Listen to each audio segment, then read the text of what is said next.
Chapter 701, Save the Princess. After everyone had gathered, Percy led a group of young wizards along the training ground in search of the so-called Venue number 4.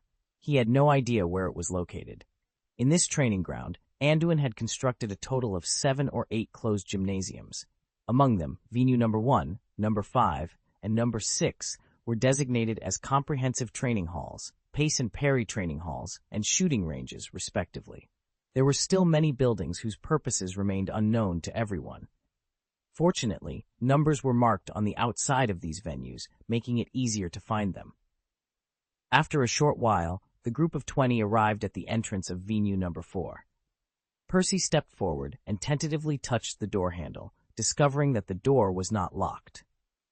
As everyone stepped inside, they were immediately taken aback by the scene before them. In front of them lay a dilapidated neighborhood that seemed to stretch endlessly, resembling a part of a Muggle community. The road ahead was lined with wrecked houses, and several buildings of varying heights extended along the street. The shortest building was 5 or 6 stories high, while the tallest reached nearly 10 stories.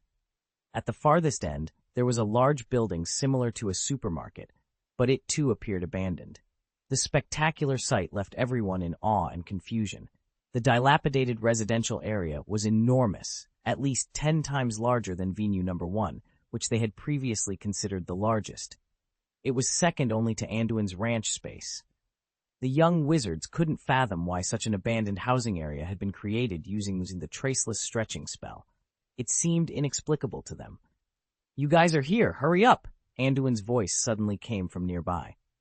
When they turned to look, they saw a military tent standing on the outskirts of the ruins.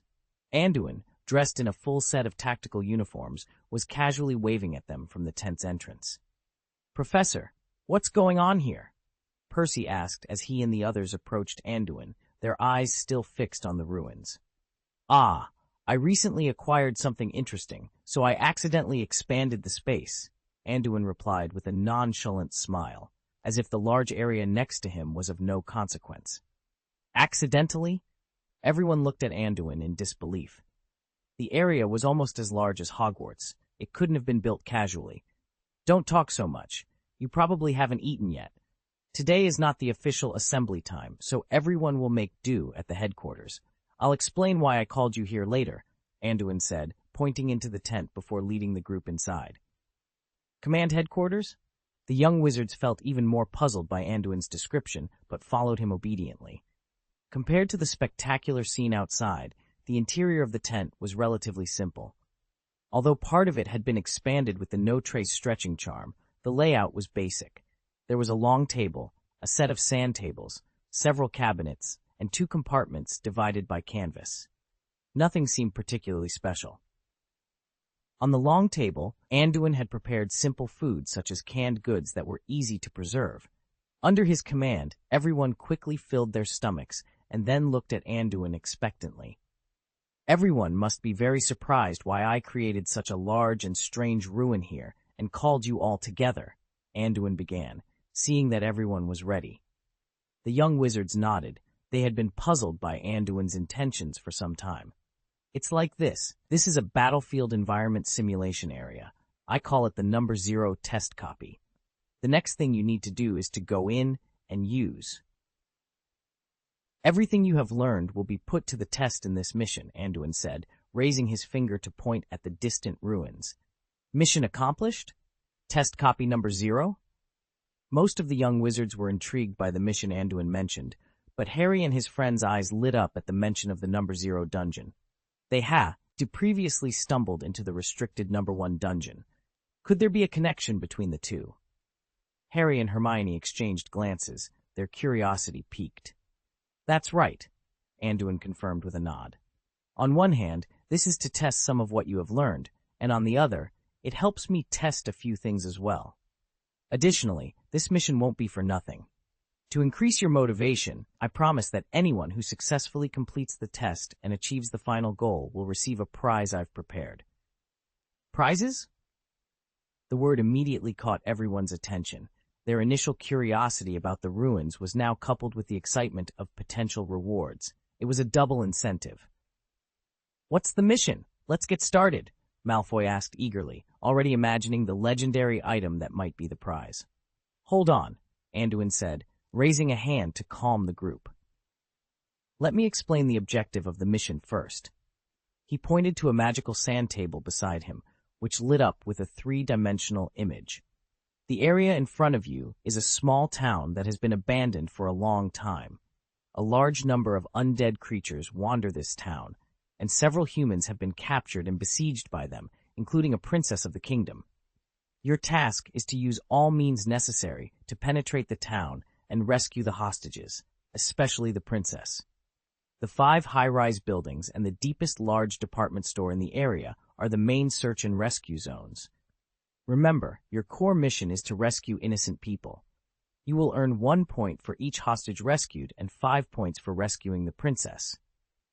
Anduin's detailed explanation, accompanied by the three-dimensional image on the sand table, sparked a lively discussion among the students. The idea of saving a princess was straight out of a fairy tale, and now they had the chance to play the hero. Ron murmured to Harry with excitement, "What kind of monster do you think will guard the princess? It must be a fire dragon like in the storybooks." "How is that possible?" Hermione rolled her eyes. "Didn't you hear what the professor said? This simulation is to test our skills. If there were a fire dragon, who could complete the task? Besides, the professor mentioned that the monsters in the town are mainly undead creatures." "That makes sense," Harry agreed, nodding. "Maybe the monsters are like the ones we encountered at the ranch before." Then a thought struck him. "Hermione, do you think the obstacle course training we've been doing is preparation for this mission?" "It's very possible." Hermione's eyes lit up. "And haven't you noticed? This training is for all students in the school. It's possible that this place will be open to everyone in the future. Then we've seized the opportunity and will be rewarded for completing the task." Ron was so excited he nearly jumped up. Faced with Anduin's special simulation exercise, the young wizards were thrilled.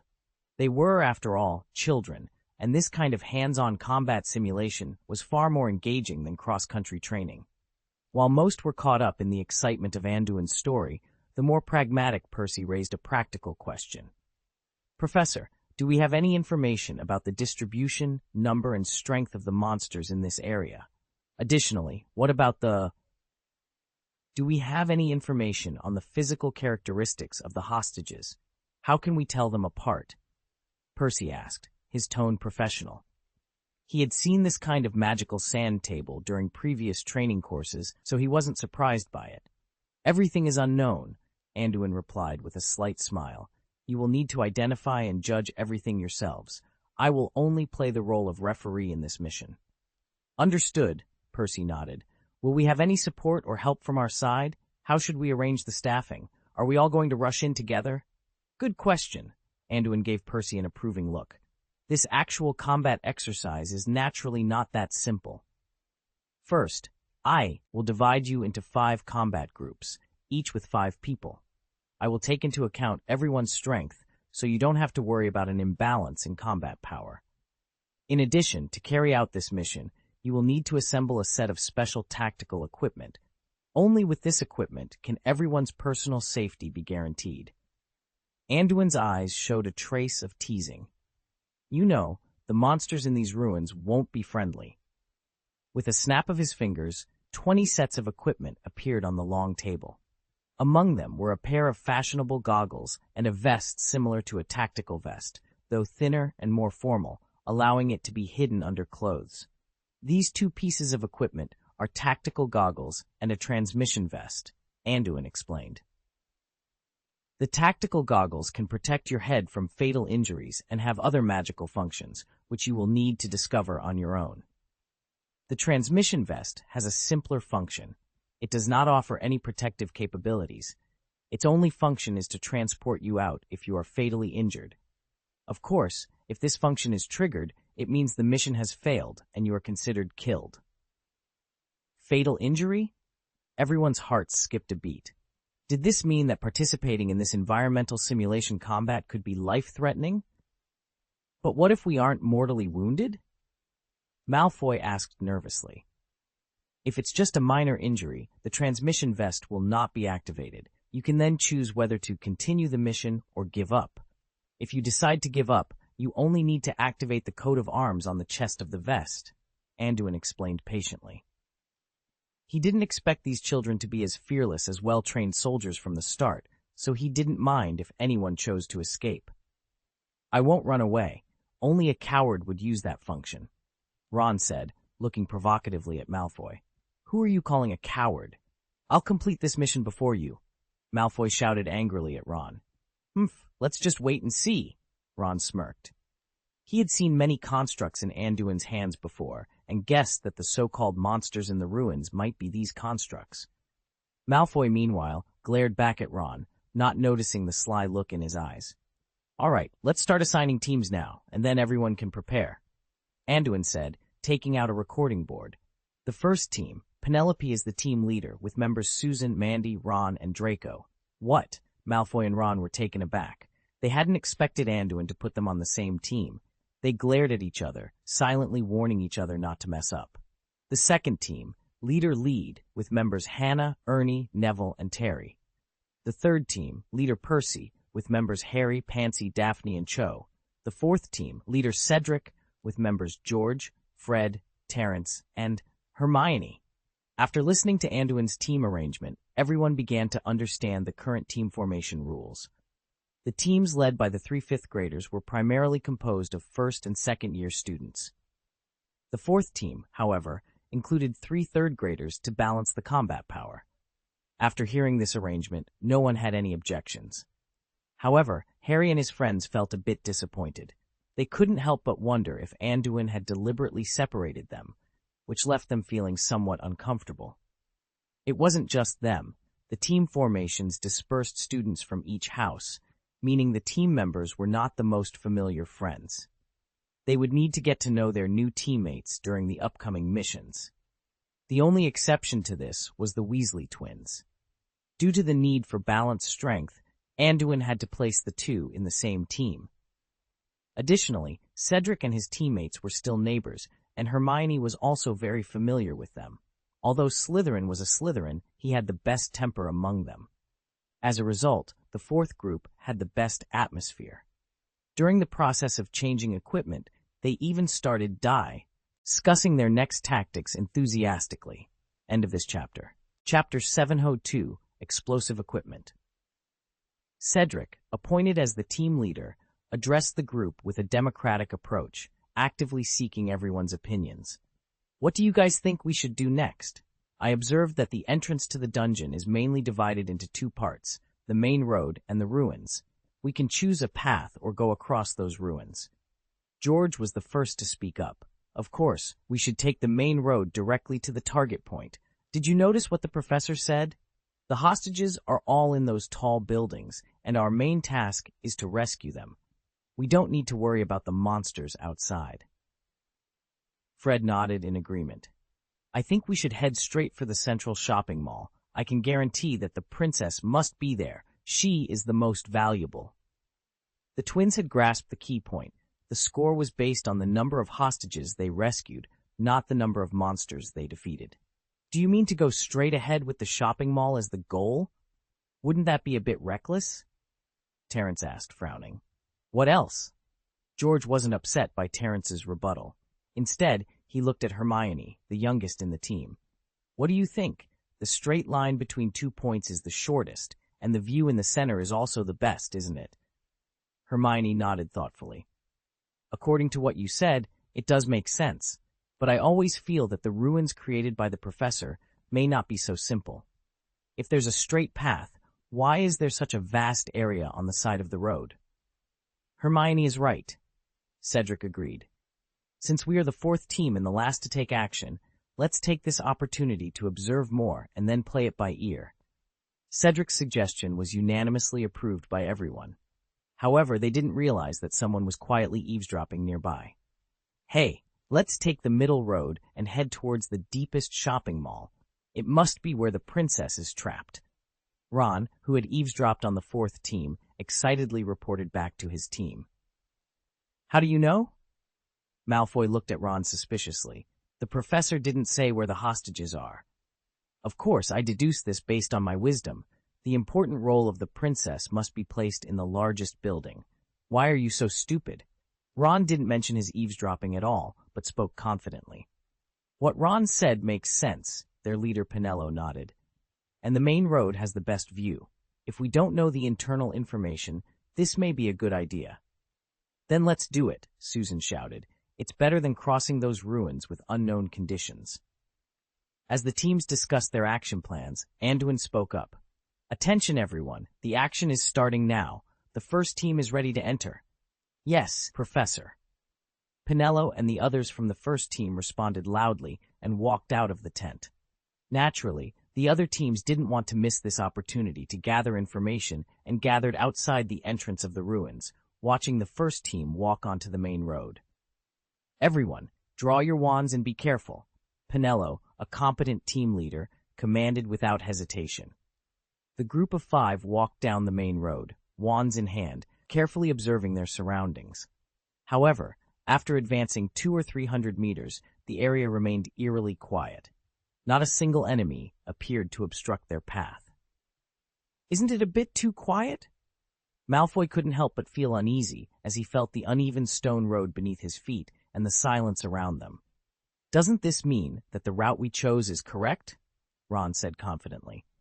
The professor's so-called monsters may all be in the surrounding ruins. Maybe we won't see the real enemies until we enter the shopping mall.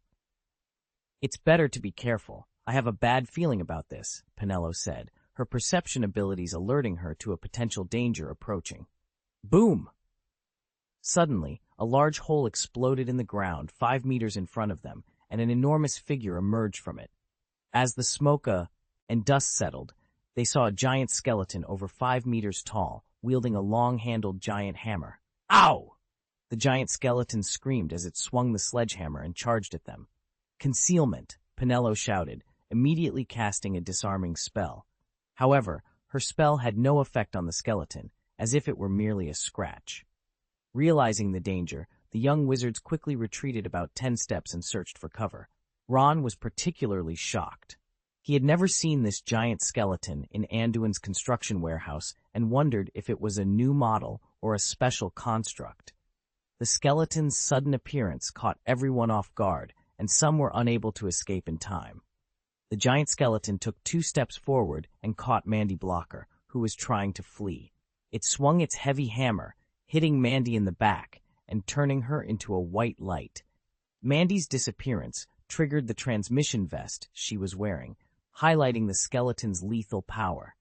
As the group reeled from Mandy's sacrifice, they heard rustling sounds from the dilapidated houses around them. Looking up, they saw a row of skeleton archers on the second floors, ready to shoot with their longbows drawn. We can't stay on the road. Retreat to the houses quickly, Pinello shouted, realizing they were in an ambush. She rushed to a broken house on her left, diving into the room. Susan, next to Pinello, followed instinctively, driven by fear. Ron and Draco, desperate, followed Pinello's order without hesitation, screaming as they rushed towards another broken house. The skeleton archers began shooting, and the rain of arrows made the dilapidated street even more desolate. Malfoy, running wildly through the rain of arrows, closely followed Ron. He felt a sudden pain in his neck, but had no time to think about it. He focused solely on running. Once inside the house, they continued crawling along the broken wall until they were 200 meters away, finally out of earshot of the giant skeleton's cries. Only then did they breathe a sigh of relief. Damn it, what kind of plan was that? We were almost wiped out, Draco yelled at Ron angrily. How was I supposed to know these things would appear suddenly? Ron replied, embarrassed. Then he suddenly widened his eyes, looking at Malfoy. What's wrong? Malfoy asked, puzzled. Your neck is bleeding. Ron pointed nervously at Draco's neck. Hearing this, Draco raised his hand to wipe it, only to see that his palm was covered with scarlet blood. Presumably, this must have been caused by an accidental shot from a bow and arrow earlier. Ah! Draco, the pampered young master, had never seen blood, let alone his own. Oh my God, help! I'm bleeding! Am I going to die? Draco wailed loudly, his face turning pale. Seeing that Draco was injured, Ron immediately moved closer to help him check. He then rolled his eyes and said, It's just a little scratch. Why are you so nervous? Humph, it's not you who got hurt. Of course you don't care. I feel like I'm going to die now. I need to go to the school infirmary. This combat drill is not fun at all, Draco yelled with a sad face. He hadn't expected that this actual combat exercise would be so real, and now it was bloody. Then go if you want to. Just activate the coat of arms on the vest, and you can teleport out, Ron said with disdain. Coward, it's just a little scratch, and you were bragging before you came in. Who's a coward? Draco retorted, clearly dissatisfied. But this is different from what we were told. I'm really hurt. Then just teleport out. Anyway, I'm going to find the princess, so you can wait and envy the legendary props in my hand. Ron stood up indifferently. You. Draco was irritated by Ron.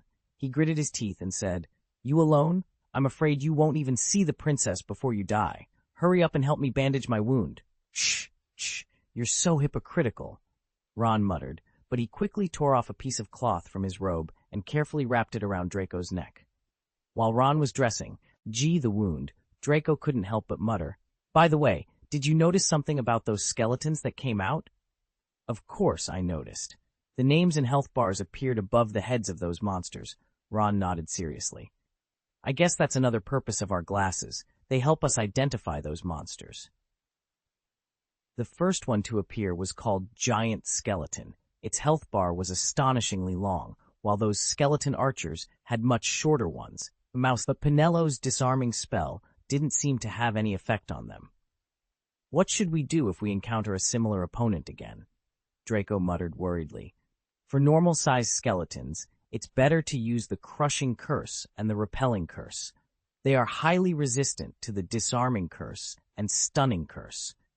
Their weakness is that their bodies are relatively fragile and their hearing is poor, Ron explained calmly, recalling the information he had obtained while helping Anduin test the construction. I'm not sure about the giant skeleton, but I think there won't be too many elite monsters like it. As long as we are careful, we still have a chance to avoid this kind of enemy. How do you know so much? Draco looked at Ron suspiciously, not believing that Ron could sum up the information so quickly. None of your business, Ron replied, giving Draco a blank look before slapping him hard on the back. Let's go. We should start. It hurts. Draco glared at Ron, but he didn't continue to ask about Ron's little secret. Instead, he muttered with some concern. Penello and Susan fled to the left of the main road, and we are now on the right. What are we going to do now? Are we going to go back and find them? Will it be too dangerous to go back? Ron hesitated. We managed to run this far, and it's not clear whether those skeletons have followed the road. Are you confident that you will find Penello's whereabouts? Draco felt that Ron's words made sense. Okay, then let's find a way to get closer to the shopping center and see if we can meet them there.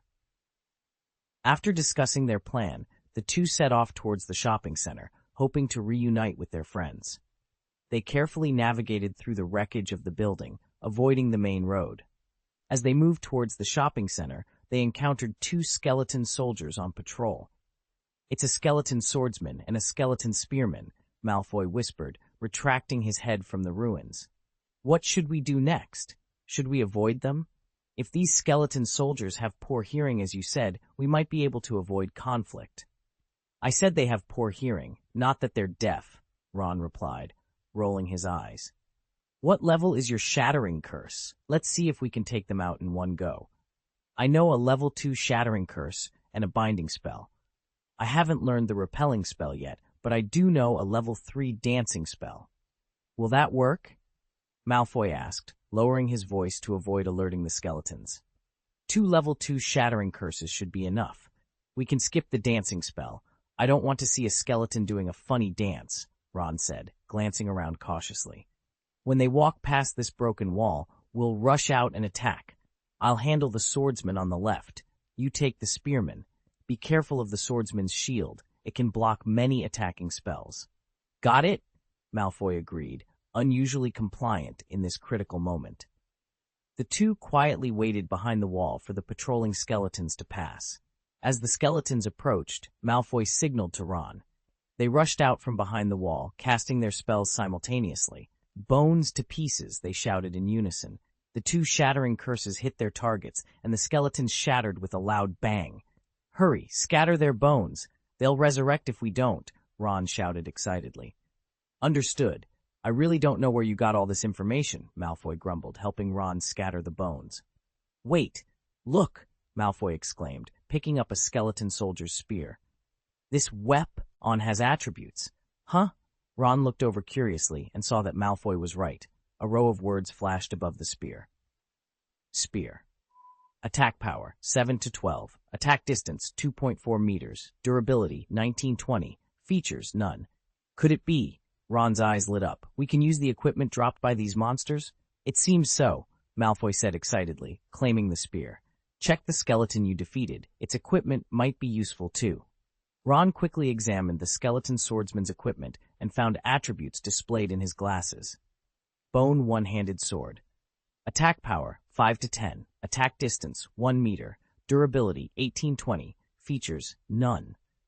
Durability, 50-50. Magic defense, weak. Features, none. This shield can even resist spells, Ron exclaimed, showing Malfoy before strapping it to his left arm. It seems there are not only monsters and hostages in this dungeon, but also hidden treasures. Malfoy concluded with a keen sense of excitement. So what do we do next? Should we search those broken houses? Ron asked, catching on to Malfoy's idea. I think that's a good plan. Let's head towards the shopping center, but search along the way. When I passed some dilapidated houses earlier, I noticed boxes and cabinets inside. I thought they were just decorations, but now I regret not checking them, Malfoy muttered angrily. Then what are we waiting for? Ron said, ready to move. Let's go. Don't let any small group of enemies we meet on the road escape. First, let's get you a shield. This thing might save our lives.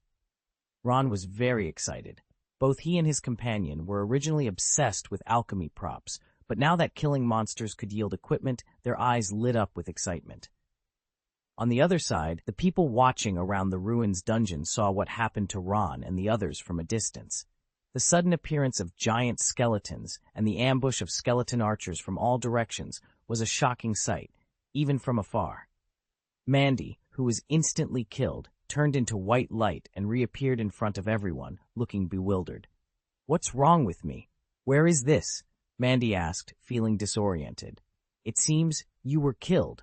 Strictly speaking, you are now a corpse, George said amusedly, noticing that Mandy seemed fine. How are you, Mandy? Are you injured? I saw that big skeleton knock you away. Terry, who was from the same college, asked nervously, stepping forward to check her for injuries. No. Mandy shook her head in confusion. I felt as if I was lifted by something and then appeared here, without even feeling any pain. Well, it seems that the transmission vest is working normally. Anduin nodded in satisfaction, then took out a recording board and wrote something down. What happened at that time? Hermione, more concerned about the information in the ruins, asked. They were too far away to see everything clearly. I'm still a bit confused. Everything was normal at first, but then the giant skeleton rushed out. Penelo told us to hide, but I was slow to react. Mandy sighed with self-blame. Did you notice anything before the attack, a special sound, a figure, or a smell? Hermione asked carefully, trying to find any patterns. No, I didn't notice anything. Mandy shook her head regretfully, then looked at Anduin with some confusion. Professor, does this mean I'm eliminated? You are performing tasks in a group. As long as your group isn't entirely eliminated, you are not considered eliminated. But George was right. You are now considered dead, Anduin explained, then addressed the rest of the group. Those who die in battle are not allowed to speak. When someone comes back from being killed, you must not exchange information with those who haven't entered yet. Yes, Professor. Mandy obediently closed her mouth, which dampened the curiosity of the others who wanted to inquire further. It seems that taking the main road is not feasible. There are likely traps set up along it, and from what Mandy said, the enemies in the ambush are very well concealed, Hermione said anxiously to her group members. Yes, but this only means the main road in the middle is not safe. We don't know if the two side trails are similar, Fred analyzed seriously. Next, pay attention to observation. I saw Penelo's team from a distance. They seem to be broken up. Let's see if they reappear in our field of vision. We might gather useful information from their status, Derek suggested carefully. At that moment, Anduin spoke again. Next, the second group is ready to enter. Ah? Wood, who was in charge of the second team, looked surprised. I thought you would send the next team after each team's task is over or all of them are killed? Who told you that rule? Anduin curled his lips. You think you can safely collect information from your predecessors here? Think again. Certainly. Here is the cleaned-up version of the provided text. Then act with confidence. Wouldn't the team benefit more from it? End of this chapter. If you have more text or additional chapters that need cleaning up, feel free to provide them. Chapter 703. The Carriage. Everyone at the scene understood Anduin's explanation. This actual combat exercise was a relay race. Each team would enter in turn, rather than waiting for the previous team to be eliminated before the next team could proceed. This setup had clear advantages and disadvantages for the teams entering first and those entering later. The teams entering first had the first mover advantage, allowing them to progress faster. However, the teams entering later had the advantage of intelligence. They could learn from the experiences of the earlier teams, such as identifying obvious danger zones. This also meant that every action team participating in the mission had now shifted from being companions to competitors. There was a limited number of hostages, especially the only princess, which added to the competition. The fourth team, including the twins, felt particularly uneasy upon hearing this news. They were the last to enter, and there was no way to know if the hostages would still be there by the time they arrived. It's over. I thought we had an advantage, but who would have thought it would turn out like this? Fred lamented, holding his head in frustration. Don't get discouraged so early, Cedric said calmly. The ruins are more dangerous than we imagined. We need to use our advantages now. It's not like we don't have a chance to catch up. Cedric picked up a sharp stone and sketched a rough map of the ruins on the ground. He marked the 3 main roads and several obvious buildings, crossing out the middle of the main road. Hermione nodded in agreement. Yes, at our level, it won't take long to cover a distance of 1 or 2 kilometers. It might actually be beneficial to let them clear the way ahead for us. All right, let's hope the monsters in the ruins put up a good fight. Otherwise, we'll be left with nothing, George sighed, sitting down cross-legged to carefully observe the movements ahead. Meanwhile, Wood, Neville, and the others of the second team were also ready. Learning from the first team's experience, they chose to enter the ruins from a smaller path on the left rather than the main road. No one knew if all the roads were trapped, but moving directly through the ruins was too slow. After some deliberation, Wood decided to try advancing along one road. Let's advance in a linear formation along the right side of the road. If there's any change, pay attention to my command. When I say retreat, everyone should run to the right in unison. These ruins will serve as our natural cover, and retreating to the same side will prevent us from getting lost, Wood instructed. Yes, Captain, Neville responded immediately. Wood's arrangement was thoughtful, with emergency measures in place. Due to the lessons learned from Penello's team, Wood's group was very cautious. They didn't chat much and remained vigilant of their surroundings. However, they soon encountered their own troubles. After walking 100 meters along the left branch road, it seemed as if they had activated some switch. There was movement in the ruins around them, rustling footsteps, the sound of falling stones, and crackling noises.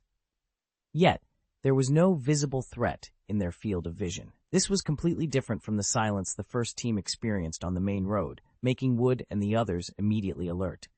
Be careful, step aside, and hide. Neville, you are responsible for. Watch what's behind you.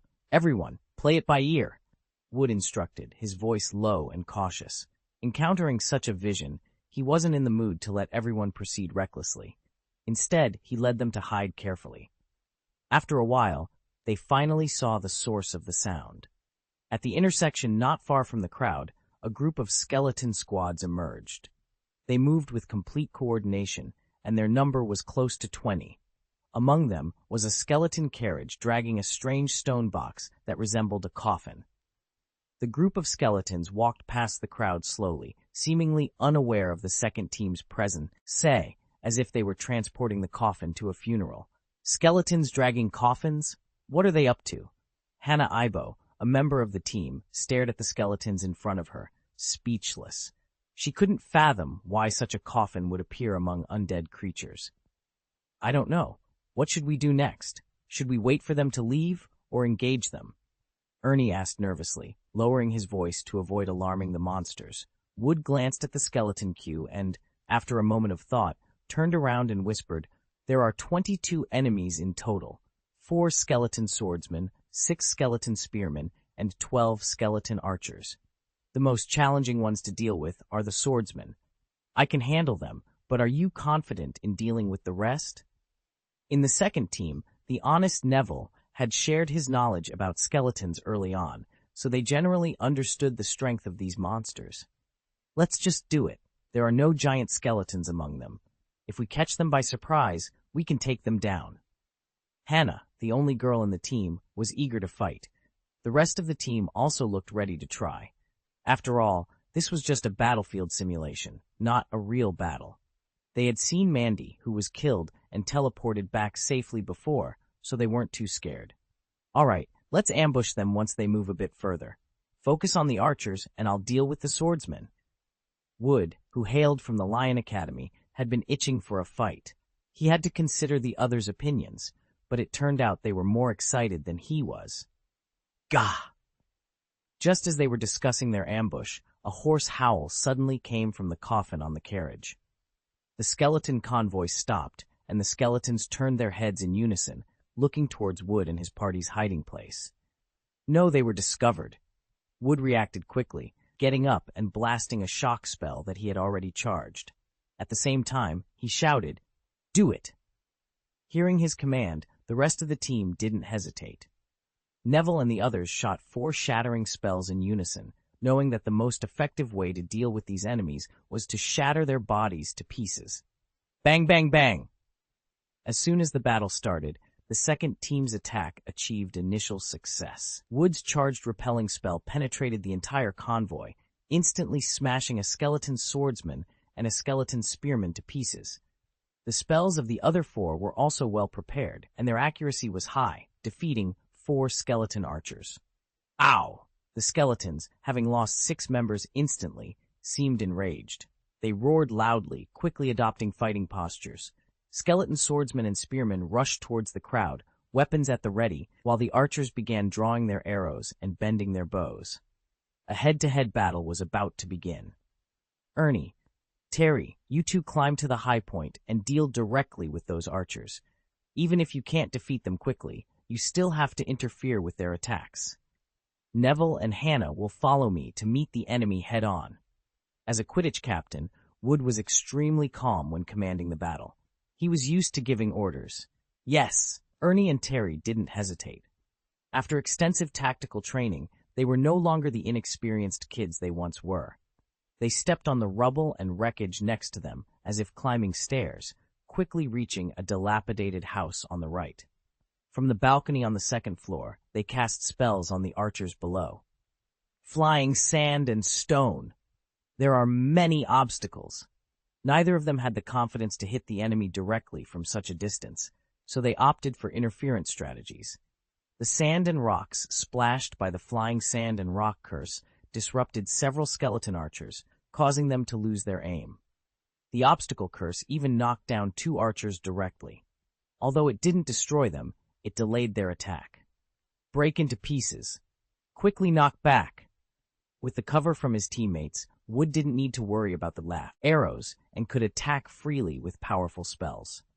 Even the skeleton swordsmen holding shields couldn't withstand his 3rd-level repelling spell and crushing spell. The skeletons in the front row were shattered one by one in a short time. Although Neville and Hannah were less accurate, they still managed to hit some targets. Some spells were blocked by the skeleton swordsmen's shields, and others lacked the power to defeat the enemy after a direct hit. However, their spells had already suppressed the skeletons. These skeletons, without a proper battle formation, were no different from practice targets. After a while, the number of skeletons was reduced by half. It seemed the second team could take them down without any casualties, but at that moment, there was a change in the skeleton carriage that had been standing still. Creak! The plain white bone coffin cover on the carriage made a sudden sound, as if someone inside was pushing it. After a moment, the coffin finally loosened and was pushed away with great force. A skeleton stood up straight from the coffin, defying the laws of physics like an ancient zombie. This skeleton was about the same size as an ordinary skeleton soldier, but unlike the others, it wore slightly dilapidated leather armor and a light blue cloak with gold stripes on its shoulders. It held a rapier with guards, resembling an ancient fencer. As soon as the strangely dressed skeleton appeared, it scanned the crowd, attacking the convoy with its scarlet eyes. After distinguishing the targets, it focused on the two wizards on the second floor who were providing cover. The blue-robed skeleton let out a dry howl, then kicked its legs vigorously and glided towards Ernie and Terry in the air. Despite being tens of meters away, it seemed to defy gravity, as if it had wings. Careful! Ernie, who was casting spells from the balcony, quickly noticed the blue-robed skeleton. He warned Terry beside him and shot 2 spells at the enemy in the air.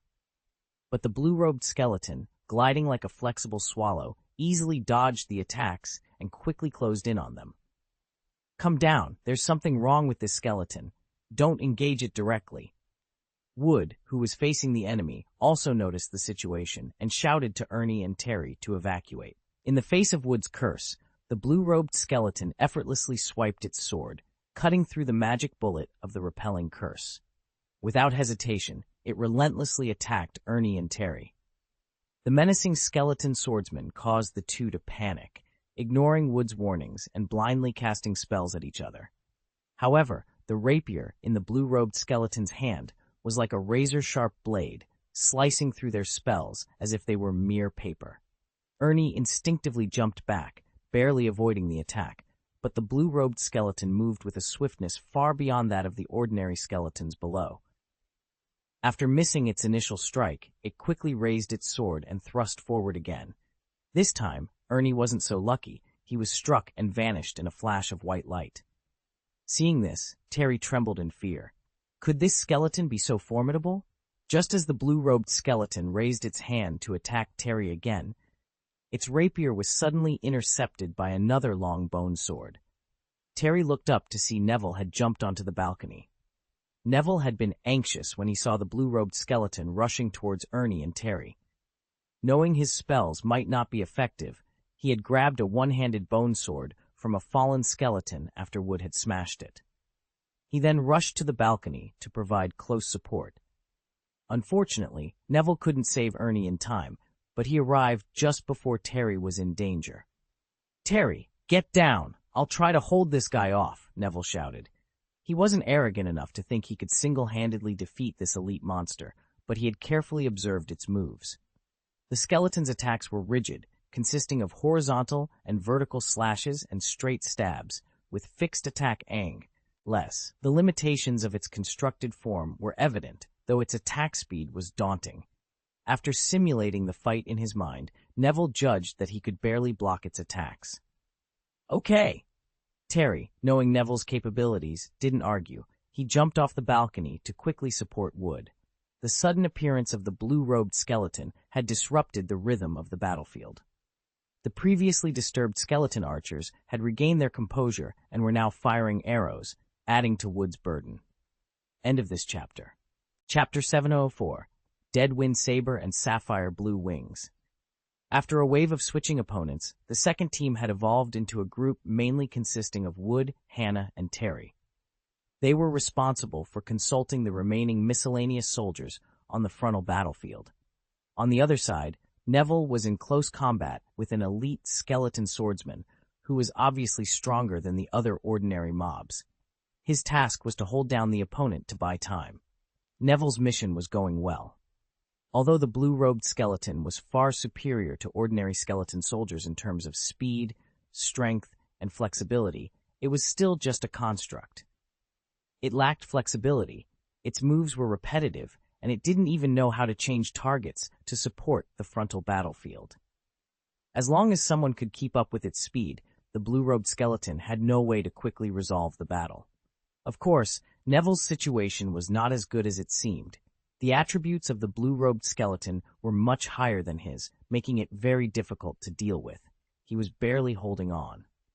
After a while, Neville faced a crisis. It wasn't that he made any mistakes, but the bone one-handed sword, in his hand, couldn't hold on anymore. When faced with a straight thrust from the blue-robed skeleton, Neville nimbly raised his long sword horizontally and blocked the attack with the blade. However, after this blow, a deep rift appeared on the bone one-handed sword. The durability of the one-handed sword's attribute became 0, and the whole bone sword broke into several pieces, leaving only the hilt in Neville's hand. To be finished, Neville's heart skipped a beat. Without his weapon, he couldn't resist the opponent at all. He had already been forced to retreat onto the balcony, and jumping down rashly would make him an easy target for the opponent's flexibility. Facing another sweep from the blue-robed skeleton, Neville closed his eyes almost in despair. There are many obstacles. Just when Neville thought he was about to meet his end, a barrier wall made of magic quickly appeared in front of him, firmly blocking the blow. It turned out that Wood, who was fighting head-on, was really powerful. After discovering the appearance of a strong enemy, he immediately accelerated the frequency of casting spells. He seemed like a berserker, clearing away the remaining skeletons. After freeing up his hands and feet, he immediately supported Neville. "Come down and gather. This skeleton is very fast. We must not let him destroy us one by one," Wood said urgently after rescuing Neville. "Understood." Neville, who had narrowly escaped, shouted excitedly, and then jumped down from the second floor briskly. But when he came to Wood's side, he couldn't help but be startled, staring nervously at Wood's chest. "Are you injured?" It turned out that there were 2 bone arrows sticking out of Wood's upper body at this time, one hitting the collarbone and the other piercing into the left shoulder.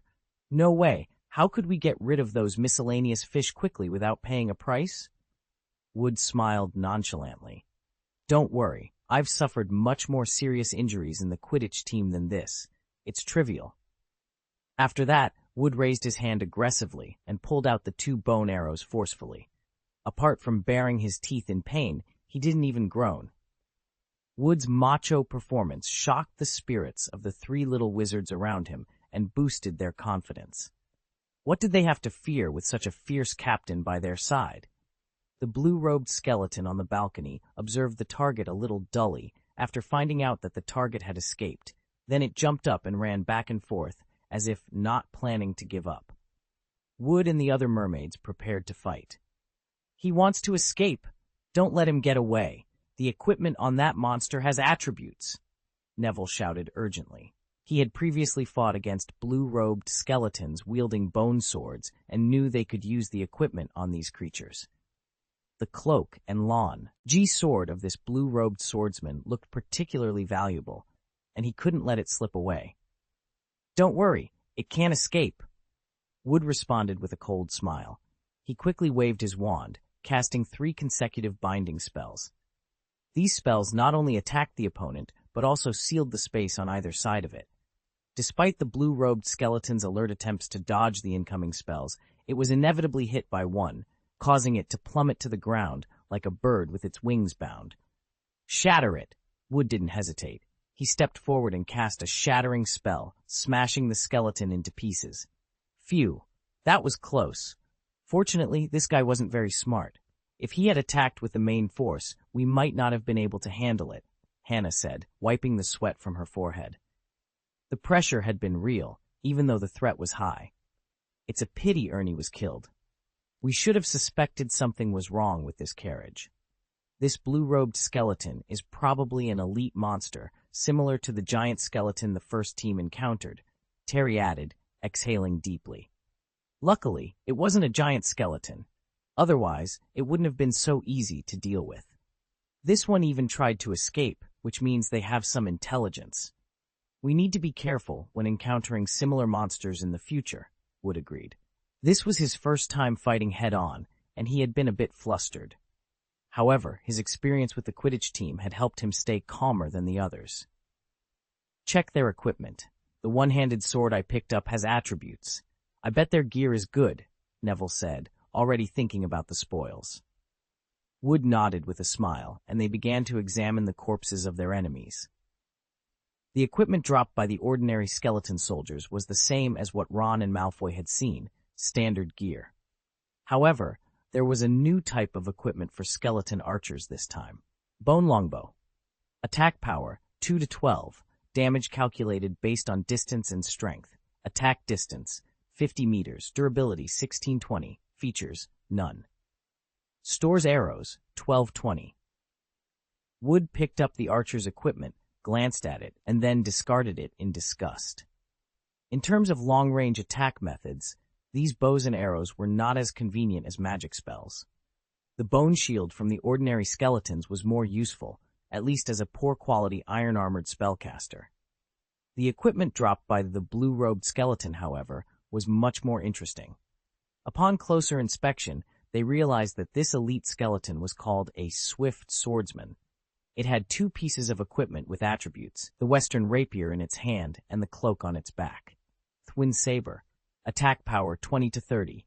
Durability 4350. Equipment requirements, dexterity attribute or above. Additional features. 1. Sharp after enchanting. This sword is so sharp that it can easily pierce steel. 2. Windless. After being enchanted, the sword will ignore air resistance when swung, making it more flexible but also easier to injure the holder. Durability 4350. Equipment requirements, intelligence, agility, or above. Additional feature, sliding. Activating this ability allows the user to slide in the air for a short time. This does not mean you can fly. You must jump up when using it, and the user must have superb balance. Skills are essential, otherwise you will only hurt yourself. Each time this ability is activated, it will consume 2 moments of mana. Hiss. After seeing the powerful attributes of these 2 pieces of equipment, everyone gasped. These items were far superior to the equipment of ordinary skeleton soldiers, especially the Sapphire Wing, which allowed people to glide in the air. This kind of equipment with special functions was akin to legendary props, making everyone's eyes shine with excitement. Among us, only Neville and I meet the conditions to use these. Let's hand these 2 pieces of equipment over to Nevi. Lay, Wood said, looking at Neville after inspecting the items. Given his injury and the team's reduced size, it was crucial to increase their combat effectiveness as soon as possible. Captain, don't you want to keep it for yourself? Neville asked, scratching his head a bit shyly. Although he was envious of the equipment, he understood the principle of making the best use of resources. Wood was the strongest in the team, and the equipment would be more effective in his hands.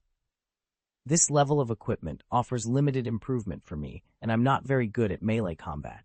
In comparison, you are obviously more suitable.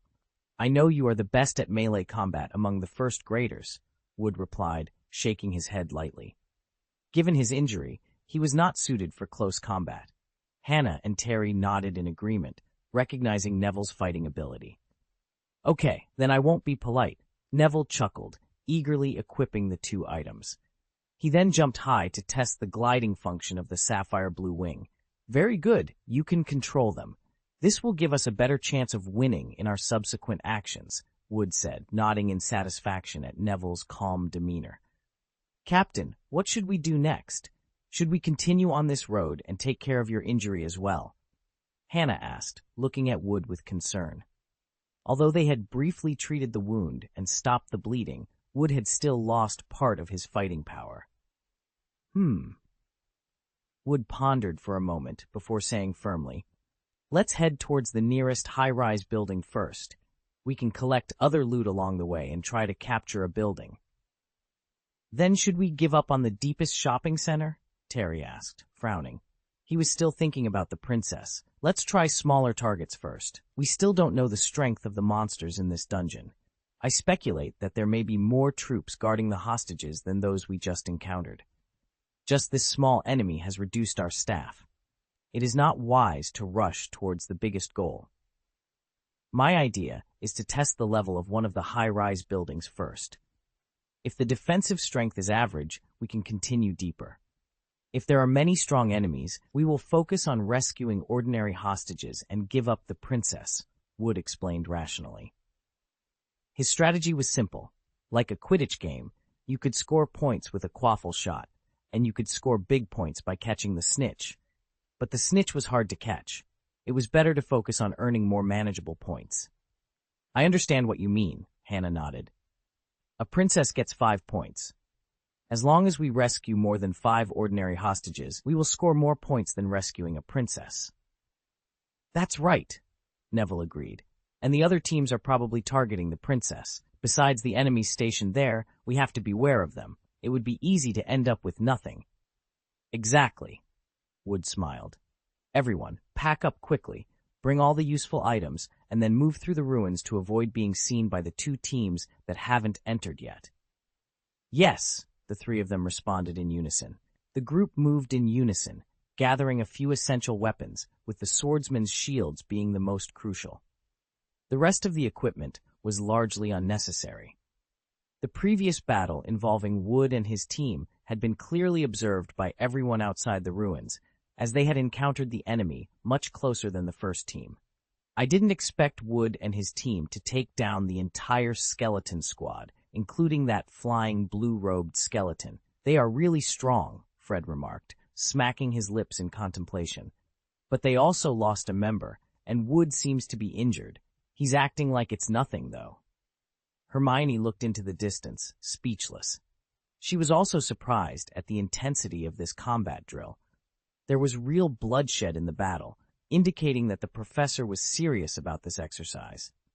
That's because you don't know Wood well enough. On the Quidditch pick, he's had more than 1 broken bone. He wouldn't care about such a small injury. George, a fellow Quidditch teammate, grinned. He clearly respected their captain, who was gentle on the surface, but fiercely determined inside. But did you notice?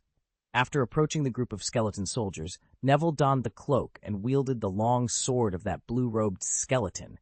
Cedric squinted and muttered, "How could I miss that? He was flying!" Fred laughed. "It seems we can use the equipment from these monsters, and some of them might be legendary items. This is crucial information. It means that once we enter, we shouldn't just avoid battles. We need to use the equipment from these monsters to strengthen ourselves." Hermione quickly concluded. While everyone was chattering, Anduin spoke again. This time, it was the turn of the 3rd team, led by Percy, to act. By now, everyone had noticed that each team was dispatched exactly 15 minutes apart, meaning the 4th team would go in 15 minutes. Percy's choice of entry route was intriguing. He decided to follow the path taken by the 2nd team. End of this chapter. Chapter 705, Counter Ambush. It seems that Percy is planning to take advantage of the situation. George, who was observing from the sidelines, grinned. If it were me, I would do the same. Hermione nodded approvingly. The enemy on the left road has already been cleared by the 2nd team. We can quickly catch up along this safe route, and there are still some remaining equipment on the road that we can pick up for free. But it's too unoriginal. This is something our calculating prefect brother Percy would do, Fred shrugged noncommittally. However, they might waste precious development opportunities by doing so. Cedric lowered his head thoughtfully. The actual combat simulation arranged by the professor may not be as simple as they imagine. Development? Hermione was taken aback. Cedric, did you discover something? Yes, Cedric nodded. Didn't you notice? The strength of the monsters in the ruins is unusually high. Ordinary skeletons are manageable, but those special skeletons are not something a first-year student can handle. Wood got hurt because of them. I suspect that the defense strength in the high-rise buildings and shopping malls where the hostages are trapped will be at least as strong as the enemies blocking the way. And judging from what happened to Wood and the others, eliminating elite enemies can yield equipment that greatly increases combat effectiveness. Therefore, if we want to rescue the trapped hostages, collecting loot from the enemies in the ruins and arming ourselves might be the right choice. Otherwise, Hermione also realized the implication. Otherwise, even if we reach the location where the hostages are hidden, we might not be able to deal with those enemies. Exactly, Cedric nodded firmly. In my opinion, those scattered enemies are meant to help us improve. I see. So you mean that blindly avoiding battles will reduce our gains. What should we do when it's our turn to enter? Terence, who had been silent, finally spoke up. Since this is the case, how about we explore directly from the ruins? If we can capture equipment from the enemy, there might be good things to collect in the wild, George suggested, echoing Ron's thoughts. But we are the last ones to enter the field, Hermione said with some concern. Maybe the rewards will be greater if we take the wild route, but the speed will definitely be much slower. I think Percy will choose the left road, and he must have similar thoughts. Yes, I think so too. If we start from the ruins, we will fall too far behind, Cedric affirmed. Then should we follow Percy's example and follow the second team from the left? Fred pondered. But in this way, although our speed is faster, the harvest will definitely be much less. I think. Hermione paused to consider. How about we take the main road in the middle? But there's a giant skeleton guarding it. The entire first squad was scattered by it, weren't they? George questioned, wondering if Hermione was serious. No, Cedric grinned. My idea is the same as Hermione's. We should take the main road. He and Hermione exchanged a knowing smile, while the twins frowned in confusion. Oh, could it be that your idea is... Terence seemed to catch on. To target that giant skeleton? That's right. The location and behavior pattern of that giant skeleton have already been shown to us, so why don't we? Cedric made a throat-slitting gesture. You mean we're going to find a way to kill that giant skeleton and seize the equipment from it? George and Fred finally understood. But that guy looks very difficult to deal with. Can we handle it? Terence asked, still uncertain.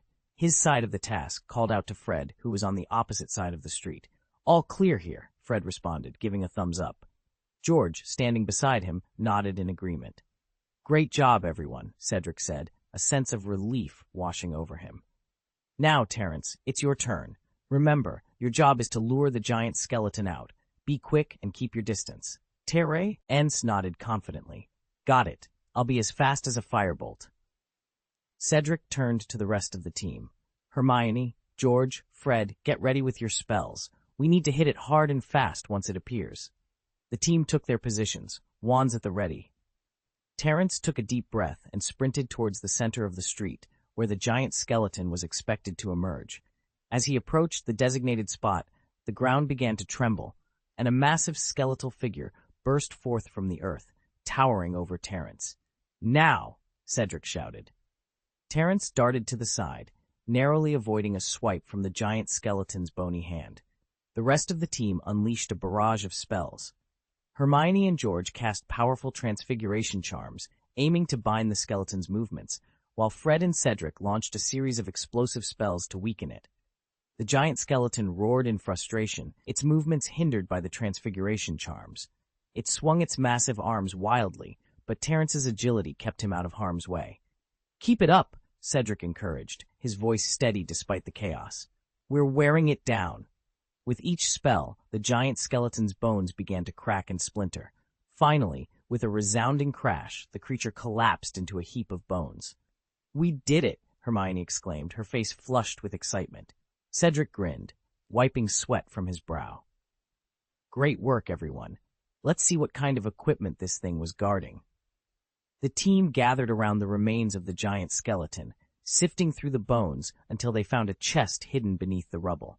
Cedric carefully opened it, revealing a collection of enchanted items and valuable artifacts. This will definitely give us an edge in our next mission, Cedric said, his eyes gleaming with satisfaction. As they divided the loot, Anduin watched from a distance, a proud smile on his face. The fourth team had not only executed their plan flawlessly, but had also demonstrated remarkable teamwork and resourcefulness. Well done, team, Anduin said as he approached them. You've proven yourselves capable and strategic. Keep this up, and you'll go far. The fourth team beamed with pride, their confidence bolstered by their success.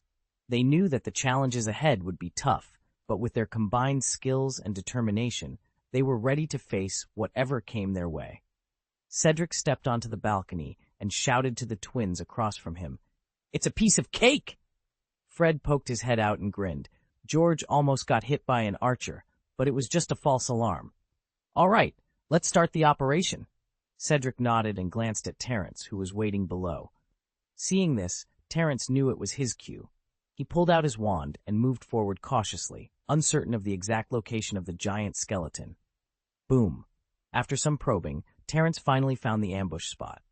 The skeleton roared loudly, leaping from the ground and swinging its sledgehammer vigorously. However, Terence was fully prepared this time. Unlike Team Number, he didn't hesitate. As soon as the giant skeleton appeared, he quickly retreated. "Fred, George, get it under control!" Cedric yelled as the giant skeleton emerged. He and Hermione began attacking from above. "Leave it to us!" George and Fred responded confidently. They had anticipated this counter-ambush and were ready. As soon as the giant skeleton appeared, they cast a joint third-level transformation spell. The ground beneath the skeleton turned into a deep quagmire, trapping its legs knee-high. The skeleton struggled but couldn't free itself. Meanwhile, Cedric and Hermione's spells hit the skeleton continuously, creating bursts of dazzling light. Terence, now at a safe distance, turned back to join the attack. Despite the giant skeleton's extraordinary resilience, it began to show cracks under the relentless assault. After nearly a minute of continuous attacks, the giant skeleton finally crumbled into a pile of bones. "Nice job!" The twins cheered loudly, and even Hermione smiled ecstatically. They had succeeded. "Quick, see what equipment it dropped!" Cedric shouted, jumping down from the second floor impatiently. Everyone rushed forward to inspect the items. After some inventory, they found 2 pieces of equipment with attributes, the sledgehammer and a belt, bonehammer. Basic attack power, 30-40, durability, 54-60, equipment requirements, strength attribute, and above. Additional features, 1. Deformation. The hammer can change its size between 1 meter and 4 meters according to the user's control. 2. Shockwave. Each attack releases a short-range shockwave with a power value of 50 points. Belt. Durability. 40-50. Equipment requirements. Physique attribute or above. Additional features. 1. The power of a giant. Increases power for the wearer, up to a cess. 2. Power burst. Temporarily increases the wearer's power for 10 seconds. Usable once every 2 hours. Wow! The group marveled at the attributes of the equipment. Upon seeing the 2 pieces of equipment, the 5 of them couldn't help but stare wide-eyed. These items were unbelievably powerful. With them, even a third-year student could exhibit strength close to that of an adult wizard. "Great! Our strategy is correct!" Hermione exclaimed, waving her fist excitedly. With these 2 pieces of equipment, it will undoubtedly be much easier to face the challenges ahead. That's right, but who should use these 2 pieces of equipment? This skeleton hammer requires strength to wield, and even with the giant belt, it's still not enough for me, Terence said, curling her lips in distress. After hearing this, everyone reported their basic attributes. They discovered that only Cedric, George, and Fred could use the giant hammer normally after wearing the giant belt. Following a brief discussion, they unanimously decided that Cedric would use the equipment for the time being. As the team captain and the best wizard among the third graders, he was the most capable of transforming the equipment into combat effectiveness. Additionally, wielding the giant hammer required solo attacks, while the twins were accustomed to working together and had a strong tacit understanding. After putting on the belt, Cedric immediately felt as if someone had lifted a weight off him. He felt lighter and full of energy. The giant hammer, when shrunk to its smallest size, was only 1 meter long, making it manageable for hand operation. With the sledgehammer resting on his shoulder, Cedric's appearance suddenly changed. From a distance, he looked like a construction worker rushing to work, which appeared a bit humorous. End of this chapter. Chapter 706, Cooperation. What should we do next? We need to determine our course of action as soon as possible, or we risk falling behind, Hermione urged after they had distributed the equipment. Let's head straight to the shopping center, Fred suggested confidently. We've increased our combat power significantly. Ordinary monsters won't be able to stop us now. Cedric nodded, but remained cautious. While that's true, we still don't know the situation in the shopping center. We shouldn't be too hasty. I have another idea. Everyone turned their attention to Cedric. The success of their mission depended heavily on his decisions, and his words carried significant weight. I think we should follow the main road on the left and head in the direction Penelope escaped, Cedric proposed after a moment of thought. Chase Penelope? Are you suggesting we attack the other teams before reaching the hostage location? George asked, puzzled by Cedric's plan. No, Cedric shook his head. It's not wise for us to confront a fifth-year wizard, even with our improved strength. Then what do you mean? Fred asked, still confused. I want to bring Penelope over to our side, Cedric explained. Her team is completely separated now. Ron and Malfoy are heading in the opposite direction, so the chances of them reuniting are slim. Susan, who was with her, has been eliminated. This means Penelope is likely alone. If we can recruit her, our chances of success will increase significantly. Your idea is good, but why would Penelope help us? She's not on our team, Terence questioned, still skeptical. To him, members of different groups were enemies. No, this could work, Hermione interjected. Penelope might not fully align with us, but she might cooperate temporarily. She's alone now, and completing the task by herself is unrealistic. Exactly, George agreed. Her best option is to team up with us temporarily. We can discuss the rest after we deal with the shopping center. Otherwise, she's bound to fail. I think it's a solid plan, Fred added. If we can get a fifth year to join us, our strength will increase, and we might become the most powerful team in the ruins. All right, let's do this, Cedric concluded. We'll search the ruins on the left and try to find Penelope. If we can't locate her, we'll head to the shopping center. Going too early might not be beneficial. Understood. The rest of the team responded in unison. Although team number 4 had just entered, they had already gained a significant advantage. As they searched the ruins, the young wizards discovered many useful items hidden in various places. In corners of houses, cabinets, and boxes, they found non-magical items like food, water, bandages, and common wound medicine. They even found some clothes for changing. Occasionally, they stumbled upon magical items, such as healing or recovery potions and magic amulets that could be used as grenades. George, for instance, was lucky enough to find a flash talisman, which could temporarily blind opponents with a burst of light. The most intriguing discovery, however, was a type of treasure chest with a magical lock found in some abandoned houses. Everyone naturally wanted to open one of the treasure chests on the spot to see what treasures were inside. But they quickly discovered that these chests couldn't be opened with lock-picking spells or by force. However, they noticed that 2 treasure chests had already been opened along the road. Several people guessed that Penelope had done it, so they sped up their tracking. Following the trail of obviously searched houses and cleaned up monster corpses, they finally found Penelope, who was alone. Penelope's condition did not look good. When Cedric and his team found her, she was holding a short bone knife in her left hand and a wand in her right. She was sitting pale and slumped in a corner of an abandoned house, seemingly suffering from serious injuries. When she saw them approaching, Penelope instinctively raised her wand, but then relaxed upon recognizing them. It's clear she had been under a lot of pressure. You don't look well. Are you injured? Hermione asked with concern as she hurried forward. Although they had no good intentions in following her, Penelope had always been a companion who got along with them day and night. Seeing her in such poor condition, Hermione couldn't help but worry. It's just a bit of exhaustion. Be careful, there are 2 skeleton assassins nearby who are good at sneak attacks, Penelope struggled to say, coughing twice. Susan was taken down by them first. I managed to kill one and hid here not long ago. In other words, there's 1 skeleton assassin left. How strong is the opponent? Cedric asked, kindly handing over a bottle of tonic he had collected along the way. If I had to describe it, their physical fitness is similar to that of a 3rd or 4th year wizard, but they are very fast and can turn invisible. I found a chance to kill one when they were attacking Susan. Penelope explained. She glanced at the sledgehammer in Cedric's hand, and her heart trembled, vaguely guessing what these guys had done before. Ha! That guy dared to mess with us and got smashed to pieces, George said confidently, patting his chest. He then looked curiously at the dagger in Penelope's hand. Is that the equipment the assassin dropped? What? Do you want to rob me now that I'm alone?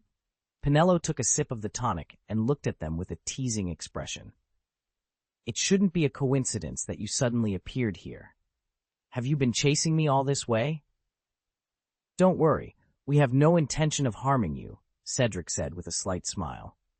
On the contrary, we worked hard to find you to form a cooperative relationship. Now you're the only one left from the first team. You should know that joining forces with us is the best solution. It seems I have no other choice, Penelo said, shaking her head helplessly. Even if she turned against them now, she could only fight alone, and failure would likely be the only outcome. Both Cedric's group and Penelo herself automatically ignored Ron and Malfoy, who were lost from the first team. Clearly, they didn't take these two kids seriously. Well, it's not impossible to cooperate with you, but this is only until we see the mission objectives. After entering the shopping mall, I reserve the right to terminate the cooperation at any time, Penelo stated directly. No problem, as long as you don't backstab us first. This is a gentleman's agreement between us. This is just simulated combat. There's no need to make it particularly complicated, Cedric replied with a slight smile. It's a deal, Penelo agreed, seeing no need to play tricks. What are your plans? Judging by the hammer in your hand, it looks like you're planning to get rid of the giant skeleton, right? That's right. After you were separated, the second and third teams entered the dungeon, Cedric began to explain. Among them, the second team has lost one person, and the current situation of the third team is unknown. We are currently the slowest in progress, so we need to hurry to the target point, Hermione explained to Penelo while helping her drink the potion. In that case, let's get moving quickly, Penelo said, looking much better than before as she stood up with support. Before we go, we were curious about something, George interjected. On our way here, we saw 2 open treasure chests. Did you open them? What was inside? Oh, those, Penelo chuckled. Opening those treasure chests requires a prop called a master key. You can find them from some monsters or occasionally when searching rooms. As for what's inside, it's really good stuff, but that's my secret. If you want to know, you'll have to trade some information, Penelo said, clearly aware of their competitive relationship and unwilling to give away information for free. We gave you a bottle of tonic for free. Even if you don't thank us, at least let us know something, Fred muttered unhappily, seeing Penelo's reluctance. Well, for the sake of saving my fee, Penelo said, shaking her head mockingly. She then took out a simple compass from her inner lining. Tracing compass, she explained.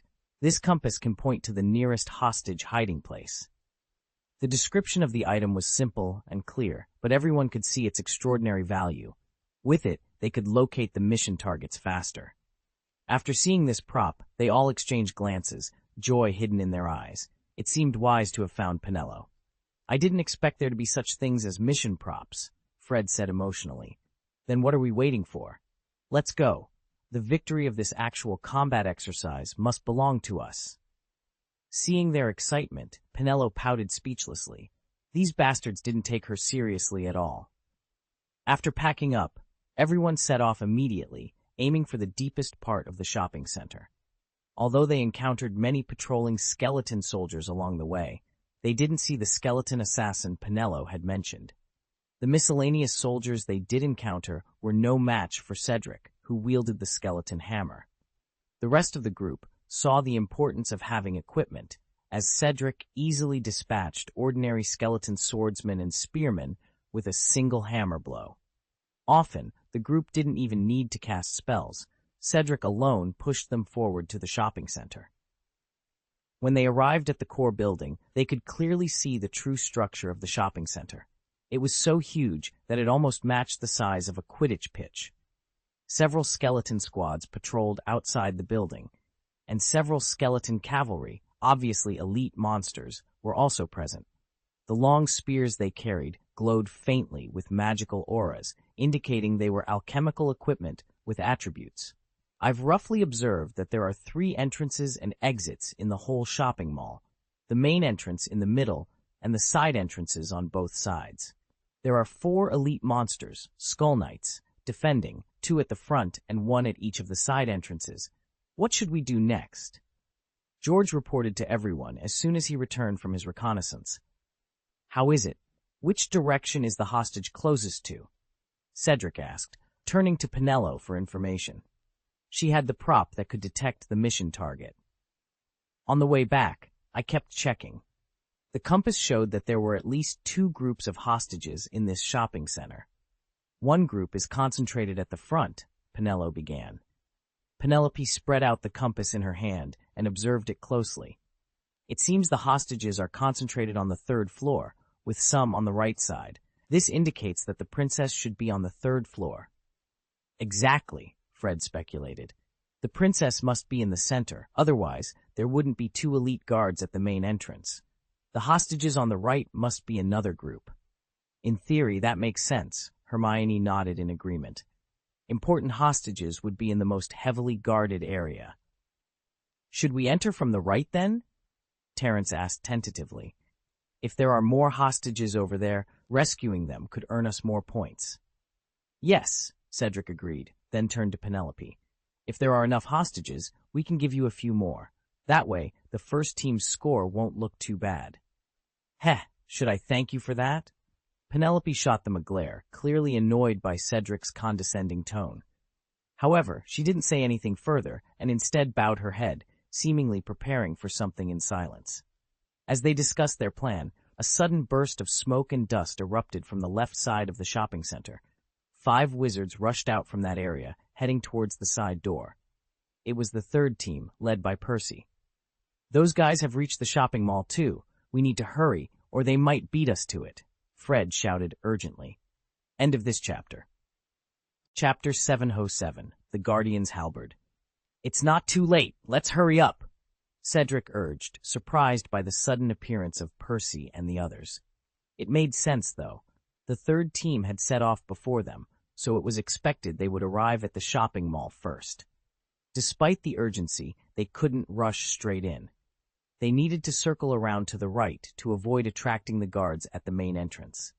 When the group of 6 reached their designated spot, the sounds of battle on the left side of the shopping center were still fierce, but noticeably weaker than at the beginning. Percy and his team were moving quickly and might soon end their fight. Bone to pieces. Sp 6. After detouring to the right side door, Cedric and the others cast their spells almost simultaneously. 6 shattering spells targeted the garrison skeleton soldiers.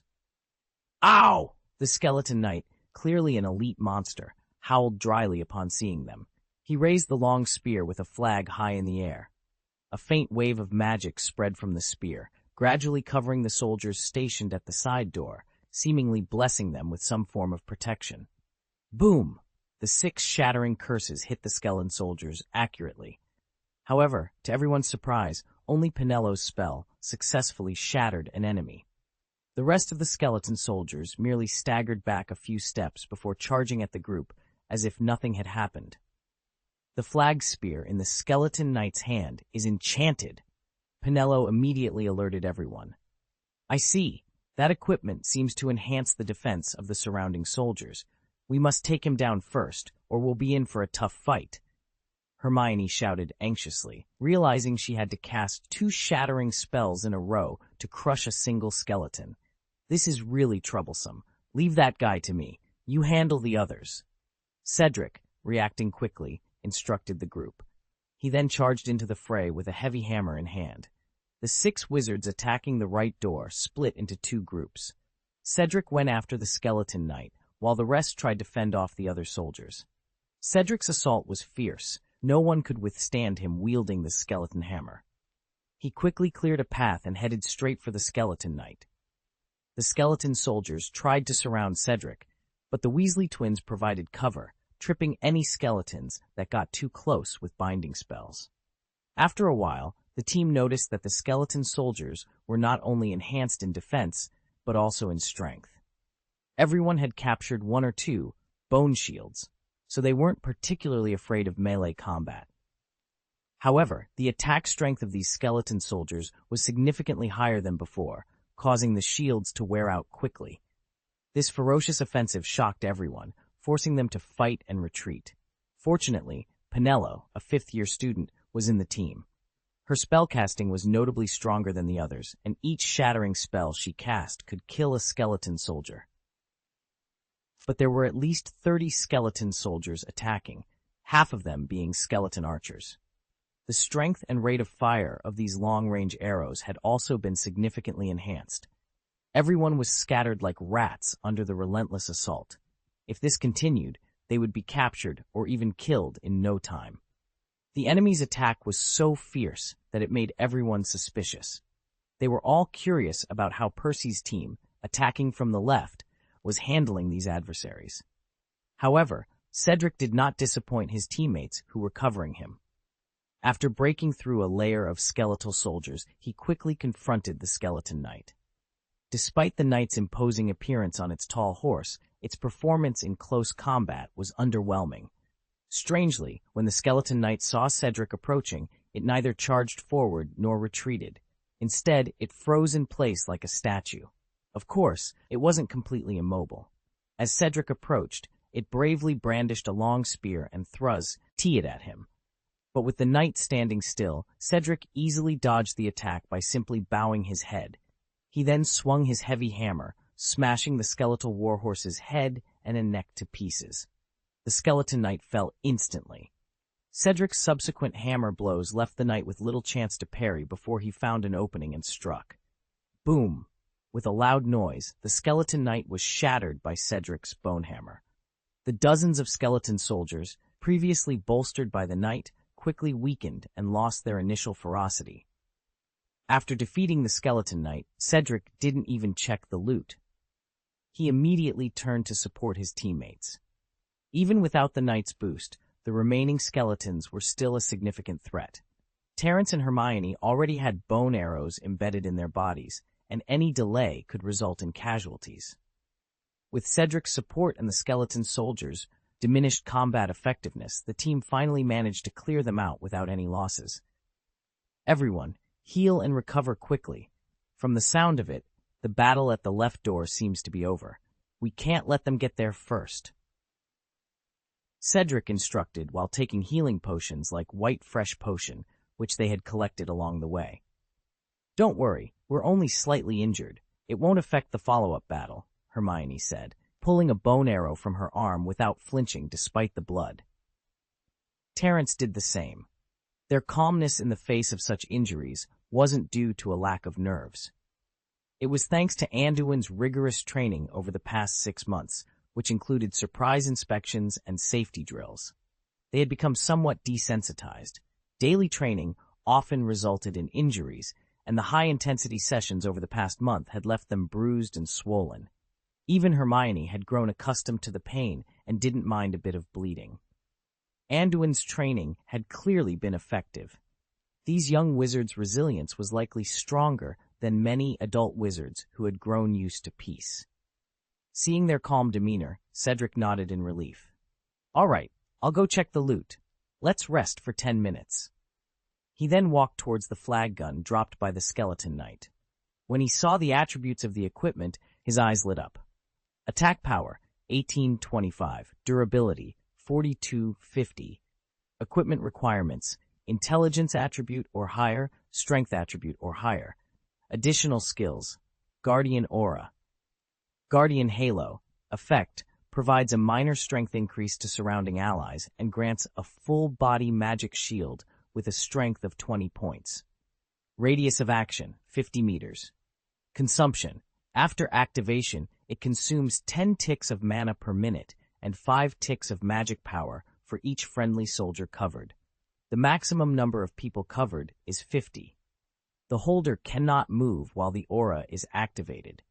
No wonder. Cedric nodded thoughtfully. He had wondered why the skeleton knight stood motionless like a fool. It turned out that the knight couldn't move after activating the equipment skill. However, this piece of equipment is incredibly strong. It was only used against ordinary skeletons and miscellaneous soldiers. If the target of the boost were a wizard, we might be in serious trouble, Cedric mused, breathing a sigh of relief. The power increase from this equipment was significant, but the most outrageous feature was the full-body magic shield it provided.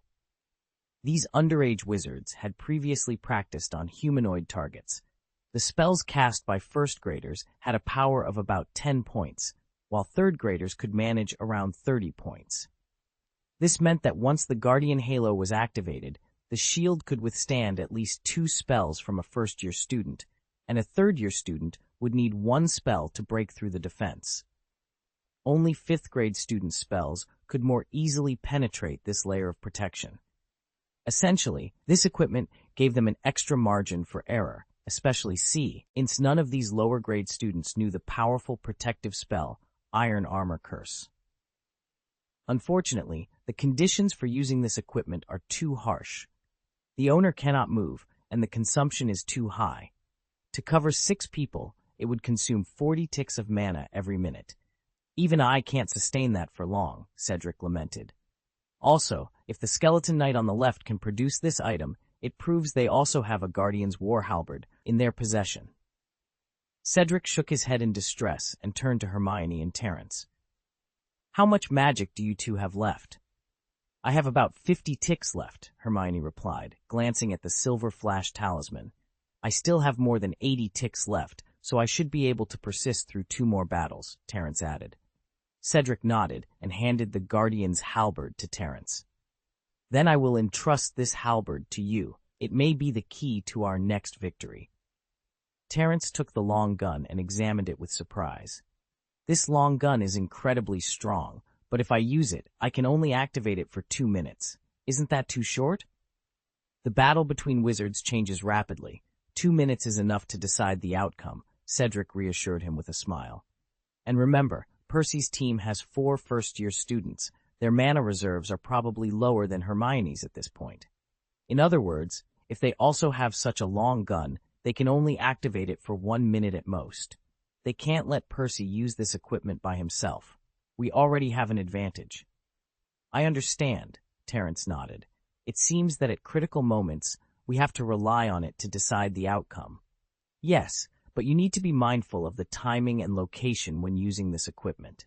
If Percy and his team know about this equipment, they will definitely target you. Of course, we will do the same to them. Using it properly is crucial, Cedric advised earnestly. Don't worry, Hermione interjected.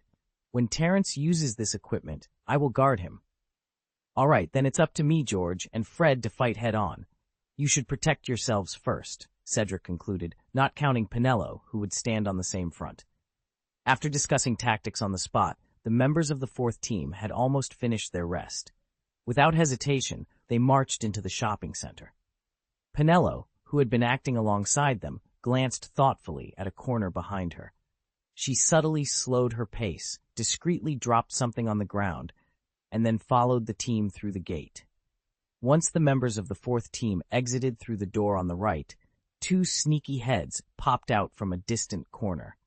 It was Ron and Malfoy, who had been missing for a while. They both carried small satchels on their backs and looked disheveled, resembling wild children. Those guys are finally gone, Malfoy said with a sly smile, looking at the now empty door on the right. Good thing we were patient. If we had followed your idea and sneaked in, we would have been beaten up by those guards long ago. Did you see how fierce that team of skeleton soldiers was? What made you think we could get away with it? Now is not the time to worry about that, Ron replied, giving Malfoy a pointed look. Did you notice that Pinello was with Cedric and his team? It seems she was either hijacked or recruited. Who knows, Malfoy shrugged, still puzzled. But I did see Pinello drop something on the ground before leaving. She also gave us a special look. Do you think she noticed us? Most likely, Ron nodded in agreement. Come on, let's follow them and see.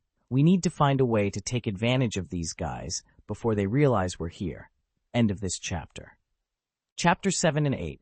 Pioneer Ron and Malfoy fumbled their way to the gate, rummaging through the rubble-strewn ruins.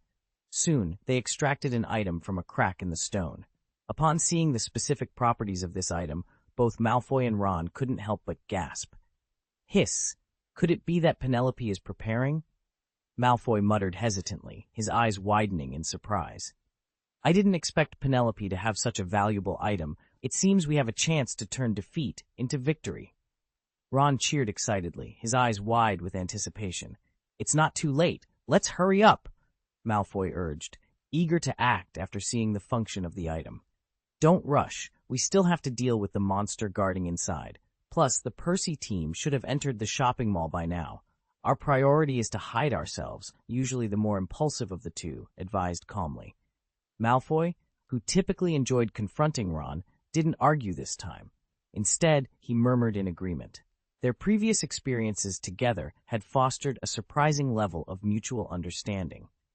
Meanwhile, Cedric and his team, who had already entered the shopping center, were advancing slowly through the lobby on the first floor. They moved cautiously, aware that the hall was teeming with enemies. Skeleton mobs lurked at almost every corner and under every pillar. No one wanted to rush in recklessly, wasting physical strength and magic power. After assessing the situation, Cedric quickly devised a plan. They would avoid the more remote enemies and only clear the monsters directly in their path. Cedric's strategy involved using the Soundless and Breathless spell in combination with a crushing spell to deal with the enemies. The team had tested this method before. These ordinary skeleton soldiers had very low intelligence. As long as the distant skeletons couldn't see them, even if a skeleton was smashed nearby, it wouldn't attract attention. Using this tactic, the group of 6 quickly cleared a safe passage to the second floor. However, they now faced a critical decision.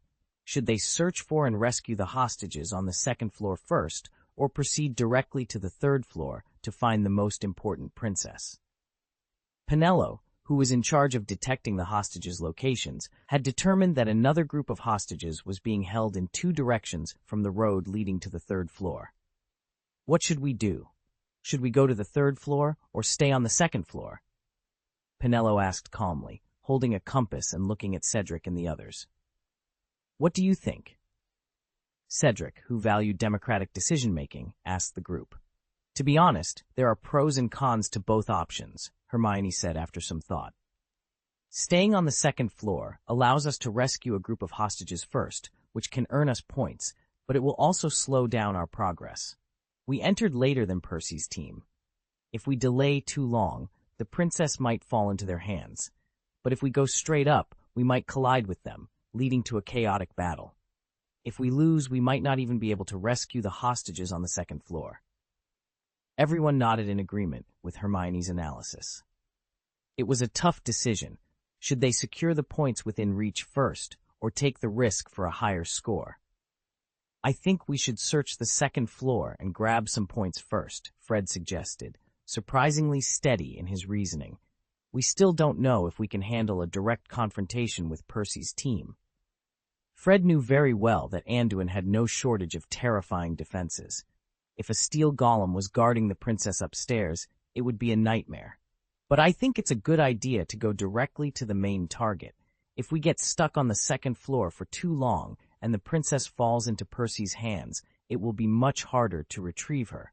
The princess's score must be higher than that of the hostages on the second floor. If we miss her, even rescuing a batch of hostages won't help us catch up, George argued, disagreeing with his brother Fred. And don't forget, they came in earlier than us, but they don't know the exact location of the princess. This shopping center is huge. It will take them a long time to find her. We have Penelo to guide us, so we might be faster than them. George's reasoning quickly convinced the others.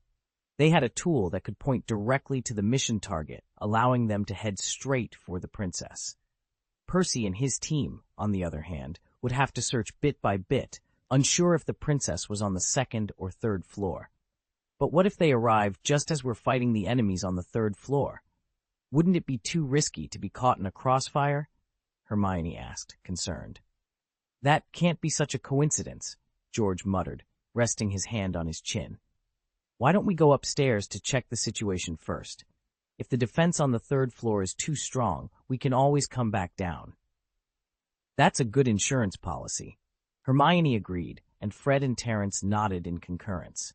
With everyone gradually aligning their ideas, Cedric prepared to implement the plan, but hesitated, looking at Penelo. What do you think, Penelo? Cedric asked tentatively. We've successfully entered the shopping mall. Are you still willing to go with us? If you prefer to stay here on the second floor to rescue hostages, we won't stop you. You are quite a gentleman, Penelo said, glancing at Cedric admiringly. But I can't guarantee I can explore the second floor by myself. I'll follow you for now. I respect your choice, Cedric nodded kindly, then his face turned serious.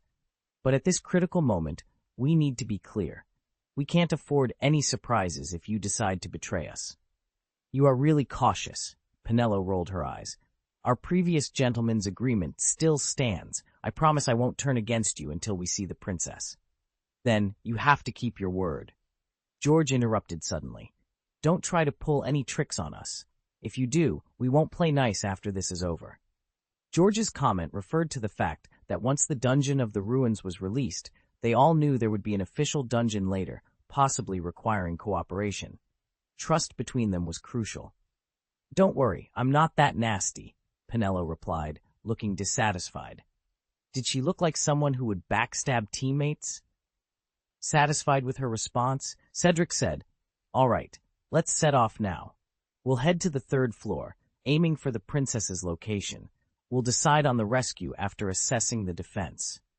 With that, they moved out, ignoring the hostages on the 2nd floor. As soon as they reached the 3rd floor, they noticed the density of monsters was significantly higher. They stood upright, and their bones were much thicker and more robust than the regular skeleton soldiers they had encountered earlier. The pioneer skeleton wielded a massive bone axe, its eyes glowing with an eerie blue light. George's heart pounded in his chest, but he quickly regained his composure. He knew he had to act fast. Everyone, we've got company, George shouted back to his team, raising his bone shield defensively. Cedric, Penelo, Hermione, Fred, and Terence quickly moved into formation, ready to support George. Cedric's bone hammer glowed with a faint, ominous light, and Penelo began chanting a spell under her breath, her wand pointed at the skeletal behemoth. Let's take it down quickly before more show up, Cedric commanded, charging forward with his hammer raised high. The battle was intense. The pioneer skeleton swung its massive axe with surprising speed, forcing George to dodge and block with his shield. Cedric's hammer struck the skeleton's leg, causing it to stagger, while Penelo's spell hit its chest, sending cracks through its ribcage. Hermione and Terence flanked the skeleton, their weapons striking with precision. Hermione's spells weakened the skeleton's defenses, while Terence's halberd delivered powerful blows that chipped away at its bones. Fred, meanwhile, kept an eye on their surroundings, ensuring no other enemies were sneaking up on them. His vigilance paid off when he spotted movement in the shadows and quickly alerted the team. More skeletons incoming, Fred warned, pointing to the dark corners of the square where additional skeleton soldiers began to emerge. We need to finish this one off fast, Cedric urged, redoubling his efforts. With a coordinated final assault, Cedric's hammer, Penelo's spell, and Terence's halberd struck the pioneer skeleton simultaneously. The combined force shattered its bones, and it collapsed into a heap of lifeless fragments. Good job, everyone, Cedric praised, but there was no time to rest. The other skeleton soldiers were closing in. Form a defensive line, Cedric ordered. Penelo, keep casting spells to support us. George, Fred, watch our flanks. Hermione, Terence, stay with me and hold the front. The team moved with practiced efficiency, their previous battles honing their coordination. Penelo's spells provided crucial support, weakening the approaching skeletons and giving the melee fighters an edge. George and Fred kept the flanks secure, ensuring no enemies could surprise them. Despite the relentless assault, the team held their ground. The skeleton soldiers, though numerous, were no match for their combined strength and strategy. One by one, the skeletons fell, their bones clattering to the ground. Finally, the last of the skeleton soldiers was defeated, and the square fell silent once more. The team took a moment to catch their breath, their eyes turning towards the double-open metal gate at the far end of the square. Is everyone all right? Cedric asked, scanning his teammates for any injuries. We're good, Hermione replied, though she looked a bit winded. But we should move quickly. We don't know how much time we have before more enemies show up. Cedric nodded in agreement. Let's go. The princess is just beyond that gate. Stay alert and be ready for anything. With renewed determination, the team approached the metal gate.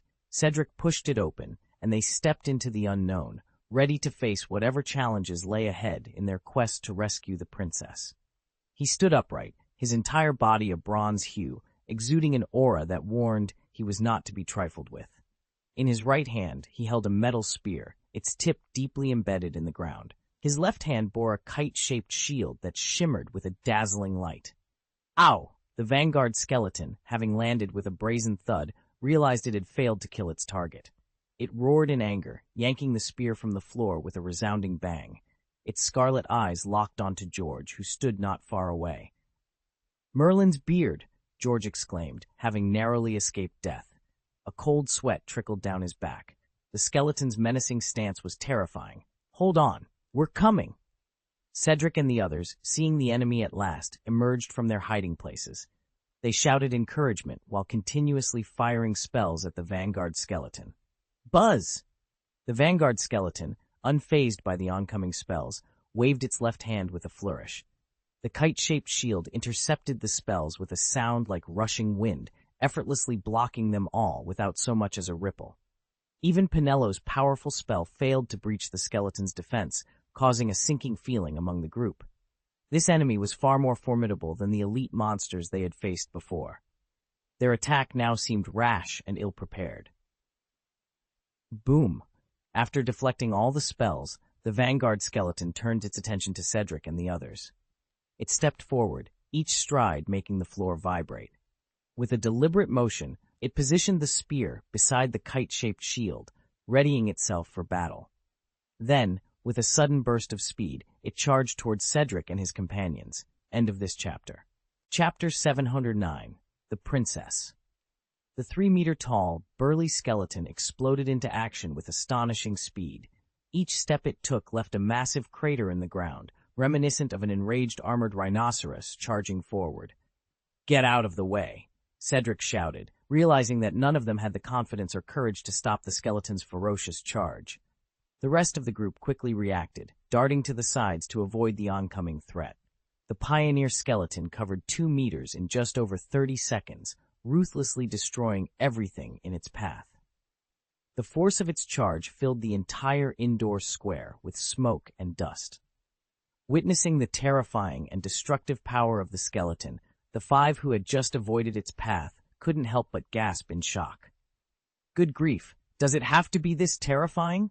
one of them muttered, watching as the skeleton barreled through obstacles like a runaway train, pulverizing everything in its way. However, the pioneer skeleton seemed to need a moment to readjust after its charge, giving the group a brief respite. "Use the transfiguration charm, just like the opponent's giant skeleton," Hermione shouted as she got to her feet, realizing that conventional methods might not be effective against such a formidable foe. "Leave it to me," Fred responded immediately, shaking his wand and pointing it at the ground beneath the pioneer skeleton. The rest of the group quickly followed suit, casting spells in unison. The skeleton, now facing the group, turned around to set up a shield, blocking all the spells. However, the ground beneath its feet had turned into a quagmire, though not as deep as they had hoped, since only Fred had cast the spell. Seeing the quagmire, the pioneer skeleton didn't hesitate. It raised its spear and struck the ground heavily. Boom! The mud splashed everywhere, and the skeleton leaped out of the quagmire's influence. Realizing that their transfiguration spell had failed, the group felt a wave of tension. The skeleton was smarter than they had anticipated, and their previous tactics were no longer effective. Its nearly invulnerable defense left them feeling helpless, and even Cedric doubted whether the skeleton hammer in his hand could break through the shield's protection. At this critical moment, Fred glanced at George, who was standing behind him. With a determined look, Fred turned towards the gate. Cedric, noticing Fred's actions, quickly understood. They didn't need to defeat the skeleton. Their mission was to rescue the princess. As long as they could save her, they could escape. "Everyone, listen up. Our goal is to hold the enemy back and buy George time," Cedric shouted. The others immediately grasped the plan, and George sprinted towards the gate without hesitation. Seeing someone approach the gate, the pioneer skeleton roared in anger. It pulled back its spear and hurled it like a javelin towards George. The spear ignited with a dazzling red light, flames licking its surface. Boom! Cedric, seeing the skeleton's plan, couldn't let it succeed. He stepped forward and swung the sledgehammer in his hand with all his might, intercepting the spear midair. Cedric felt as if he was wrestling with a battering ram, but he went all out, using almost all his strength. Fortunately, the attributes of the skeleton hammer were excellent, and with the added strength from the giant's belt, he managed to deflect the angle of the throwing spear, causing it to stab obliquely into the ceiling. At the same time, the rest of the group cast spells on Pioneer's skull again. This time, they avoided using shattering spells that focused on killing, opting instead for spells that could restrict their opponent, such as binding spells, freezing spells, and obstacle spells. However, Pioneer's skull simply set up a shield and easily absorbed the attacks. The effects of the various freezing, restraint, and obstacle spells were minimal. Clearly, the shield was not only powerful in defense, but also had strong magic resistance. After resisting everyone's attacks, raised its hand as if calling for something. Moments later, the spear that had been embedded in the ceiling returned, flying back into Futh's hand. Damn it, this throwing spear can be recalled? Doesn't that mean it also has long-range attack capabilities? Fred's face was extremely grim. However, there was some good news. The group's delay had allowed George to approach the gate. Allahu! George cast a door-opening spell on the door and pushed it open. Compared to the large square outside, the room behind the gate was quite small, almost like a bedroom. The furnishings inside were similar to those of a bedroom, and lying on the big bed was the target of their operation. But when George saw the princess clearly, he couldn't help but exclaim, "Is there any mistake? This princess is a dog? Who are you scolding?" Hog, who was lying leisurely on the bed wearing a tutu skirt, looked at George with disgust. "Humph, I didn't expect you to be the one who could enter this princess's room." Hog gave George a blank look. "Why are you standing there stupidly? Why don't you hurry up and rescue this princess?" No. George was speechless when he saw the so-called princess lying next to Hog. "With your skills, can that skeleton outside really stop you? Idiot, don't you know what acting is?" Hog glared at George unhappily. "I tell you, the character of this princess is very delicate, and I can't even walk by myself. I don't want to miss tonight's supper." "Damn it," George muttered, knowing how tense the situation outside was. Any delay could result in casualties. Despite his reluctance, he walked forward resentfully and put Hog on his back. "Damn it, you should lose some weight. Isn't it too heavy?" George, carrying Hog, felt as if he was lugging several sacks of cement. "Don't you know how to transform? Or just turn into a puppy. That way we can all save a little trouble." "Idiot, let me tell you clearly.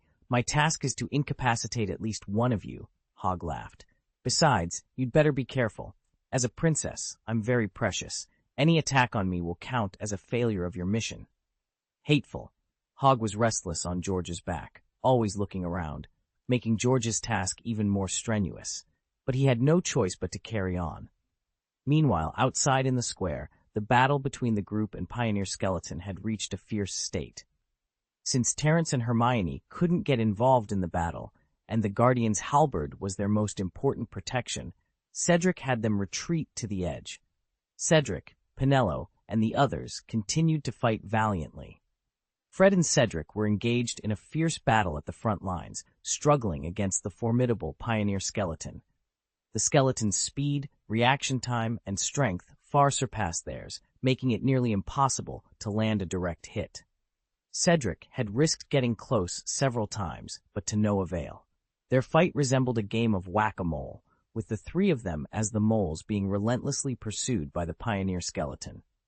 The spear wielded by the Pioneer Skeleton was exceptionally sharp and could be thrown and retracted with ease, making it difficult for anyone to catch. They had no choice but to dodge as best they could.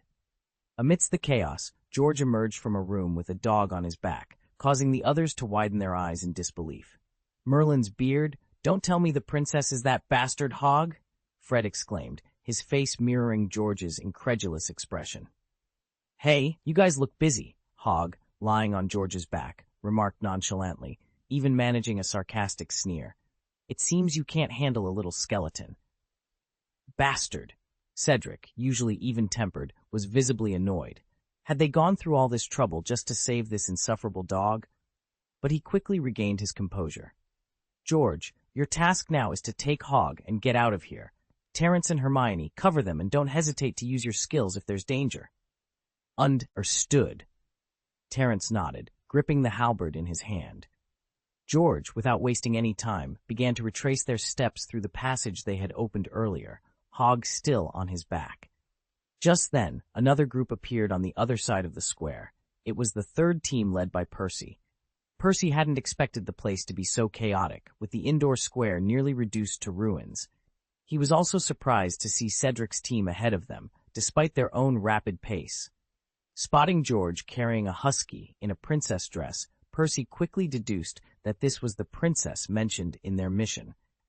"Don't let George take the princess away," Percy shouted, casting a spell at George. However, the distance and George's movement made it impossible for the spell to hit its mark. Realizing this, Percy led his team in a sprint towards George, cunningly avoiding Cedric and his group. Cedric tensed at the sight of the third team. This was their worst fear coming true, but he wasn't about to let Percy catch up to George without a fight. After a moment's thought, he made a quick decision. "Terence, now!" Cedric shouted, casting a flaming curse at the pioneer skeleton. "Got it!" Terence responded, activating the Guardian's halberd and even including Hog in its protective aura. Hermione immediately positioned herself in front of Terence, determined to prevent any interruptions to the spellcasting. Provoked, the pioneer skeleton aimed its spear at Cedric, preparing to throw it once more. Cedric felt a surge of relief, knowing his strategy had worked. He then charged towards Percy and his team, ready to intercept them. It seemed that disaster was imminent. Percy on the other side was puzzled when he saw Cedric rushing towards him. They had arrived late and were unaware of the attack method of the pioneer skeleton. They assumed Cedric was preparing to stop them. "Stupefy!" Percy shouted, aiming a stunning spell at Cedric as he approached. But Cedric, seemingly desperate, ran straight into the oncoming curse without attempting to dodge. Boom! Percy's spell hit Cedric head-on, but instead of stunning him, it merely shattered a protective shield around him. At the same time, the pioneer skeleton launched its spear, which blazed like a fire dragon, trailing flames as it targeted Cedric. Having fought the pioneer skeleton for some time, Cedric had become accustomed to its attack patterns. As the spear was thrown, he deftly dodged to the side, creating an opening. Percy and his team, however, were stunned by the sight of the flaming spear hurtling towards them. "Take cover!" Percy shouted. Although he didn't know the full strength of the pioneer skeleton's attack, Cedric's decisive dodge was enough to convince him not to take any chances. He immediately dove to the side. The four young wizards with Percy were not as quick to react. Harry and Cho moved swiftly, and Pansy, being at the end of the group, was fortunate enough to avoid the attack. But Daphne, who was right behind Percy, wasn't so lucky.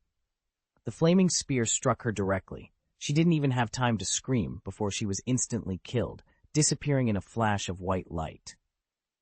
End of this chapter. Chapter 710, Turning the Tide, Seeking Recommendations and Monthly Votes. After Daphne was killed on the spot, the pioneer skeleton in the distance did not cease its attack. It waved its hand to recall the spear, then assumed a charging posture again, rushing towards Percy and the others. Percy's team had no desire to participate in this battle, but they were left with no choice. Facing the onslaught of the pioneer skeleton, everyone could only dodge hastily. Cedric, meanwhile, directly engaged Percy, clearly intending to prevent him from interfering with George. The scene quickly shifted from a 3-person skirmish to a chaotic 7-person melee. Except for Terence and Hermione, who were casting spells from a distance, and George, who was fleeing with Hog on his back, everyone was caught up in the fray with the pioneer skeleton. Percy tried multiple times to chase or interfere with George, but Cedric blocked him each time. The pioneer skeleton launched indiscriminate attacks, forcing everyone to run for cover. "Don't stop me!" Percy shouted, narrowly avoiding a sweep from the pioneer skeleton. Just as he was about to break free, Cedric swung a sledgehammer at him. Percy could only curse in frustration. "Sorry, that's not happening," Cedric replied coldly, smashing another of Percy's curses with his sledgehammer. Recognizing the warhammer in Cedric's hand, Percy realized he wouldn't be able to deal with him anytime soon. The pioneer skeleton made it impossible for anyone to fight effectively. The other three young wizards under Percy could only dodge passively, unable to counterattack. Just as the situation seemed to be favoring the fourth team, another change occurred. Penelo, who had been fighting the pioneer skeleton alongside Fred, suddenly took out the short knife she had seized from the assassin skeleton. Activating a certain function on it, her figure slowly disappeared into the air. "No, Penelo is invisible," Fred exclaimed. In addition to helping Cedric, Fred's other task was to keep an eye on Penelo, especially at this critical moment when the hostage princess had already appeared. The agreement between Penelo and the fourth team was nullified. "Quick, support George." Cedric was surprised by Fred's report, but not entirely shocked. He had anticipated that Penelo might betray them, but her timing was impeccable. The pioneer skeleton blocked him and the third team, and there was a considerable distance between Penelo's position and George. Fred rushed towards George's direction. Hermione, who was covering for Terence from a distance, realized the situation was dire and abandoned Terence to provide support. Whoosh! Just after Hermione left Terence, a spell appeared out of thin air, hitting Terence, who was controlling the Guardian's halberd. Terence, focused on manipulating the halberd, had no time to react, and was instantly knocked down, turning into white light and dissipating. Penelo reappeared not far from Terence, having clearly decided to prioritize eliminating him. Without Terence, the protective shields would be much easier to deal with. Damn it! Hermione felt a pang of regret seeing Terence taken out by a surprise attack. She had assumed Penelo would chase after George once she turned invisible. Instead, Penelo had targeted the Guardian halberd. Stupefy! Penelo wasted no time after finishing off Terence, casting a stunning spell at Hermione. If she could take out Hermione and Fred, the princess in George's hands would be as good as hers. Facing Penelo's offensive, Hermione braced herself for the fight. Hermione tensed up, feeling a surge of two diametrically opposed emotions, fear and excitement. She quickly raised her hand and cast a stunning spell, which intersected perfectly with Penelope's spell. The two spells collided in mid-air, causing a burst of magical energy to splash around. At the last moment, Hermione's long-accumulated fighting instinct kicked in, and her spell managed to cancel out the one cast by the fifth-year student. Impressive, Penne, Lope muttered, genuinely amazed by Hermione's performance. She knew her own stunning spell was at level 3, and for a first-year witch to match her speed, angle, and magical strength was remarkable. "I will never let you pass," Hermione yelled defiantly. Her previous spellcasting had been exceptional, but now her right arm, which held the wand, was aching. She was putting on a brave front. "Oh, I don't believe you can block all the spells," Penelope retorted with a cold smile. She then used the multiple spells technique to cast two stunning spells in quick succession. Seeing this, Hermione knew she couldn't block them both. She mustered all her strength and dove to the side, narrowly escaping the spells. Penelope, however, was unfazed. She knew that such an extreme dodge meant Hermione wouldn't be able to evade the next spell. She shook her wand and fired another stunning spell. Facing the relentless attacks, Hermione closed her eyes in frustration, bracing for the worst. But just then, Fred arrived to support her. He pushed his own limits, using an obstacle spell to block Penelope's attack. Seeing Fred abandon his pursuit of George to protect Hermione, Penelope frowned. Her original plan was to defeat them one by one. If she could take down Hermione, Fred wouldn't be able to stop her alone, especially since she had an invisible short knife at her disposal. Unfortunately, the cooldown time for this equipment was long. Otherwise, she wouldn't waste time here. With Fred's support, Hermione managed to escape, but they were still at a disadvantage against Penelope. Her multicasting spell skills were highly refined, and her spell strength was formidable. The battlefield soon split into two fronts. Cedric and Percy's team of 5 struggled against the pioneer skeleton, while Fred and Hermione faced Penelope. Penelope, being a fifth-year student, had significant advantages. She had mastered high-level spells like the Iron Armor Curse, making her nearly impervious to their attacks. Despite receiving training from Anduin, Fred and Hermione's skills couldn't match her age and experience. Seeing Terence fall and Hermione and Fred struggling, Cedric grew increasingly anxious. He knew that if Penelope managed to defeat one of them, the other wouldn't last long. George, carrying Hog, was moving slowly, and Cedric could still see his silhouette in the distance. Determined to help, Cedric tried to leave the battlefield, intending to let Percy and the others handle the pioneer skeleton. But Percy wasn't having it. "You can't just come and go as you please," he shouted, casting 2 knockback spells at Cedric, blocking his path. "Unless you help us get rid of the pioneer skeleton, don't even think about running," Percy yelled, ignoring Cedric's angry glare. Cedric was about to respond when Cedric was about to refuse, but then he suddenly heard a scream from behind him. When he looked back, he saw that Hermione had failed to stop Penello's relentless attacks, and her form dissolved into white light. "Damn it," Cedric cursed angrily. He turned back to Percy and said, "Okay, but how do I deal with him? I can't attack the skeleton directly, otherwise we wouldn't have been haunted by it for so long." "Just trust me," Percy replied, relieved that Cedric was willing to cooperate. "We have a way to restrain the pioneer skeleton. The hammer in your hand should be powerful enough. Just get rid of this skeleton, and we can all free up our hands." Cedric was surprised that Percy had a means to restrain such a tricky enemy. He assumed Percy had some special equipment. "No problem, but you have to promise not to harm me after we get rid of the pioneer skeleton. At least wait until I regroup with my teammates," Cedric insisted, lacking confidence in dealing with Percy alone. Percy thought to himself, "You're left with a cornered Fred, and you still miss your teammates?" He immediately agreed and quickly signaled to Chew and Harry, who were not far away. Chew nodded in response and took a few steps back, holding a Guardian's Bee Adel halberd. She activated the halo on the halberd, while Harry took out a palm-sized metal object from his pocket, resembling a steel biscuit. Harry rushed towards the pioneer skeleton, trying to get close. The skeleton, seeing this small threat, raised its shield and swept it indifferently, shattering the magic shield protecting Harry. But Harry was already close enough. As the shield shattered, he tossed the metal object, which stuck to the skeleton. The metal cake adhered to the pioneer skeleton suddenly exploded, releasing countless violent electric currents around it, like fireworks. These currents turned into dozens or hundreds of blue-lit threads, binding the skeleton tightly and continuously releasing electric sparks. The pioneer skeleton was immobilized, trembling as if in a spasm. "Hurry up! Trigger grid can only last for less than 5 seconds. We must take the opportunity to kill it," Percy yelled, casting several smashing curses at the skeleton.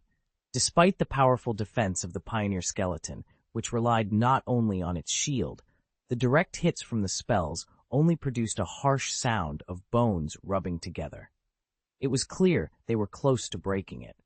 Cedric finally understood why Percy and his group had been able to enter the mall without delay. After several seconds of bombarding the skeleton with spells and sledgehammer strikes, the pioneer skeleton reached its limit and shattered into pieces. Seeing the enemy that had tormented them for so long finally defeated, Cedric wasted no time and reached for the fallen shield. The equipment held by the pioneer skeleton was undoubtedly powerful, and he knew he had to seize it immediately. Percy, realizing Cedric's intentions, was too late to stop him, but quickly rushed towards the long gun. Percy also wanted to grab the shield, but he wasn't as close to the skeleton as Cedric was. He had to settle for the next best thing. After each of them acquired a piece of powerful equipment, they immediately checked the attributes. Pioneer Shield. Defense, 40 points.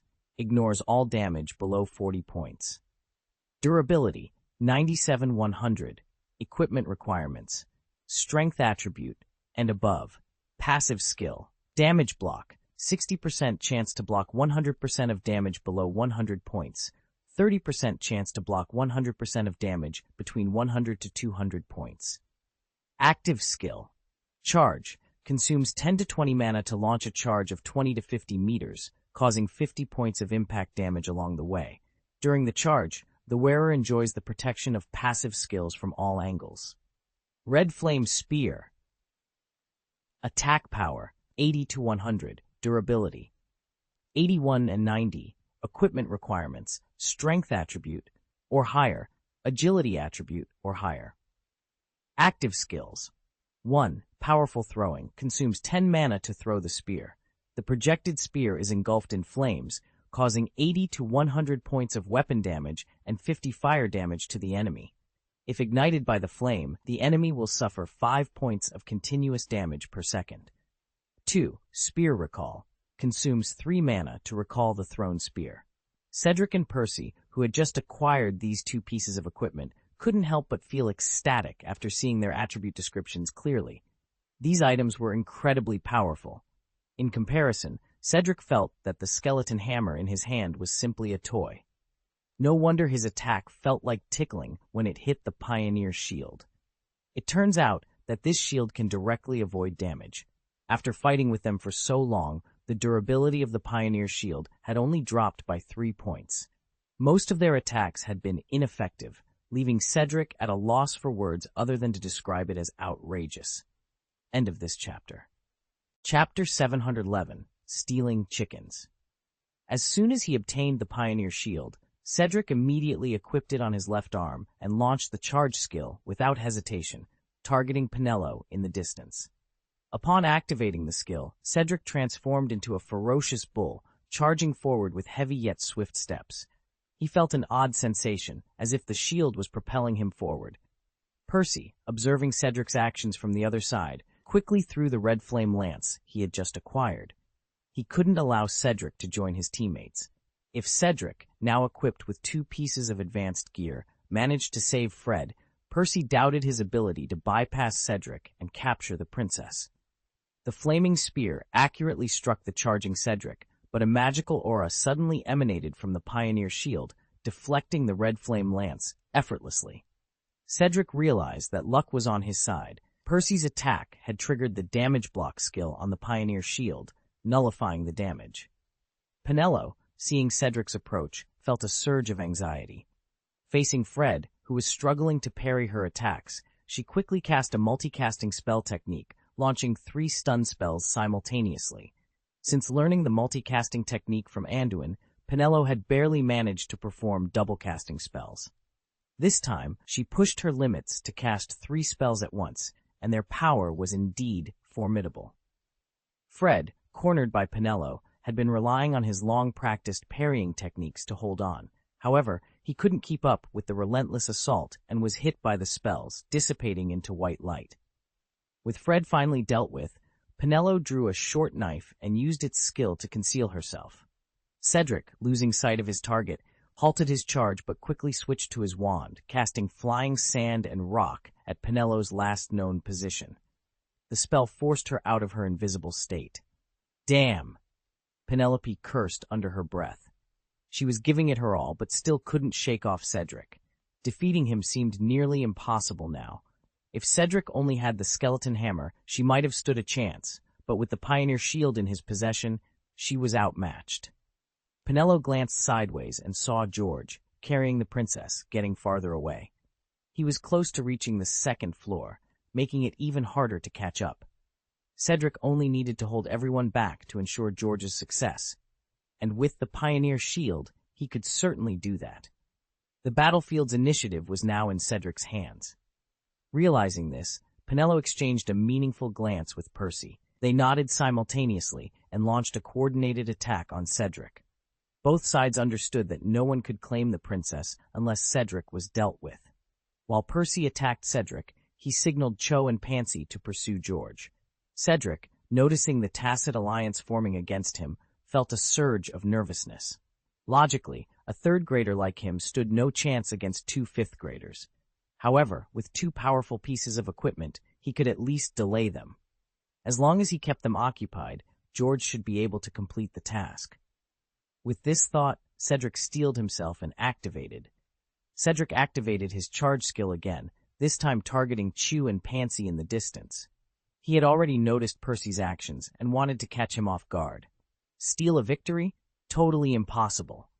Percy, seeing Cedric's direction, quickly threw the red flame lance again. Although he didn't know the attributes of the shield in Cedric's hand, he didn't believe it could block every attack.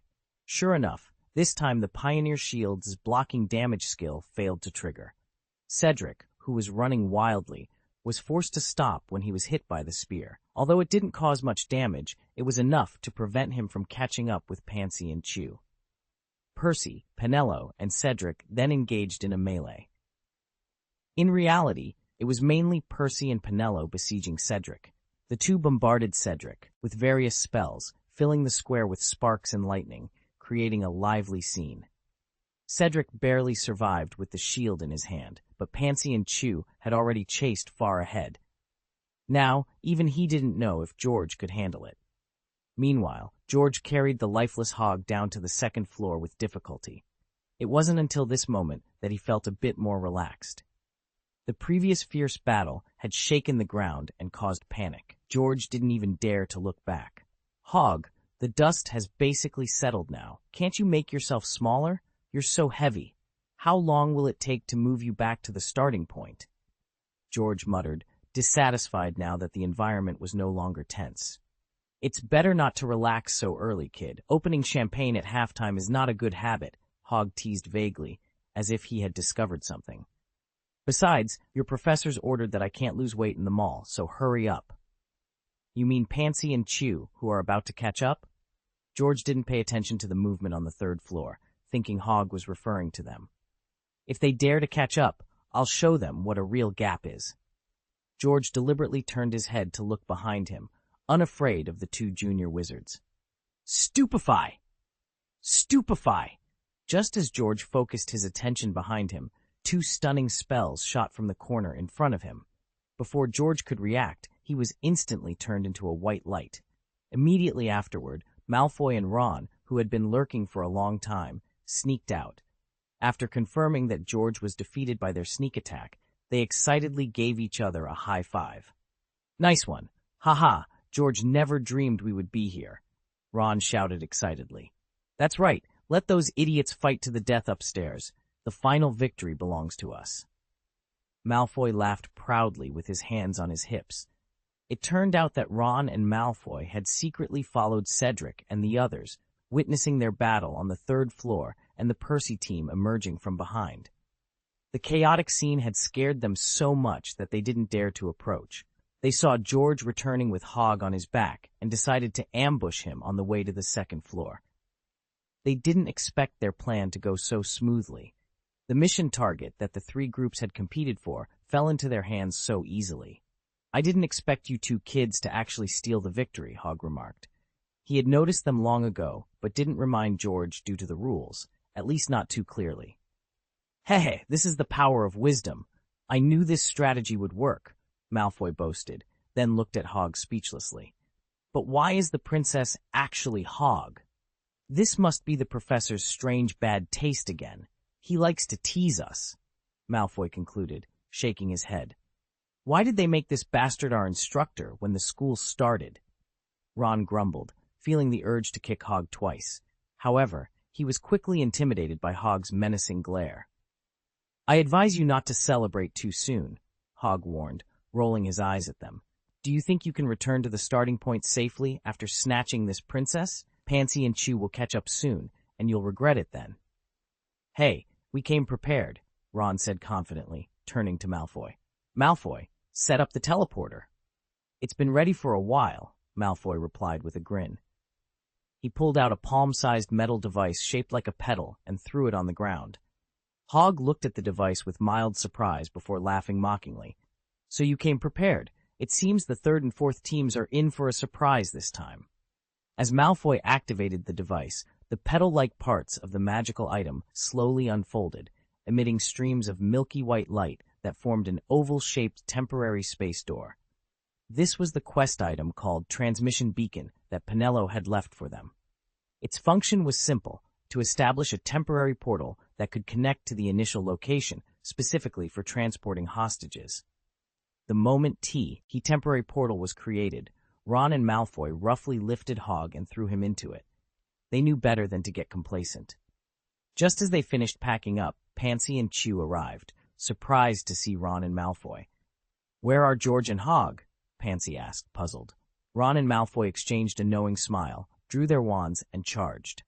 With their mission completed, they were ready to cause some chaos. However, they were quickly overpowered. Among their pursuers was Chew, a second grader, and Ron and Malfoy stood no chance against her.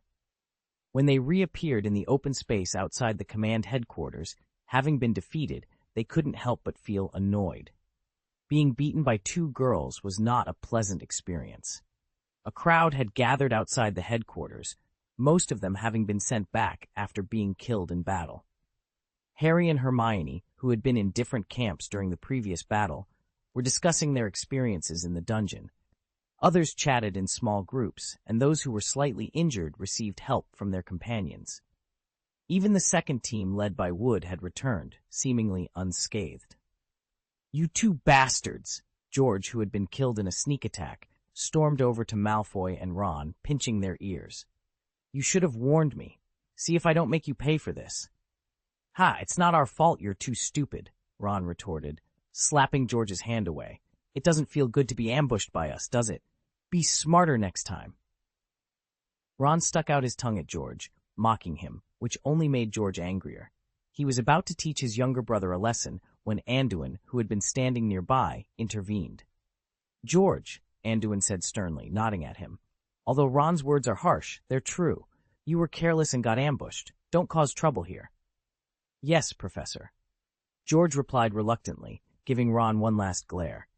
After a few moments of intense fighting, a flash of white light illuminated the open space once more. This time, it was Penelo who had been teleported back. "Were you defeated too? What's the situation on the third floor?" George, always concerned about the team's status, immediately turned to ask. "Not much," Penelo replied, panting from exhaustion. "Cedric's equipment is incredibly powerful. When he's holding that shield, he's like a T-bow warthog. I couldn't break through his defense in the end. But Cedric isn't in great shape either. Percy might eliminate him soon." "Damn it!" George exclaimed, clutching his head in despair. They had such a significant advantage earlier, but now they hadn't scored a single point. As Penelo predicted, Cedric was teleported back after another 2 minutes. All his equipment fell to the ground due to his defeat. Cedric, unaware of what had transpired with George, was surprised to see him at the initial location. "Why are you here? Did you bring the princess back, or were you eliminated by Chew and the others?" Cedric asked. "If only it were that simple," George replied, curling his lips in displeasure. He then glared at Ron and the others. "I was ambushed by these two brats." "What? And the princess? Did we lose her too?" Cedric inquired, his voice tinged with concern. George sighed helplessly. "Yes, we lost her." Upon hearing the confirmation, Cedric's heart sank. In terms of equipment, their team was probably the most well-equipped of the four, but now they had lost everything. End of this chapter. Chapter 712, Athletics. The actual combat exercise concluded in a dramatic fashion. The third team, led by Percy, suffered heavy losses after eliminating Cedric. Ultimately, they chose to return to headquarters after rescuing the 3 hostages on the second floor. Once everyone had returned, Anduin called them back to the headquarters. Most were out of breath, but their expressions were filled with excitement. They all felt that they had more to say about this trip to the ruins. The exploration of the unknown, the bloody battles, and the strategic maneuvers had left everyone in awe. "It seems everyone enjoyed this actual combat exercise," Anduin said with a smile, standing in front of the conference table. "Now, I will give you a chance to speak freely. You can share your feelings and opinions about this event. I've also made some targeted adjustments. To tell you the truth, this temporary dungeon will be open to the whole school. You can be considered the first batch of participants. I need to get more inspiration from you."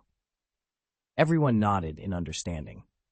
They had already guessed that Anduin wouldn't create such an elaborate setup just for their test. "Cool. This dungeon is really cool," Fred exclaimed excitedly. "Professor, why don't we have our tactical training sessions here in the future? I feel that my strength has improved a lot, especially in actual combat. Whether it's walking or casting spells, I've become more proficient." Hearing Fred's suggestion, everyone nodded in agreement. Practicing here was much more interesting than staying on the training ground. This place can only be used for entertainment and auxiliary training after class, so your idea is impossible, Anduin said, ruthlessly rejecting Fred's idea. However, he added, the number of actual combat dungeons will gradually increase in the future, so we can consider adding them to the actual combat content of the course. but the main course will still focus on standardized training and learning. Everyone was delighted to hear this. It seemed that besides this dungeon of ruins, there would be other exciting things to explore in the future. As for Anduin's rejection of Fred's suggestion, they didn't mind too much. They hadn't expected such a good thing to happen anyway. Then in the dungeon, can you make the task settlement easier? George asked, still bitter about being slandered. Like in the shopping mall just now, if the hostage could be handed over on the spot, the winner would definitely be our fourth team. Come on, who told you to be careless when transporting hostages? Ron said cheerfully. If you ask me, there's nothing wrong with this format. It gives us weaker players room to maneuver. Otherwise, you'd all be bullying people based on age. Ron is right about that, Anduin nodded. In the mission dungeon, we must ensure its uncertainty and diversity to keep it interesting. Also, Anduin couldn't help but smile. Even if you had brought back the princess, the victory wouldn't belong to the fourth team. Ah? Who then? Didn't you say the princess had the highest score? George looked at Anduin blankly. It's the second team, Anduin said, glancing at the calm wood beside him. They abandoned the princess in the mall from the very beginning and turned their targets to other ordinary hostages instead. The second team successfully returned with 9 hostages from the 3 hostage holding points while you were still fighting to the death in the shopping mall. So in this actual combat exercise, number 1 is actually the second team with 9 points. Number 2 is the first team that brought back the princess with 5 points. Number 3 is the third team led by Percy with 3 points. And your fourth team, 0 points. After hearing Anduin's announcement, everyone was left in stunned silence. Upon hearing the final results, everyone turned their heads to look at Wood and his team. No one had expected that the second team, which had been so elusive, would emerge as the ultimate victors. We guessed that the shopping center would be the in focus of everyone's attention, so we decided to avoid it from the start, Wood explained modestly. In the ruins dungeon, there are 3 hostages at each detention point. Rescuing them earns you 3 points, which can add up to more than all the points from the shopping center combined, with less risk. So that's the strategy. Cedric, who had failed to lead his team to victory, held his head in frustration. They had all been swayed by Anduin's earlier words and focused solely on rescuing the princess. The rest of the group also lowered their heads in reflection. Despite just experiencing the ruins dungeon, everyone realized there were many strategies and approaches to it. This realization made them even more eager to try the ruins dungeon again. Professor, when can we enter the dungeon again? I need to redeem myself, Cedric shouted, unwilling to accept defeat. The others looked at Anduin with eager eyes, clearly addicted to this type of dungeon game. After all, this is just a temporary dungeon. It will take at least a week of debugging after the first trial run. You all need to be patient. For now, let's discuss suggestions for improving the dungeon, Anduin said. The ruins were initially used for testing, and the content was quite sparse.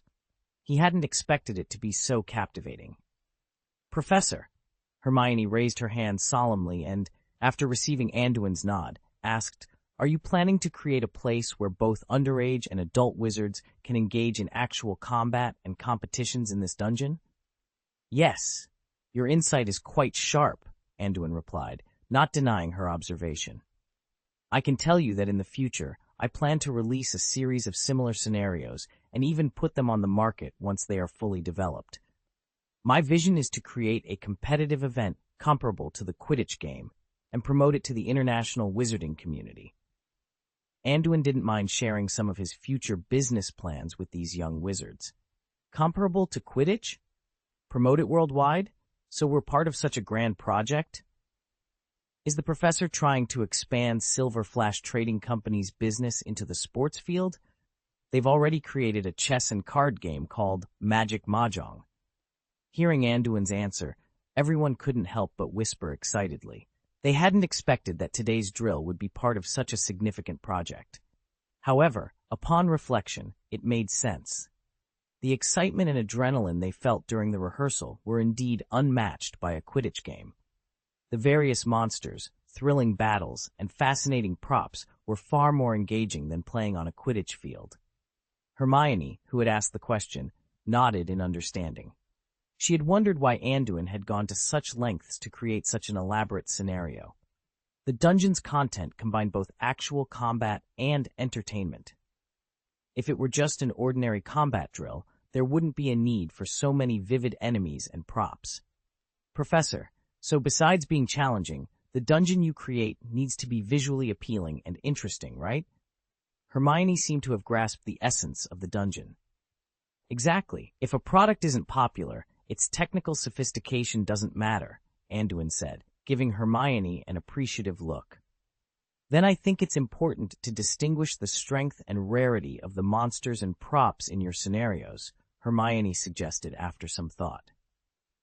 For example, in the previous Ruins dungeon, there were so many monsters and props that we couldn't tell their strength or rarity. So when we defeat some monsters or obtain certain items, it would be helpful to know their value. There is no greater sense of accomplishment than using props, Anduin remarked. Oh, you mean I can determine the level of those props and monsters, similar to how we gauge the level of magic spells? Anduin asked, catching on to Hermione's meaning. Yes, exactly. It's the level, Hermione responded excitedly. Except for some equipment that can be identified by attack power, there are many items whose value we can't determine at all. So, every time we find an item, we have to stop and study it for a while, or take everything with us. That's right, Ron chimed in, nodding. At first, Malfoy and I would collect any items that showed data, but eventually, we ended up like trash pickers, carrying a lot of useless junk. Before I died in battle, I was carrying several cans on my back. I really don't understand why I picked them up. Besides the level, it would be better if the purpose of the items could be clearly marked, Malfoy added. Understood, your suggestions are very useful, Anduin nodded in satisfaction. These kids really knew how to play. He had mainly referred to Hog and Shaltair when designing the dungeon, and those two loved to add their own twists and turns. In addition to enemies, can we add some other elements? For example, neutral monsters that can be helpers, or mounts that we can use. Neville asked eagerly. Like the skeleton horse in the ruins, it looks so cool, it would be amazing if we could ride it. Neutral or friendly units? Isn't that like NPCs? Anduin immediately understood Neville's suggestion. He had borrowed many game elements from the Muggle world when designing this competitive dungeon. Friendly NPC-like units were not a foreign concept to him. Other young wizards also began to chatter excitedly. Whether it was participating in such a large-scale project or the interesting dungeon itself, everyone was full of enthusiasm. Their suggestions were wild and imaginative. Although many sounded outrageous, they provided Anduin with a lot of inspiration, which he greatly needed. Your ideas are very creative. Some of them are not difficult to implement, and I don't think it will be long before you see them, Anduin assured them. After a long discussion, Anduin interrupted the group, who still had more to say. It was getting late, so he asked several senior wizards to lead everyone back to the castle. As for the reward promised to the top performer, Anduin did not break his promise. However, the reward was a mobile terminal that would be launched next year, so he couldn't give it immediately. He asked Wood and others to ensure it would be delivered before the end of the term. As they left, the young wizards looked back at the dungeon ruins with a mix of reluctance and satisfaction. Despite the hardships they faced, they had gained a lot. The most disappointing part was that they couldn't take the magical equipment and props with them after the rehearsal. This left fans of legendary props like the Weasleys and Malfoy quite unhappy, but also eager for future adventures. After sending off the young wizards, Anduin stayed in the headquarters tent to sort out the day's findings. In this combat-oriented environment, ensuring safety was crucial if they wanted to attract more participants in the future. Today's drill was mainly to test the safety of the transmission vest and tactical goggles. The performance of these two pieces of equipment was satisfactory, as no young wizard was seriously injured. Minor scratches and bruises were expected and acceptable.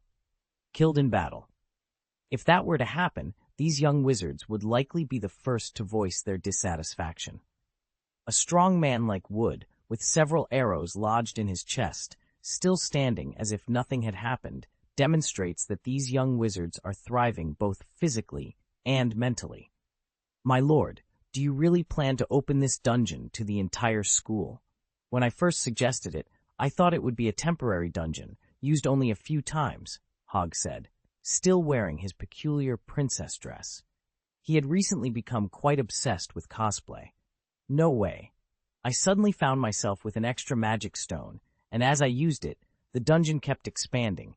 Even if I wanted to abandon it now, I would feel a bit reluctant, Anduin replied with a helpless smile. He was once again amazed at the power of the Sorcerer's Stone. In just over a month, he had built a site almost the size of a all town, and he still hadn't reached the limits of the Philosopher's Stone. If too many people enter at the beginning, it won't be easy to supervise. After all, a lot of the content is still being tested, isn't it? Hog expressed his concern, unsure if the protective equipment would always function correctly. That's why I'm leaving this task to you, Anduin said, looking at Hog with a troubled expression. And please, take off that outfit. Leave the princess duties to someone else in the future. End of this chapter. Chapter 7 and 13. Opening the copy. Recommended monthly ticket. After reprimanding Hog, Anduin once again set his sights on modifying the dungeon. This type of environment dungeon, capable of accommodating multiple wizards, is called the Different World Simulation Arena. It is a key project following the Magic Communication System. In Anduin's vision, the Magic Communication System would usher the magical world into the mobile information age ahead of schedule, allowing him to monopolize the communication and entertainment industries of the global wizarding community. The Different World Simulation Arena is an entertainment project to be launched after the communication infrastructure is established. Its inspiration mainly comes from the games Anduin played in his previous life. Essentially, each dungeon is a competitive game. Once these little wizards have tested and matured the concept, it can be gradually introduced to the market. The release of these dungeons can generate income by allowing wizards to experience them firsthand.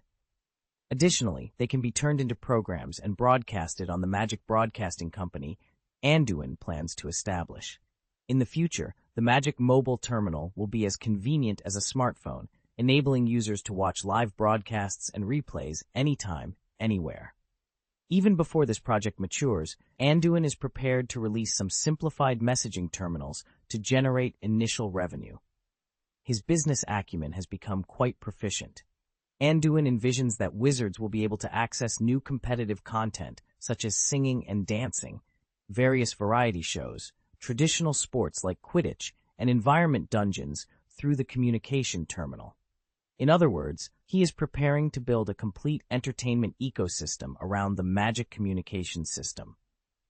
Once the dungeon competition content is on track, he can also launch a gaming business, which is a lucrative venture.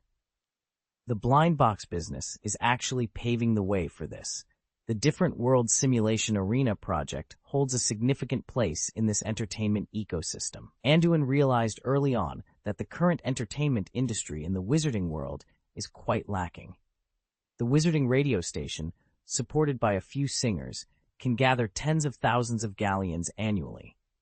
The relatively popular Quidditch competition, which Anduin finds quite boring, can still create a global frenzy. The Quidditch World Cup, held every 4 years, is a major event in the wizarding world. Anduin has long been envious of this. Although he has some business dealings with the Quidditch industry, he mainly profits from selling peripherals related to this massive industry, which alone makes Silver Flash Trading Co. Ltd. a lot of money. Anduin's goal is to create a set of competitive activities that can rival the Quidditch industry, activities that are more exciting, interesting, and attractive to wizards. The Different World Simulation Arena project was born from this ambition. The constructed environment dungeons are not limited to just 1 or 2. Anduin has already decided to focus on developing 2 types of dungeons, Breakthrough type and Confrontation type. The Breakthrough type is similar to today's Ruin Dungeon, where participants go through levels to complete corresponding tasks. Of course, there will be obstacles and some simple battles between teams. This is akin to some single-player games Anduin played in his previous life, allowing participants to experience the thrill of becoming stronger step by step and overcoming challenges, enjoying the novelty of different worldviews. The confrontation type is purely a battle between wizards. Anduin's target is the competitive online games he played in his previous life, such as CS, Counter-Strike. Once the concept of competitive dungeons matures, it could rival the popularity of Quidditch. Imagine professional teams forming in the wizarding world, similar to the current professional Quidditch teams. There would be merchandise, competitions, clubs, and a thriving community built around these new sports. The thought of such a prosperous world brought a smile to Anduin's face. However, this vision was still a distant dream.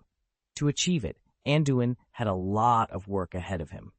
The immediate priority was to improve the dungeon's functionality, ensure the safety of the athletes, and enhance their overall experience. The level system Hermione mentioned is quite intriguing. We should implement it as soon as possible. For equipment, let's categorize them into white, green, blue, purple, and orange tiers. Purple equipment can be termed epic, while orange equipment can be legendary, satisfying their desire for powerful items. As for monsters, we can classify them into 5 types on the system panel: ordinary, elite, officer, lord, and overlord. This will give players a greater sense of accomplishment after overcoming challenges. In addition, a ranking system could be introduced to rank the challengers, fostering competition and increasing their motivation.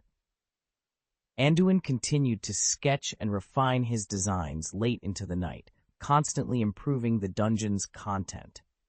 Over the following week, the little wizards who participated in the Tactics Club couldn't stop talking about the ruined dungeon they had experienced. Although they were competitors in the dungeon, any previous hostility dissipated once they exited, and they eagerly discussed their experiences. Cedric, for instance, became friends with Percy and Penello, who were 2 grades above him. They often gathered to discuss their mistakes and strategies from the final battle. Ron and Malfoy, who had cooperated well in the dungeon, reverted to their usual bickering outside, but it was clear their relationship had softened.